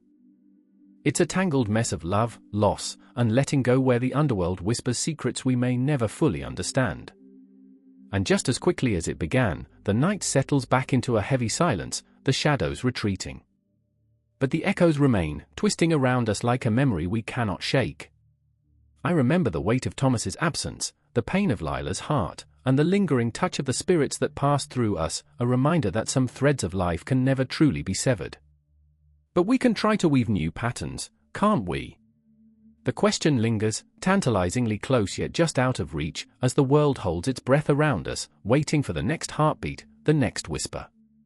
The flames danced wildly, throwing jagged shadows against the rough-hewn walls of the cavern. I gripped the stone, cold and slick with the sweat of fear. My heart raced, each thud echoing like a drum in the dark, urging me to remember. I remember the night before, when the story spilled from lips like poison. The old woman, her face a map of wrinkles and shadows, had whispered of the underworld, of lost souls who wandered in the darkness, forever seeking the light they once knew. "Don't let them take you," she had croaked, her voice like dry leaves scraping against the ground. The stories keep us anchored, keep us from drifting away into the abyss. But here I was, lost in the heart of the myth, the weight of its truth pressing down on my chest like a stone, suffocating and heavy. The air was thick with the scent of burnt herbs and fear, tinged with something sweet and decaying. Beside me, Marin shivered, her hands trembling as she clutched the talisman hanging around her neck, a faded silver coin, a remnant of a past that felt more like a dream than reality. She had always been the brave one, the one who dared to challenge the silence of the night with her laughter. But now, the fear etched deep into her wide eyes spoke volumes louder than any words. "We shouldn't have come here," she whispered, her voice barely audible, yet it sliced through the darkness like a knife. "Not now," I said, forcing the words out past the knot in my throat. I had promised her adventure, a chance to reclaim our stories from the clutches of time. "We have to go deeper. It's the only way." But even as I spoke, dread curled in the pit of my stomach. What if the stories were true? What if the shadows held more than just echoes of the past? The walls felt alive, pulsating with centuries of whispers. They bathed once a year, I thought, a desperate attempt to lighten the unbearable weight. So yeah, romance was earthy. But laughter died on my lips as a chill crept up my spine, as if the shadows around us were laughing, mocking our folly. Then, a sound, a low, guttural growl reverberated through the cavern, a reminder of the creatures that lurked just beyond the edge of the firelight. Time stretched, bending reality like the flickering flames. I could almost see them, dark forms shifting in the corners of my vision, craving the warmth of our lives, the stories we carried like precious cargo. "Did you hear that?" Marin's voice was barely a breath, laden with panic. "What is it?" Her eyes darted around, wide and frantic, searching for an escape. I wanted to reach out, to reassure her that stories could save us, that the words we spoke could form a barrier against the horrors lurking just beyond the light. But another growl rumbled, shaking the very earth beneath our feet, and I felt the cold tendrils of despair wrap around my heart. "It's just the wind," I lied, though my own voice trembled. Just the wind. A lie wrapped in the desperate hope that our stories could shield us, that the very act of telling would preserve us against the chaos of the unknown. The world around us felt like a dream, but not the comforting kind. It was filled with shadows and unspoken truths. I could almost hear the whispers of those who had come before, their stories intertwining with ours, a tapestry of fear and strength, woven through generations. Every heartbeat seemed to echo a truth: we were not simply fighting for ourselves, but for those who lived and died by their stories. Marin's eyes locked onto mine, terror and determination battling for dominance. "You believe in this, don't you?" "The stories?" she asked, her breath hitching. I remembered the tales, the lessons woven through time like the fabric of our lives. "I do," I said, the conviction grounding me, even as fear clawed at my insides. But belief is only as strong as our willingness to confront what we fear. The shadows flickered, and I caught a glimpse of something moving, a figure, tall and gaunt, its eyes glowing like embers in the darkness. It lingered just outside the reach of the firelight, a spectre born from the very stories we were trying to preserve. My voice quivered as I chanted the words passed down through generations, incantations meant to shield us from the horrors of the underworld. "We are the storytellers," I whispered, "and we will not be silenced." The figure hesitated, the darkness swirling around it like smoke. "You think your stories can save you," it hissed, a voice that scraped against the soul, a reminder that myths were not just tales, but relentless truths. They are but echoes in the void, fading into silence. I grasped Marin's hand, our fingers entwined like ivy clinging to stone. I felt the warmth of her skin, the pulse of her life, a fragile reminder of what we fought for. "You're wrong," I shouted, the words bursting forth like fire. "Our stories live on. They are our lifeblood, binding us to those who came before and those who will follow." The figure lurched forward, and just for a moment, I caught its gaze, an abyss of sorrow, a reflection of my own fear. It was a reminder that the tales we tell are not merely for entertainment, they are the essence of our humanity, the bridge connecting us to every heartbeat that has ever existed. As the creature stepped into the light, I saw it for what it truly was, a ghost of our past, a reminder that without our stories, we risk drifting into the ether, forever lost in the undercurrents of time. The shadows were closing in, but I held Marin's gaze, willing her to believe. "We are alive," I whispered, "and that's why we tell them. For every lost soul that wanders, for every flicker of hope." In that moment, I felt the weight of the legends pressing down upon us, their burdens heavy yet freeing. Each heartbeat echoed with the promise that our stories would endure, that they would cling to the edges of the darkness, lighting the way through the abyss. And as the cavern pulsed with the tension of the unknown, I knew we were not just preserving myths, we were fighting against the tides of oblivion, refusing to surrender to the silence that sought to swallow us whole.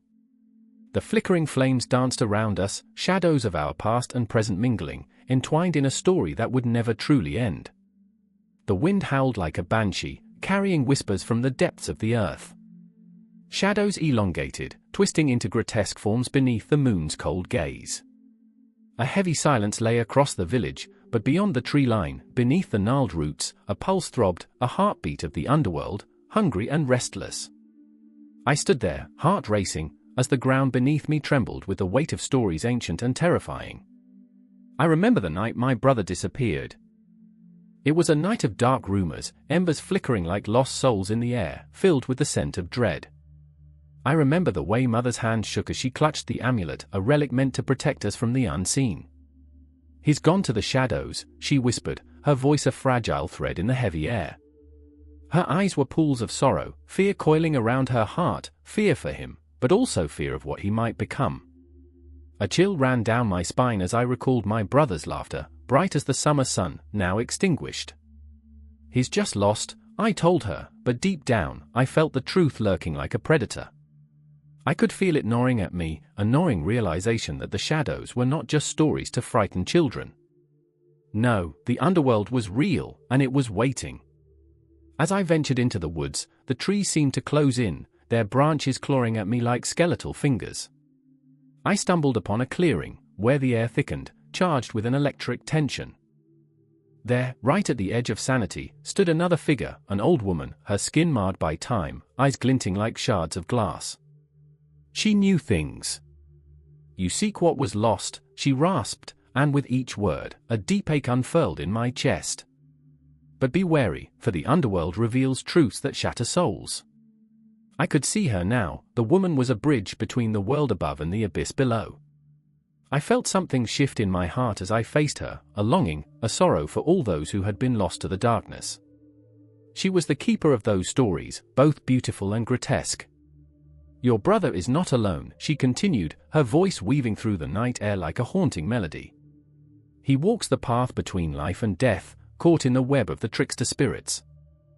They dance and laugh, but their laughter is hollow, and the shadows hold secrets that sear the soul." I wanted to scream, to shake her and demand my brother back, but all I could do was stand there, paralyzed by fear and grief. What if he had become one of them? What if he was lost forever in that twisted realm? The thought sent bile rising in my throat, the weight of it crushing me. Suddenly, a flicker of movement caught my eye. I turned, and there he was. My brother, disheveled, eyes wide with a darkness I couldn't recognize. "Help me," he whispered, the sound like shattered glass, cutting through the air.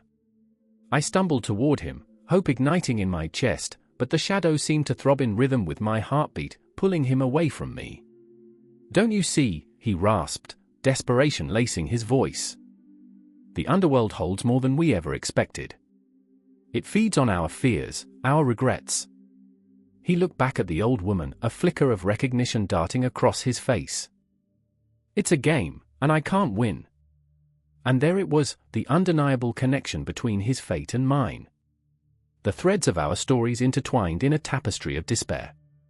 I felt the weight of centuries of myths pressing down on me, tales of beings who thrived in the shadows, trickster spirits and vengeful deities, the echoes of indigenous narratives that spoke of life and death as mere dancers in a continuous loop.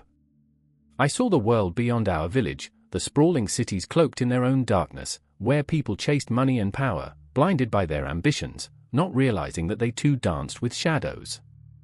The myths of the underworld weren't confined to ancient tales, they pulsed through the veins of the living, binding us all in a shared experience of fear and longing. It was a unity born out of our shared humanity, a haunting reminder that our lives are but flickering candles in the vastness of an indifferent cosmos. Come back, I pleaded with my brother, my voice trembling. We can break this cycle. We can find the light. But the shadows whispered sweet nothings, promising him a world of freedom that I could not comprehend. He was torn between two realms, caught in the clutches of what could be and what was. In that moment, I understood the weight of the myths, the stories of descent and redemption, of travelers who ventured into the void only to emerge transformed, or those who were forever lost beneath the earth. They were not mere fables, they were reflections of our deepest fears and desires, resonating through time, unearthing the primal truths that bind humanity. As he began to fade, the old woman stepped closer, her presence a tangible force. The path is your own, she said softly, and I felt her words resonate within me. To face the underworld is to face yourself. The darkness is a mirror reflecting what you wish to hide. I recalled my own flaws, my own fears, the heavy cloak of guilt I wore, and it suffocated me. The realization crashed over me like a tidal wave. This was not just about my brother, it was a reckoning for us both. The lines between salvation and damnation blurred, the stories of the ancients echoing through my mind, pleading for recognition. I reached out, feeling the cold emptiness between us, the chasm of the unknown, and in that moment, everything hung in the balance, the weight of expectation, the echoes of our past, the haunting presence of the underworld. The shadows whispered, promising sweet release, while the light flickered just beyond reach. Will you choose the darkness? I could hear the question reverberating within the very fabric of the night. I felt myself teetering on the brink, the abyss calling, the stories of the past swirling around me like a tempest, indigenous myths weaving tales of torment and redemption, while global legends sang of tricksters and heroes, each thread pulling at my heart. I was caught in the web, a prisoner to the very tales that had shaped humanity, my fate intertwined with my brother's, the past and future colliding in an explosion of fear and longing. The confrontation loomed, a heartbeat away, promising an answer, yet shrouded in the chilling embrace of uncertainty, neither of us prepared for what the underworld would demand, nor the price we would pay. The wind howled through the canyon, a wailing banshee that spiraled into the very marrow of the earth. Miri stood at the edge, heart pounding, pulse thrumming with the resonance of an ancient drum. Beneath her, shadows danced, swirling in the twilight like ghosts that had long forgotten the warmth of the sun. She could almost hear their whispers, a cacophony of grief and rage, longing and despair. The stories of her ancestors clawing their way back to the surface.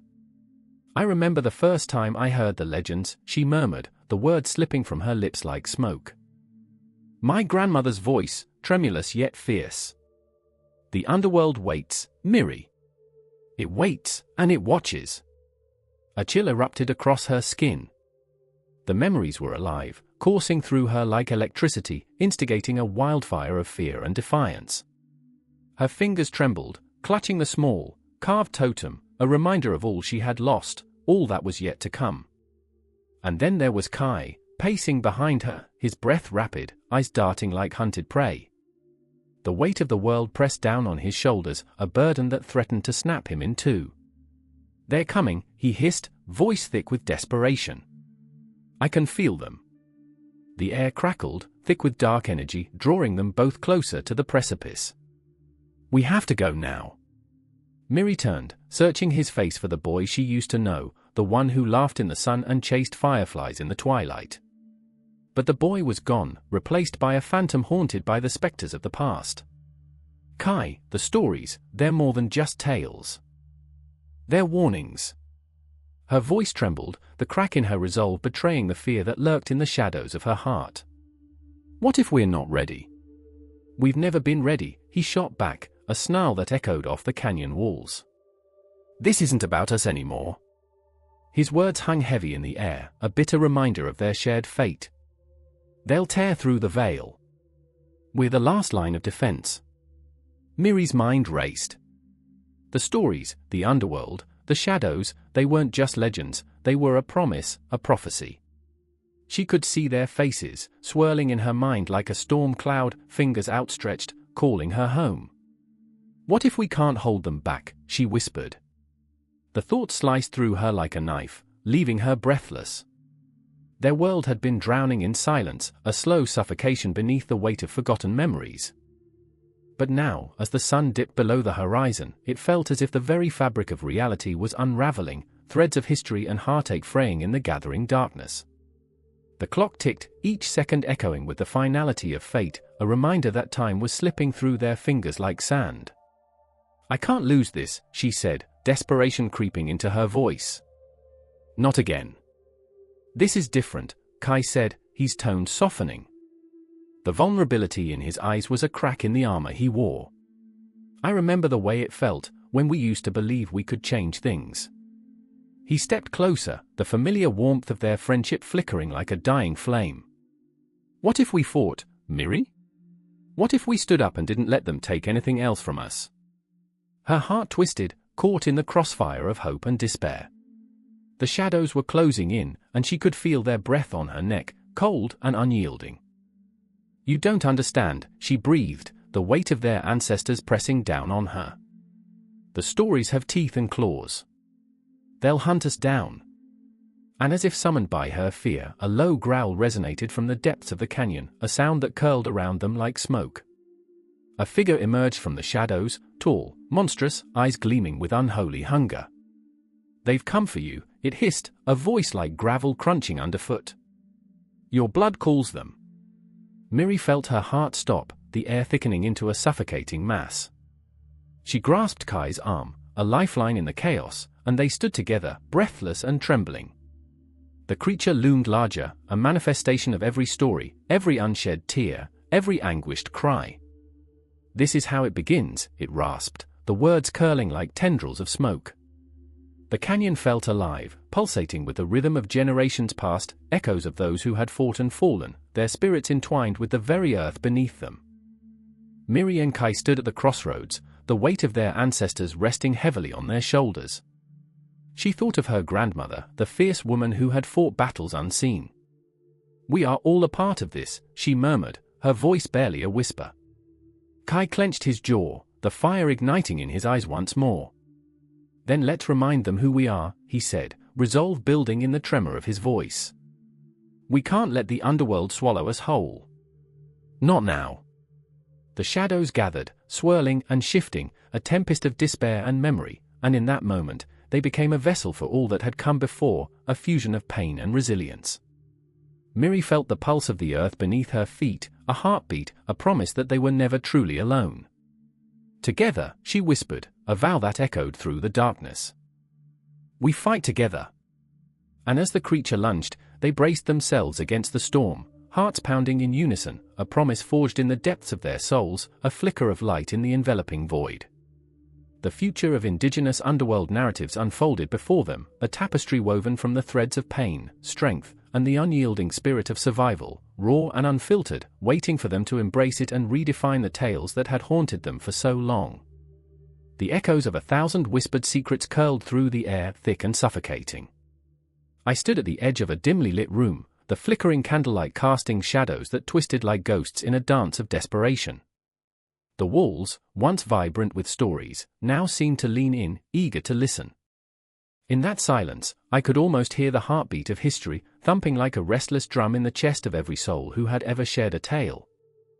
Amelia's hands trembled as she clutched her phone, the blue glow illuminating her tear-streaked face. Her grandmother had passed just days before, a loss that sent shockwaves through her very being. I remember her stories, she whispered, each word a fragile thread binding her to a memory she feared might fade. The way she would sit by the fire, her voice a soft lullaby that wrapped around us like a warm blanket. But the blanket had grown thin and frayed, and now, technology sat like a spectre between her and those memories, threatening to drown them in a flood of cold, hard pixels. Across the room, Daniel watched with a furrowed brow. He was a skeptic, always had been. "Emilia, we can record them. We can save them," he said, but his voice wavered, each syllable heavy with doubt.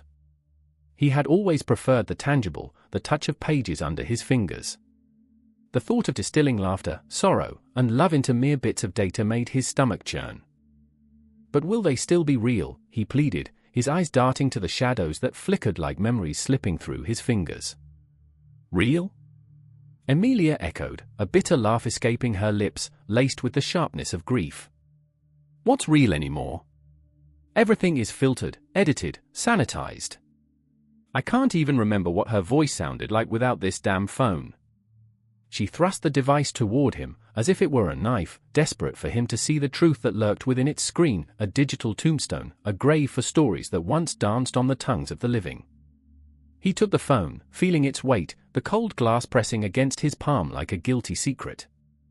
"But we can share them, Emilia. We can reach people who need to hear these stories." Each word felt like a betrayal, stinging as he spoke. He had spent years fighting to make his own voice heard, buried under the weight of expectations of the mundane. But was this what it had come to? Feeding souls into the maw of algorithms and analytics, all to be chewed and spit out by faceless giants. "I don't care about sharing," she screamed, the rawness of her emotion slicing through the air like shards of glass. "I want to feel them. I want to hold them close, not watch them dissolve into a sea of likes and shares." Tears streamed down her face, blurring the digital glow that surrounded them. Daniel's heart twisted. He wanted to reach out, to pull her back from the edge. But this is how the world works now. Stories have evolved. They've changed. A part of him felt the truth of his words, he felt the weight of history shifting, the transmission of tales transforming into something he barely recognized. But in that moment, all he could see were the raw, open wounds of loss that Emilia wore like armor. "Changed," she spat, "or been stolen. The essence of who we are, how we connect, all reduced to a hashtag." The shadows danced wildly, reflecting the turmoil within her, the fight between what she had known and what was now spilling into her world. Daniel's mind raced, a storm of thoughts crashing against the jagged cliffs of his doubt. Each story lost to the digital void was a thread pulled from the fabric of their lives, unraveling everything they had built.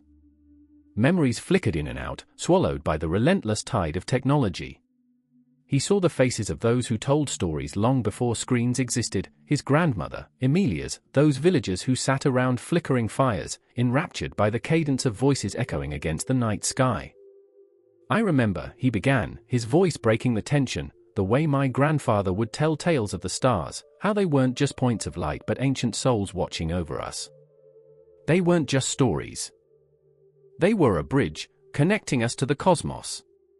The memory lingered, a bittersweet taste of nostalgia. But now we look up and see nothing but a cold void, devoid of meaning. Emilia's gaze softened momentarily, and for a heartbeat, they were no longer fighting but standing together in a shared sorrow, a sense of loss that coursed through their veins like wildfire. "And yet," she whispered, "every time I try to share her stories online, I feel her slipping away a little more." Each shared post, each digital snapshot was a reminder that she was disappearing, evaporating into the ether. In the shadows, the ghosts of their ancestors watched, their whispers echoing the pain, the urgency of their plight. The stories that once breathed life into the world were fading, replaced by a sterile silence that felt like betrayal, a betrayal of trust, of connection. "I don't want just a memory," Emilia continued, her voice now a fragile thread. "I want to feel her stories alive, pulsing with the warmth of her spirit. I want to hear the laughter, to feel the sorrow, to know that she existed, that she loved." Daniel's heart clenched. They were caught in a web of unresolved emotions, a clash of past and future, of stories clinging to life and technology threatening to bury them alive. He raised the phone to his ear, feeling its pulse, its chill. "Then let's capture her," he said, determination beginning to thread through his fear. Let's record her voice, her laughter, her very essence. It doesn't have to be just data. We can make it real. We can bring it to life. In that dimly lit room, under the watchful eyes of shadows, the weight of their shared grief lingered, a tangled mass of longing and hope. Each heartbeat echoed louder, a chorus of voices rising from the depths of their souls. The confrontation between the past and the ever-encroaching future loomed, a reckoning of technology and tradition, loss and rediscovery. "Tell me about her," Daniel urged, his voice trembling, the air thick with anticipation. "Tell me how she spun those stories." And as she began to speak, the darkness around them pulsed with life. The walls absorbed her words, hungry for the rhythm of her grandmother's laughter, the cadence of love etched in every syllable. The shadows leaned in, eager to listen, to remember. The flickering light cast a glow around them, a fragile sanctuary in a world swamped by noise, a promise that stories, no matter how they traveled, would always find a way to linger, hanging in the air like the scent of rain on dry earth, like the beating of hearts echoing across time. The heat surged, thick and suffocating, wrapping around me like the very hands of the damned. I stood on the edge of a crumbling cliff, the earth beneath my feet eroding away, each taunting stone whispering its own funeral hymn. Below, the swirling black waters roared, a catch in the chaos, dark and angry, like the souls that once thrived in this forgotten abyss. I could hear them, the echoes of their pain and despair crashing against the rocks, weaving through the howling wind. When the world shifts, when the ground trembles beneath us, we can feel the weight of history pressing down, heavy as lead. "Do you hear that?" Ilara's voice cut through the air, sharp and frantic. Her eyes were wild, glowing like embers in the dying light. She gripped my arm, her fingers digging into my skin, sending shivers racing up my spine. I turned to her, and in that moment, I felt the deep, gnawing fear pulse between us, a fear that was more than just the onslaught of nature's fury. It was the fear of change, of loss, of everything we thought we knew collapsing like the very earth beneath us. "I remember the stories," I whispered. "I remember the old ones saying this was a place of power, of safety, that the spirits of the earth would protect us." My voice trembled, betraying my own doubts. I had spent years studying these beliefs, unraveling their meanings, convinced that the past held truths that the present could not erase. But now, with the winds howling like banshees, I questioned everything.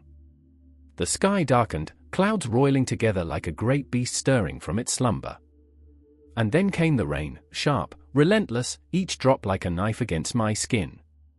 Ilara staggered back, eyes wide, breath hitching as she gazed towards the horizon, where the sun once kissed the earth but now cowered behind a curtain of black. "They said the underworld would rise," she breathed, fear leaking into her words. "That the balance would break, and now look." And there it was, a tremor so deep it resonated within my very bones, shaking the core of our beliefs. I could almost hear the murmurs of the dead, the whispers of lost souls clawing their way back to the surface, their stories mingling with the chaos around us. Beneath our feet, the rift widened, a gaping more threatening to swallow us whole, just as the world had swallowed countless lives before. What would happen, I thought, if the underworld became our reality? I reached for her, my hand trembling. "Ilara, we must go. We can't stay here." But my voice faltered under the weight of the truth. What was there to go back to? The city we once knew lay buried under the smog of industry and the indifference of time. Memories of laughter and warmth felt like ghosts slipping through my fingers, leaving me cold and empty. "Do you really think we can escape this?" she shot back, the anger boiling beneath her fear. "You've always been so obsessed with the past, with understanding it, but what if it's all just smoke? What if we're already lost?" Each word struck like a blow, each syllable a reminder of my failures, my relentless pursuit of understanding that led us to this precipice of despair. I thought of the times I had laughed at the absurdity of my obsession, how I'd cracked jokes about the medieval folk bathing once a year, romanticizing their earthy scents. But this was no joke. This was the culmination of all my studies, the haunting realization that the past and the present were colliding, the weight of history pressing down on us like the very stones of our crumbling sanctuary. In that moment, I saw it clearly, the truth that had eluded me in dusty tomes and faded manuscripts. The tales of the underworld were not merely stories, they were warnings, echoes of a time when humanity danced on the edge of nature's wrath, believing they could tame the wild. But nature does not bow to us, it is relentless and unforgiving, and we are merely players in a drama much larger than ourselves. Ilara's breath quickened, each inhale filling her with a mix of dread and determination. "If this is the end, then let's face it together," she said, her voice steady despite the turmoil surrounding us. "Let's not become shadows in a story where we deserve to be the authors." And just like that, I felt an unexpected surge of hope, entwined with the bitterness of our reality. We were flawed, but we were alive, torn between the past and an uncertain future, caught in the rippling currents of change. I could sense the weight of fate pressing down upon us, the ghosts of our ancestors surrounding us like a protective circle, urging us to fight, to remember. Together then, I agreed, my voice rising above the roar of the storm. Together, we'll find our way back. As we took our first step, the earth shuddered beneath us, as though it sensed our resolve. The air crackled with electricity, and the shadows danced, taunting us with the secrets they held. I glanced back at the horizon, where the last flickers of light struggled against the approaching darkness, and a chill ran down my spine. Would we emerge from this storm, or would we be consumed by it, lost forever in the undercurrents of our own making? But then again, maybe the ghosts of our past were never truly gone. Maybe they lived on in the choices we made, in the struggles we faced. Maybe this was not an ending, but a beginning, a chance to rewrite the stories that had shaped us. The water crashed below, each wave a reminder that change was coming, and we had to brace ourselves for the tide. The underworld was not a place of finality, it was a reflection of our deepest fears and fiercest hopes, a testament to the resilience of the human spirit. As we pressed forward into the darkness, I could feel the pulse of the earth beneath us, a heartbeat that synchronized with our own, a rhythm that promised that even in the face of chaos, we could still find our way. With every step, the shadows thickened, wrapping around us like a shroud. I glanced at Ilara, the flicker of determination in her eyes igniting my own. In that moment, I knew we were not just running from the storm, we were charging toward something greater, a resurgence of belief that could reshape our world. But what awaited us on the other side? Only the depths of the underworld held the answers. A howl pierced the stillness of the night, a sound so raw it felt like a shiver running down the spine of the earth itself. Delilah stood at the edge of the forest, her heart hammering, feeling the pulse of something ancient and unfathomable just beyond the trees. Shadows danced in the moonlight, twisting into creatures from nightmares. This was the moment when the world split open, revealing the underbelly of reality, the unseen, the unspeakable. "I remember the stories," she whispered, voice trembling, every syllable laced with fear and awe. The elders had spoken of these beings, beings of the underworld, spirits that wandered between worlds, guardians of the forgotten. She could almost see them, could almost feel their breath on her neck, cold and lingering like the memories of lost loves.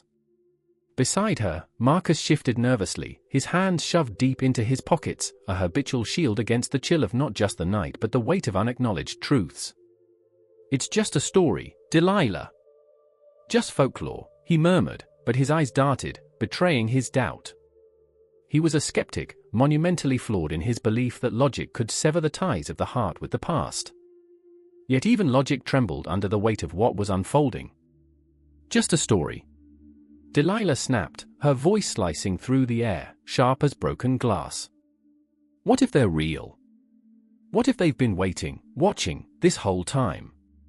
She took a step forward, drawn into the darkness, the pull of the unknown stronger than the fear gnawing at her insides. The moon slipped behind a cloud, plunging them into a suffocating darkness that felt alive, breathing, hungry. They were trespassing in a realm where the fabric of reality was thin, where shadows held secrets that whispered like the wind. Every memory of their childhood flooded back, stories spun by firelight, tales of creatures lurking just beneath the surface of the world. The laughter of children playing in summer fields turned to echoes of warnings, shadows of those lost to recklessness. "I remember," Delilah began again, voice cracking under the weight of unshed tears. "I remember my grandmother's voice, the way she spoke of the underworld as if it were a friend. 'Respect it, and it will respect you,' she said. But her breath hitched. I was too young to understand. Delilah, Marcus's tone was soft, but it dangled precariously above a chasm of tension. You're just romanticizing it.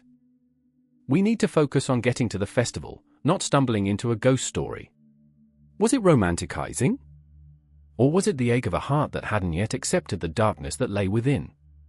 She looked at him, really looked, and saw the boy who had once laughed with her under the sun, unburdened by the weight of their lineage. You don't understand. They're not just stories, they're warnings. They're a part of who we are. Their argument had drawn them closer to the edge of the forest, whispers growing louder, curling around them like smoke. The trees loomed, branches creaking ominously, scratching at the sky as if trying to claw their way back to the stars. The ground beneath their feet felt softer, more alive, pulsing with an energy that thrummed in her bones. Shadows flickered and danced, revealing the slivers of truth hidden in the darkness. Suddenly, a figure emerged from the gloom, a spectral silhouette draped in the remnants of long-forgotten garments, eyes glimmering like stars caught in a web of despair. Delilah gasped, the air thick with both terror and reverence. We were wrong, she breathed, her voice barely above a whisper, as if speaking too loudly would shatter this fragile moment. They are here. Delilah, don't. Marcus's hand shot out, but it was too late. The figure stepped closer, its presence a tempest of emotions that swept through her like a storm. It was not a monster, not a predator, but an embodiment of grief and longing, a guardian of stories yet to be told. I remember, the figure echoed, voice like a haunting melody, resonating deep within her soul. I remember the ones who came before, their laughter, their tears, their love. I remember the silence of forgotten prayers. Delilah felt her heart ache, a visceral connection throbbing between them. This was not a mere apparition, this was a bridge to a past that demanded acknowledgement. What do you want? She asked, voice shaking. The figure extended a hand, fingers elongated like roots reaching for water. To be remembered. To be recognized. We are the stories that bind the living to the lost. Do you hear them? Do you feel them? Marcus stood rooted, disbelief etched across his features, but even he was unable to deny the truth that hung in the air, heavy and electric. Delilah, this isn't Usha. She turned, her heart racing, every fiber of her being screaming at him to listen, to feel what she felt. This is everything. This is the moment we've been afraid of, the moment we've been dismissing as mere folklore. The figure stepped closer, the haunting sorrow transforming into a bittersweet smile. To recognize is to embrace. To embrace is to heal.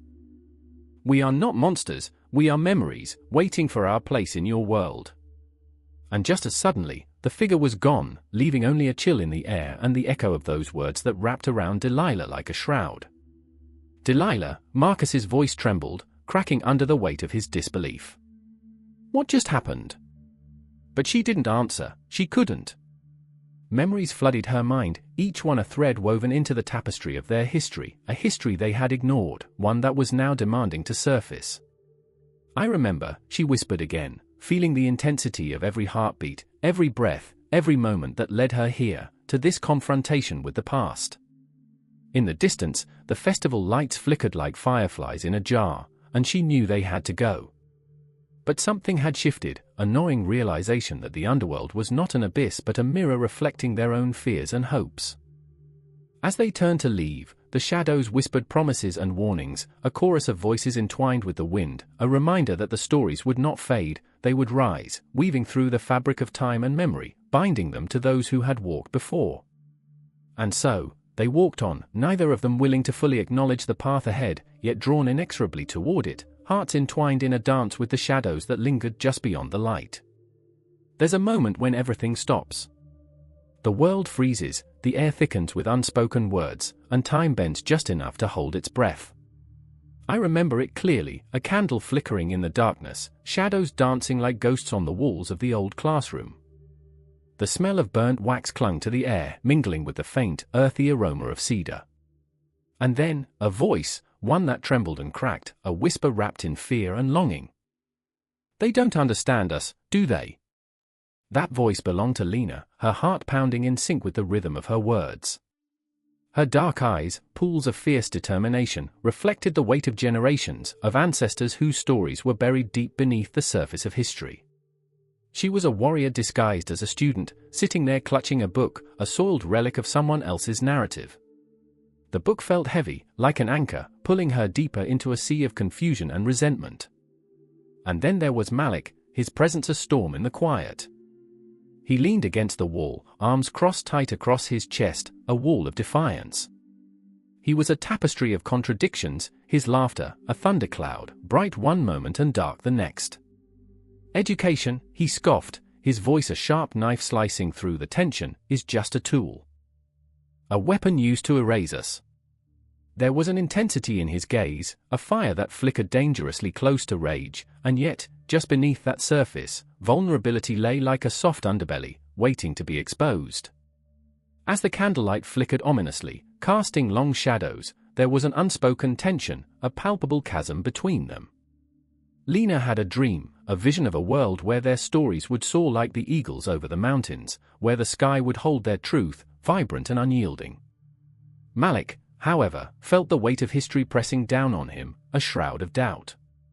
"What's the point?" he said, his voice a low rumble, "when they'll always twist it to fit their narrative." I could feel the air grow thicker, as if the very walls were eavesdropping, holding their breaths in anticipation. I wanted to yell at them, to urge them to see the beauty in their heritage, the richness that education could bring if only they could grasp it, not as a weapon, but as a shield. I remember the ache in my chest, the overwhelming urge to scream that education was not the enemy, it could be a bridge to understanding, a way to reclaim their narratives. But Lena was shaking her head, her hands tightening around the book, knuckles turning white. "They teach us about the stars, but never about our stars." Her voice trembled, a thread of truth woven into her anguish. "They tell us the myths, but never the truths that lie beneath them." Tears pooled in her eyes, shimmering like constellations waiting to be recognized, and for a moment, I felt the pull of that sorrow, the deep cutting ache of lost stories. Malik could see it too, the burden that weighed on her heart, and something shifted in him, a softening, a crack in his hardened facade. "You really think education can change anything?" His voice was barely above a whisper now, vulnerable, raw, the bravado peeling away like the layers of his own history, hidden and beautiful yet scarred. I could sense the question swirling between them, each one a bead of sweat on the brow of their shared struggle. The classroom, once a backdrop of silence, now thrummed with unuttered thoughts, the hum of possibility hanging heavy in the air. It felt like a storm was brewing, an electric charge that sparked every nerve ending, every heartbeat echoing the promise of something greater. "I remember my grandmother's stories," Lena said suddenly, her voice rising like a phoenix rising from the ashes of doubt. "The land whispers, you know? It's alive. The rivers, the mountains, everything has a spirit. They taught us to listen." Her words carved through the air, each one a testament to her bloodline, a reminder of the sacred connection to the universe. "But in these halls, they teach us to ignore it." Malik shifted, the walls around him crumbling, brick by brick. "What if we could change that?" His eyes met Lena's, and in that moment, the storm calmed, the chaos of their hearts finding a moment of clarity. "What if we could show them that our stories matter? That our cosmology isn't just myth, but a way of seeing the universe?" Hope flickered between them, fragile yet fierce, a candle against the encroaching darkness. The shadows in the room stretched and yawned, as if the spirits of their ancestors were reaching out, whispering encouragement, weaving through the silence like an ancient wind. For every student who walked through those doors, there was a chance to reclaim the narrative, to dive into the depths of what had been lost. "We can't let them silence us," Lena breathed, her heart racing with the thrill of possibility. And in that moment, their hands reached out, tentative yet sure, two souls, intertwined by destiny's thread, ready to challenge the world, ready to explode into the cosmos like supernovae, brilliant and fierce. In the dim light of that classroom, education transformed from a weapon into a lifeline threaded through the stories of their ancestors, their collective existence hanging in the balance. "Let's teach them," Malik said, voice steady now, as if the weight of their shared journey could lift them higher than they'd ever imagined. "Let's show them that the universe is more than what they see. Let's ignite the stars in their hearts." And as the candle flickered one last time, plunging the room into darkness, I felt it, a pulse, a heartbeat, a cosmic drum echoing through the silence. They were no longer just students but warriors of a forgotten legacy, ready to confront the shadows that sought to erase them. The journey wasn't just theirs, it belonged to the cosmos, a shared destiny woven through time. And just when you think you might breathe, the tension wraps you tighter, as the room vibrates with the power of their resolve, the promise that refuses to be silenced. Time stretches, unbound, as the story swells. It is only the beginning, the whisper of something monumental waiting to unravel in the spaces between.